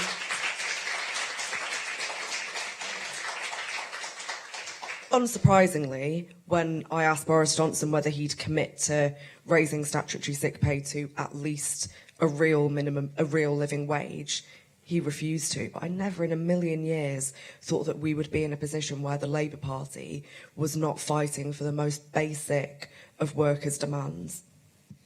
So, you sometimes I get this online, people going, oh, fighting the Labour Party rather than the Tories. You know, I'm obviously well known for my gloves-off approach to the Conservatives. But I've read this interesting thread by a pollster, really interesting thread. Now, I'm no new Labour apologist. What a way to start that sentence. But what are you going to say? No, this is the point. This is the point I make. I think it's quite an interesting point, because whatever you say about New Labour figures, some of them should be in the hate for war crimes, but whatever you say about New Labour, in the 90s, this is what the pollster said, that they actually went for the John Major government in quite an aggressive way, and they actually did go for them, you know, constantly. And the pollster said that the equivalent of what the Labour leadership would be doing now is hammering all they'd be talking about is energy crisis, queues outside petrol stations, empty supermarket shelves, universal credit cuts. Like, if it was the other way round, it would be, in the 70s, they say that was the time when, the rubbish piled up in the streets, and this was a dystopian idea of what happened under the Labour government. It would be a sense of constant crisis. And instead, they started Labour conference by declaring war on their own membership in an attempt to stop the left going anywhere near the leadership ever again and launching a civil war. What does that tell us about the Labour leadership? They don't have even the killer instinct that the Blairites had in the 90s, and instead, in this moment of terrible crisis, they decided to press a big red button, kick the left. God, where the hell do we start with this? Well, I'll say first that Keir Starmer was extremely supportive of me when I took time off, and I'm personally grateful for that. So this certainly isn't personal. My disagreements with him are political. Look, we're living in a time where universal credit is being cut. Millions of families are going to be plunged deeper into poverty. People will be losing over £1,000 a year. It's tens of thousands of families in my constituency. 150,000 of our own citizens have died from COVID. A large number of those will have been avoidable deaths because of the choices that this government made, political choices that they made. People are living in extreme poverty. They can't afford energy. As you say, Owen, there isn't food on our shelves. And we should be absolutely socking it to the Tories right now. And the fact that we're coming into conference, this should be a time for us to put forward our vision to the country and to say exactly what the Labour Party would do differently from day one, how we would materially improve people's lives, how we would give people power. And instead, we're being forced to spend it defending attacks on the left, whether it's the in-error suspension of the chair of Young Labour or the Bakers Union being voted off the NEC. And we're spending it navel-gazing, defending this, opposing the changes to internal party rules that are just focused on MPs and basically making MPs gatekeepers for future leadership elections, which is completely undemocratic. I mentioned before Generation Z, and I think one of the things that you mentioned, the chair of Young Labour, just for those who don't know, Jess Barnard, brilliant chair of Young Labour. and she was issued a notice of investigation at 1 o'clock in the morning, which was attempting to discipline her for calling out transphobia on social media. It's not a joke. And they backtracked when it was exposed and apologised to her.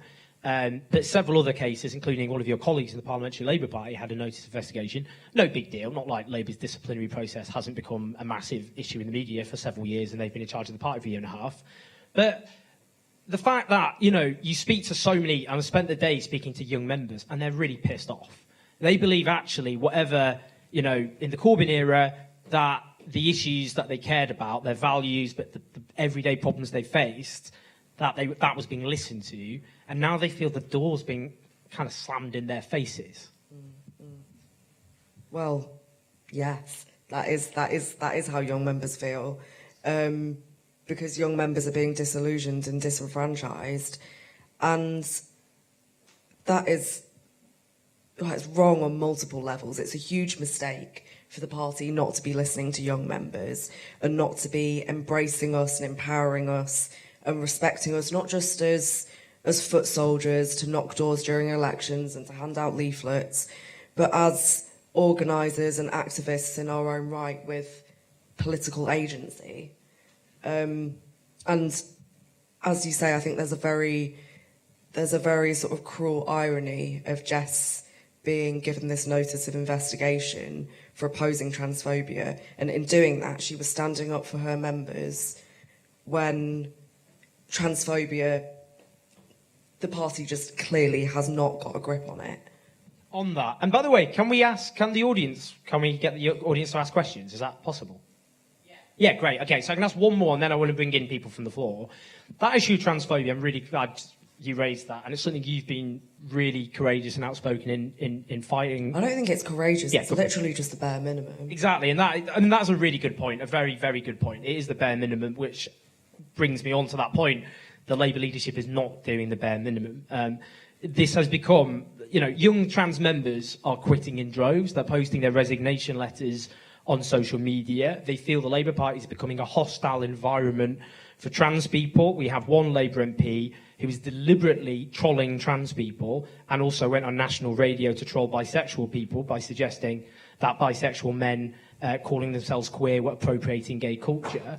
And the Labour leadership hasn't acted. What can be done? Because at the moment, young trans people, and I interviewed some yesterday, feel so betrayed and distressed because they have the whole media against them, and they would expect the Labour Party to be there fighting their corner at a time when they've got such a huge onslaught against them. It's deeply shameful.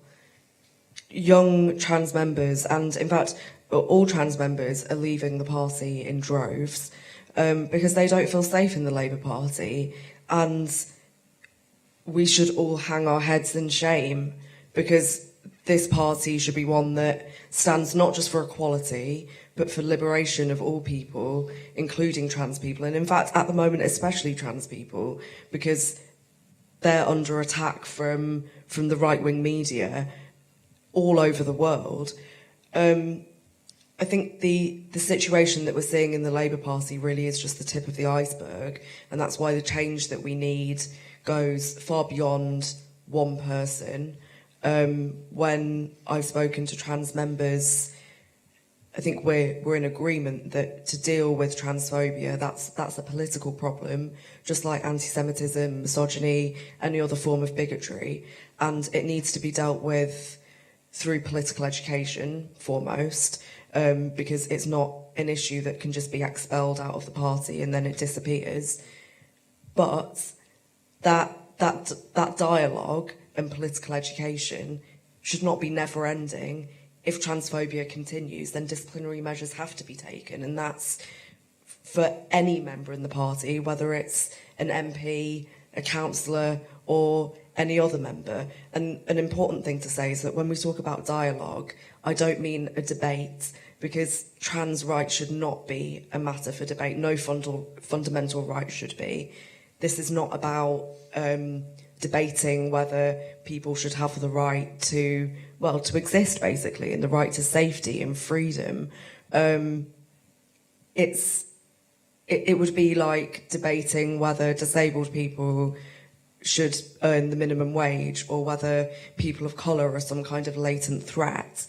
And it's, as well, it's just such...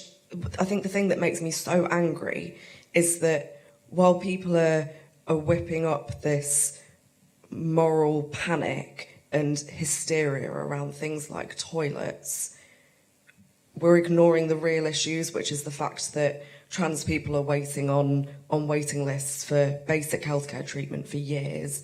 Domestic and sexual violence rates are disproportionately high. Homelessness rates are. 1 in 3 employers openly admits that they wouldn't hire a trans person, and that's just the ones who openly admit it. That's a fucking disgrace, and that's what the Labour Party should be talking about, not all of this posturing on toilets that no trans person is asking for.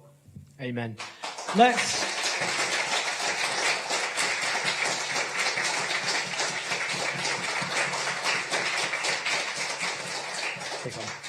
Should we bring in the audience? Should we take a couple of people, ask them questions?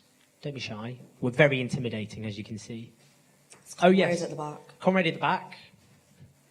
And then, if we can have a woman as well. Can you say your name as well, if Yeah, well, name's Neil. I don't know if you want to know more than that. That's a bit echoey, isn't it? Hey, Neil. Solid name.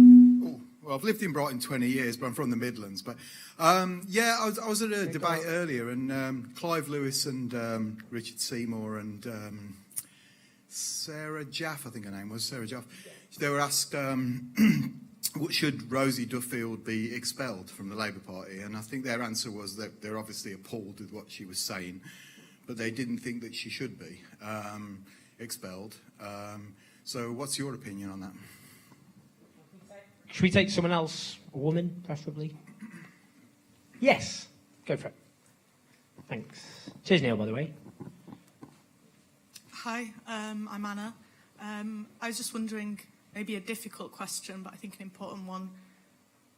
If we've all agreed on the problems with the Labour Party, what do you think people who have hung in as members this far should do now?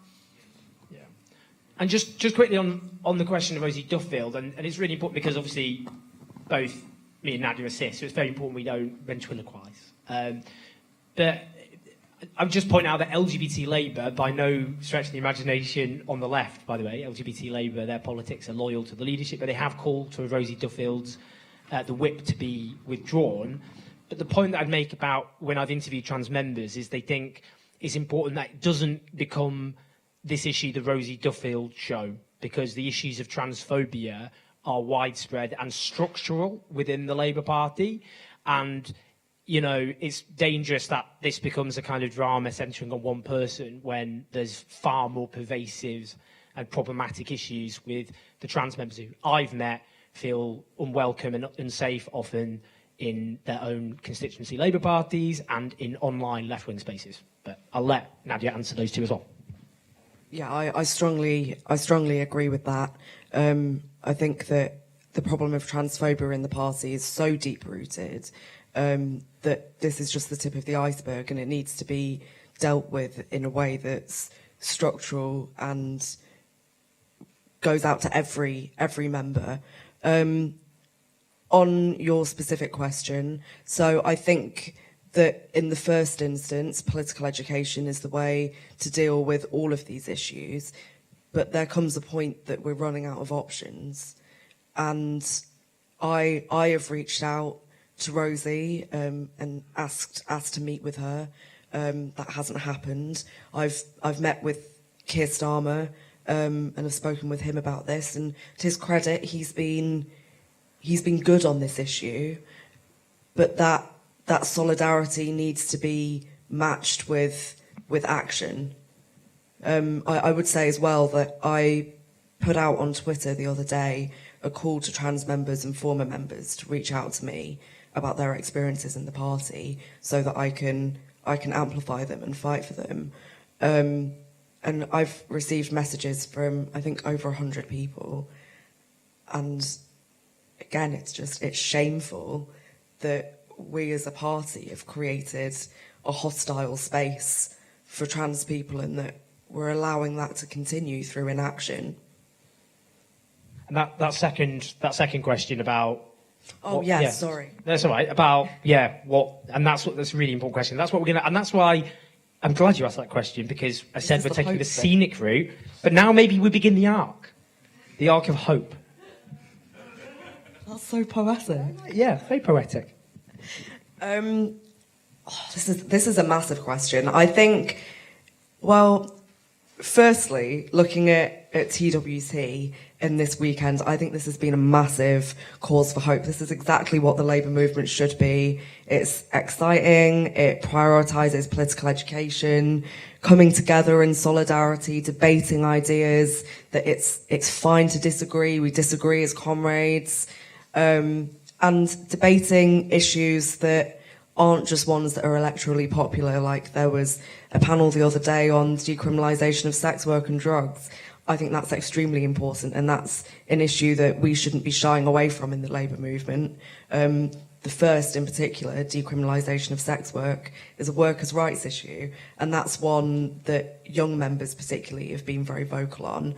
I think that we can take hope from the Green New Deal motion passing.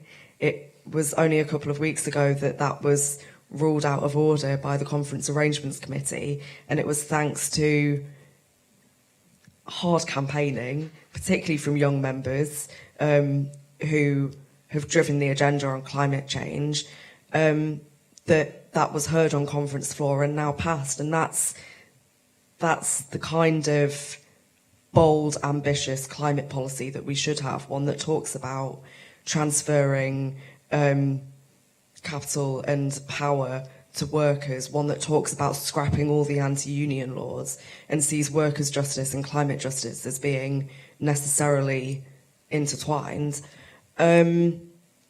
What else can we derive hope for? Well, I think that, I know this sounds a bit trite, but I genuinely believe this.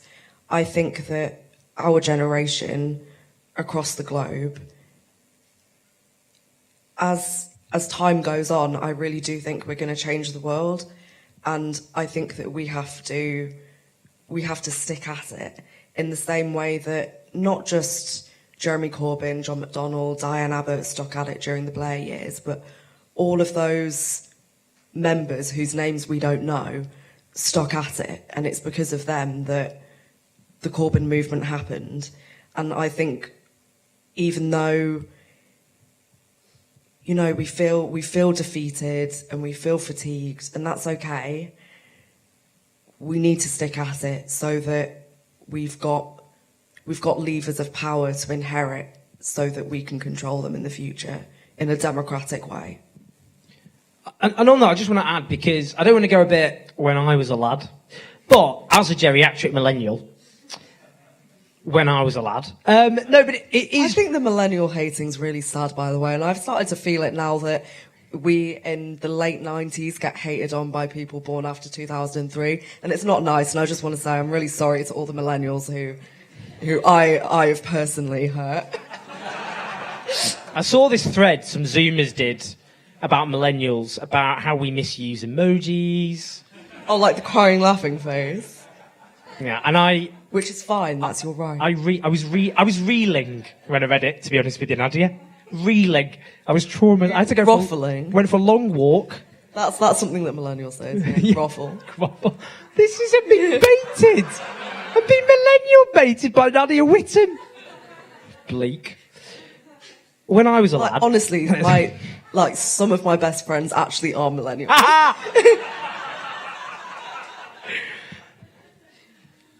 It's just going to take a little while, if you're right. What has changed? And I say this a lot, and it's a bit annoying if you've heard me say it before, but I'm going to keep saying it's very important, because... So when I was younger at university, for example, the mantra was, which was backed up by a lot of evidence, to be honest, is that young people were apathetic. I don't think that's true. I think a lot of them were resigned and all the rest of it, but there was widespread political apathy amongst younger people, and that was the big thing people spoke about in the early 2000s. that young people were not political, that they had kind of retreated often to things like reality TV and consumerism, that kind of thing. And that has dramatically changed. It's just like night and day. We do need to understand the problems we face, which are grave, but we shouldn't just erase the things that have changed. And, you know, in 1983, this is the boring point I often make, but when Margaret Thatcher won her landslide victory in 1983, the young voted for her. She had a 9-point lead amongst 18 to 24-year-olds. And the age gap in politics is new. I mean, in the 1980s, in the mid-1980s, the most pro-Reagan demographic in the United States were the young. In 1968, the most anti-Vietnam War generation were the old. The most pro-Vietnam War generation were the young, often because they hadn't lived through World War II and the horrors that involved. Now, there's a lot of myths, because this general myth is young people start as left-wing, and then the University of Life schools them and strips them of their youthful, naive idealism and makes them just want to kick out immigrants and live off private equity or whatever. But that's just, that isn't actually what happens. Historically, young people are not, you know, the division has been class, certainly, and young people and their grandparents generally voted in very similar ways. And that link has broken amongst, even in 2019, when we got a kicking, a higher proportion of under 25s voted for Labour than in 2017. And there is a general hegemony, a cultural hegemony of progressive ideas amongst younger people, particularly under the age of 40, just so I can include myself in that bracket. But also... And it's like the GMB young members policy.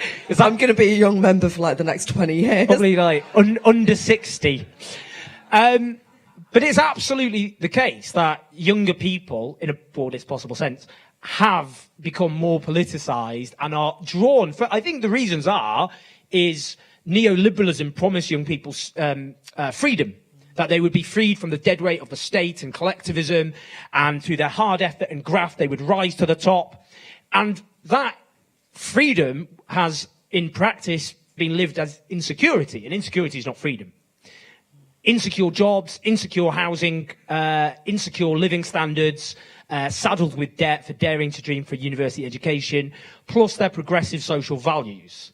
And that's why the left cannot be wished away, because our existence is structural. It's embedded in the structural experiences of millions of people who the Labour leadership at the moment is insulting and sticking its fingers up at and telling them to go F themselves.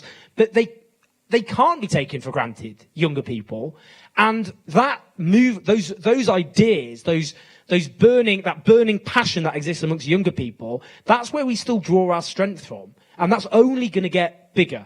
So I think we need to make that very clear, that millions of, it's easy to, what they want to do is frame this as these are the dying screeches of Corbynism, and we're going to throw them into, they're going to die, but they're dying loudly, and they just need to die quicker and shut up and die in a ditch after we humiliate them, and then they can die again. But actually, this isn't just left and right, which is not how most people think. It is often about them trying to close the door on the hopes and dreams of younger people. And we've got to build upon that. That's very, very important. Let's bring in some more questions, a couple more questions. Yourself there on the front. Do we have a woman as well? I can't really see anyone, so I'm a bit worried about doing this. Should we take you two there? Okay, go for it, yeah. Hiya. So you're just talking about young people being like really progressive and having those views. I was wondering what your thoughts on are how Labour then convert that into votes, because they can be really progressive and think that these things should happen, but how do they then convert that into votes, and especially under Keir Starmer? Was it you there? Yeah, go for it. And then we'll try and bring in... Thanks. So on the issue of climate justice, we've just had a brilliant socialist Green New Deal motion pass through conference. But Keir Starmer's been very mixed on his messaging around climate. He's publicly committed to a Green New Deal, and we've just had some brilliant commitments today from the Shadow Chancellor.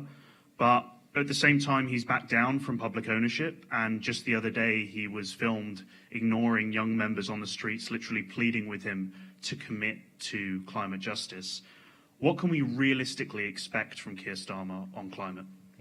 So, just on that, Nadia, it was great, the Green New Deal motion, which originally that motion was disqualified, but then it was put back on. Labour advisors are briefing my brilliant colleagues in the media that they intend to ignore the public ownership elements that have been passed overwhelmingly by delegates at the democratic body of the Labour Party. It would be an insult, yet another insult to the membership and to the democracy that should be so fundamental to our party, to ignore policy that has been passed at conference. Policy is made by Labour members at conference, just like, although there's been some rowing back from our free movement policy, our policy is to defend and extend free movement, to close all detention centres, to give migrants the vote, to scrap no recourse to public funds. That is still our policy, and MPs should be fighting for that in Parliament, just like a socialist Green New Deal is our climate policy, and that's what we should be doing in Parliament. On the issue of public ownership, this is not just something that was in the motion that was passed so overwhelmingly by conference, which should be enough for it to be fought on, but it was also one of Keir Starmer's 10 pledges when he stood as leader. And to do the opposite of that is unacceptable and extremely disappointing, especially when we're right in the middle of an energy crisis where people can't afford to heat their homes. And that first question, younger people and votes, and as I say, in the last general election, only 18% of people under 25 voted for the Conservatives, who obviously won a whopping big majority in the general electorate. They overwhelmingly voted for the Labour Party in both 2017 and 2019. But now, do you think that's going to continue? What's your sense as the only Zoomer in Parliament for a start? But what's your general sense about and what Labour can do given the shift that's taken place? The post-2003 babies would dispute that. But, so I think that it's one of the... I don't think that we can have this conversation outside of the context of proportional representation and electoral reform, because right now our voting system is extremely undemocratic. It denies millions of people a voice, essentially renders people's votes worthless if they live in safe seats. And it's massively rigged in favour of the Tories. So in the last 14 out of 15 elections, even though the majority of people voted for parties to the left of the Tory party, the Tories have been in power for most of that time. So I think it's a real shame that the PR motion didn't pass today, not because I think that that's a silver bullet, but because I think it's the bare minimum in us creating a deeper, more meaningful democracy, not just at general elections, but in communities, in workplaces, in people's lives. So I think the question of how we convert, if you like, people's support for progressive and transformative policies into votes is a complicated one for that reason. But setting that aside, we need to have a set of transformative policies for people to vote for, and we need to use this opportunity to set out our vision for the country and how it would be different to life under the Tories. And I don't mean the Parliamentary Labour Party dictating what's best for people. I mean all of us as members of this movement coming together and deciding what kind of society we want to live in, looking at the crises that we face that are so interlinked, the climate crisis, the crisis in poverty and inequality, the rise of the far right and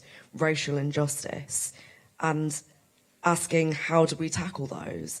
And I think the bones of that are quite straightforward, really.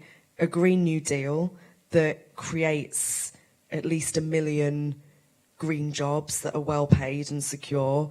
Some of those green jobs will be in building council homes, millions of council homes, to make up for all the ones that have been sold off by Thatcher. And it has to be matched with a post-war level of investment as well. And that's why the Shadow Chancellor's announcement today for 28 billion per year this decade for a Green New Deal is a very welcome one. But I'd also say that that needs to be consistent, that we can't be trying to be all things to all people, saying at one time that we're going to axe the magic money tree and that household debt isn't the same as the way a national economy runs, and then on the other hand promising this investment, because that doesn't make sense to people. And in the same way, I know that I'm straying quite a long way from your original question now, but we can't keep triangulating on social issues either, whether that's trans rights, Black Lives Matter, policing and prisons. And now I think we've got to wrap up, but I just want to end as well, and maybe Nadia can just give just a couple of thoughts just to rouse us, a little rousing end, because I did promise that. Look, the ideas to transform society, we, on the left, we've got a monopoly on them. Like the Labour right, the reason they were defeated in 2015 in the first place is because they were politically and intellectually exhausted. They had nothing to say about the challenges and crises facing this country. And it was the left who had the running on those answers. And they spent years in exile. They didn't lack time to have a big old think, to scratch their heads and think, how are we going to answer things like the climate crisis, things like the insecurities and crises facing young people, things like the housing crisis, things like the growing squeeze in living standards that millions of people have endured. And they came up with nothing, zero, zilch. And that's why the only button they have left to press is kick the left.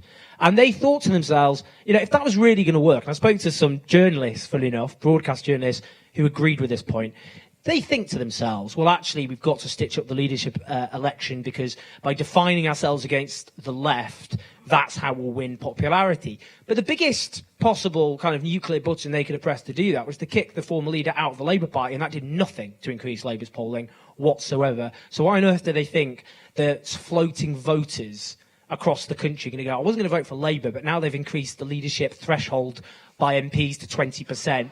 Keir Starmer's the man for me. And the fact is, Rachel Reeves' announcement today was a good thing. It doesn't go far enough because they've abandoned public ownership, which they promised.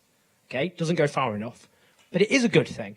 But they have to take those ideas from us, because our political and intellectual cupboard is stacked full of ideas. And they have no choice but to occasionally take things from our cupboard, because we are the only people with the ideas and the imagination and the creativity to come up with the ideas for a new society, which is what we need. And that should give us confidence, because we do have millions of people out there whose lives are hard and difficult, whose lives are made hard by conscious decisions, because injustice is not a fact of life. It's the conscious decisions made by those who defend a system which is there to preserve the interests of those with wealth and power.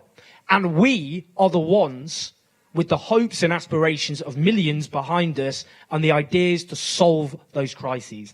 And as much as they want to wish us away, we're not going to disappear anywhere. We're going to keep fighting. We do have the support of millions of people. They're out of ideas. They have nothing to say, as I've said, to answer those existential questions, which is what the climate emergency is, and the deep, profound social crises that don't just scar society, but define society. And we've got to have that confidence. They'll keep kicking us. They'll keep trying to demoralize us. They'll keep trying to tell us to go off and die in a ditch, but we're not going to do that. We're going to shout louder and more confidently than ever before, knowing that we have the support and sympathies of millions of people out there. So never, ever, ever give up. And however hard they kick us, make sure you remember we're taking the scenic route, but we're going to win. Okay? We're going to win.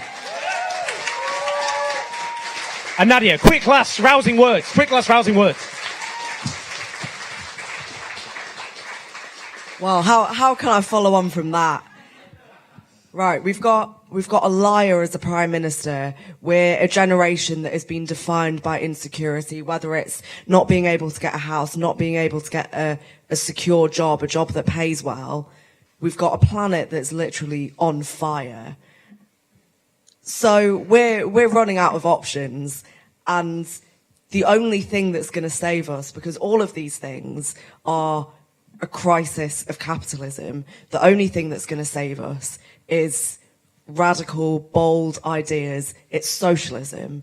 And that is what all of us are fighting for. And that is what we've won in part at conference this weekend. We've won a commitment to a 28 billion per year investment in the Green New Deal. And we will keep winning, just as we forced this government and parliament to declare a climate and ecological emergency. We will keep forcing them, whether it's in our own party or the establishment. We will keep making our voices heard, and we will not stop until we win a better world. Massive round of applause for the incredible, inspiring, courageous Nadia Whittam. Woo, woo, woo. And you.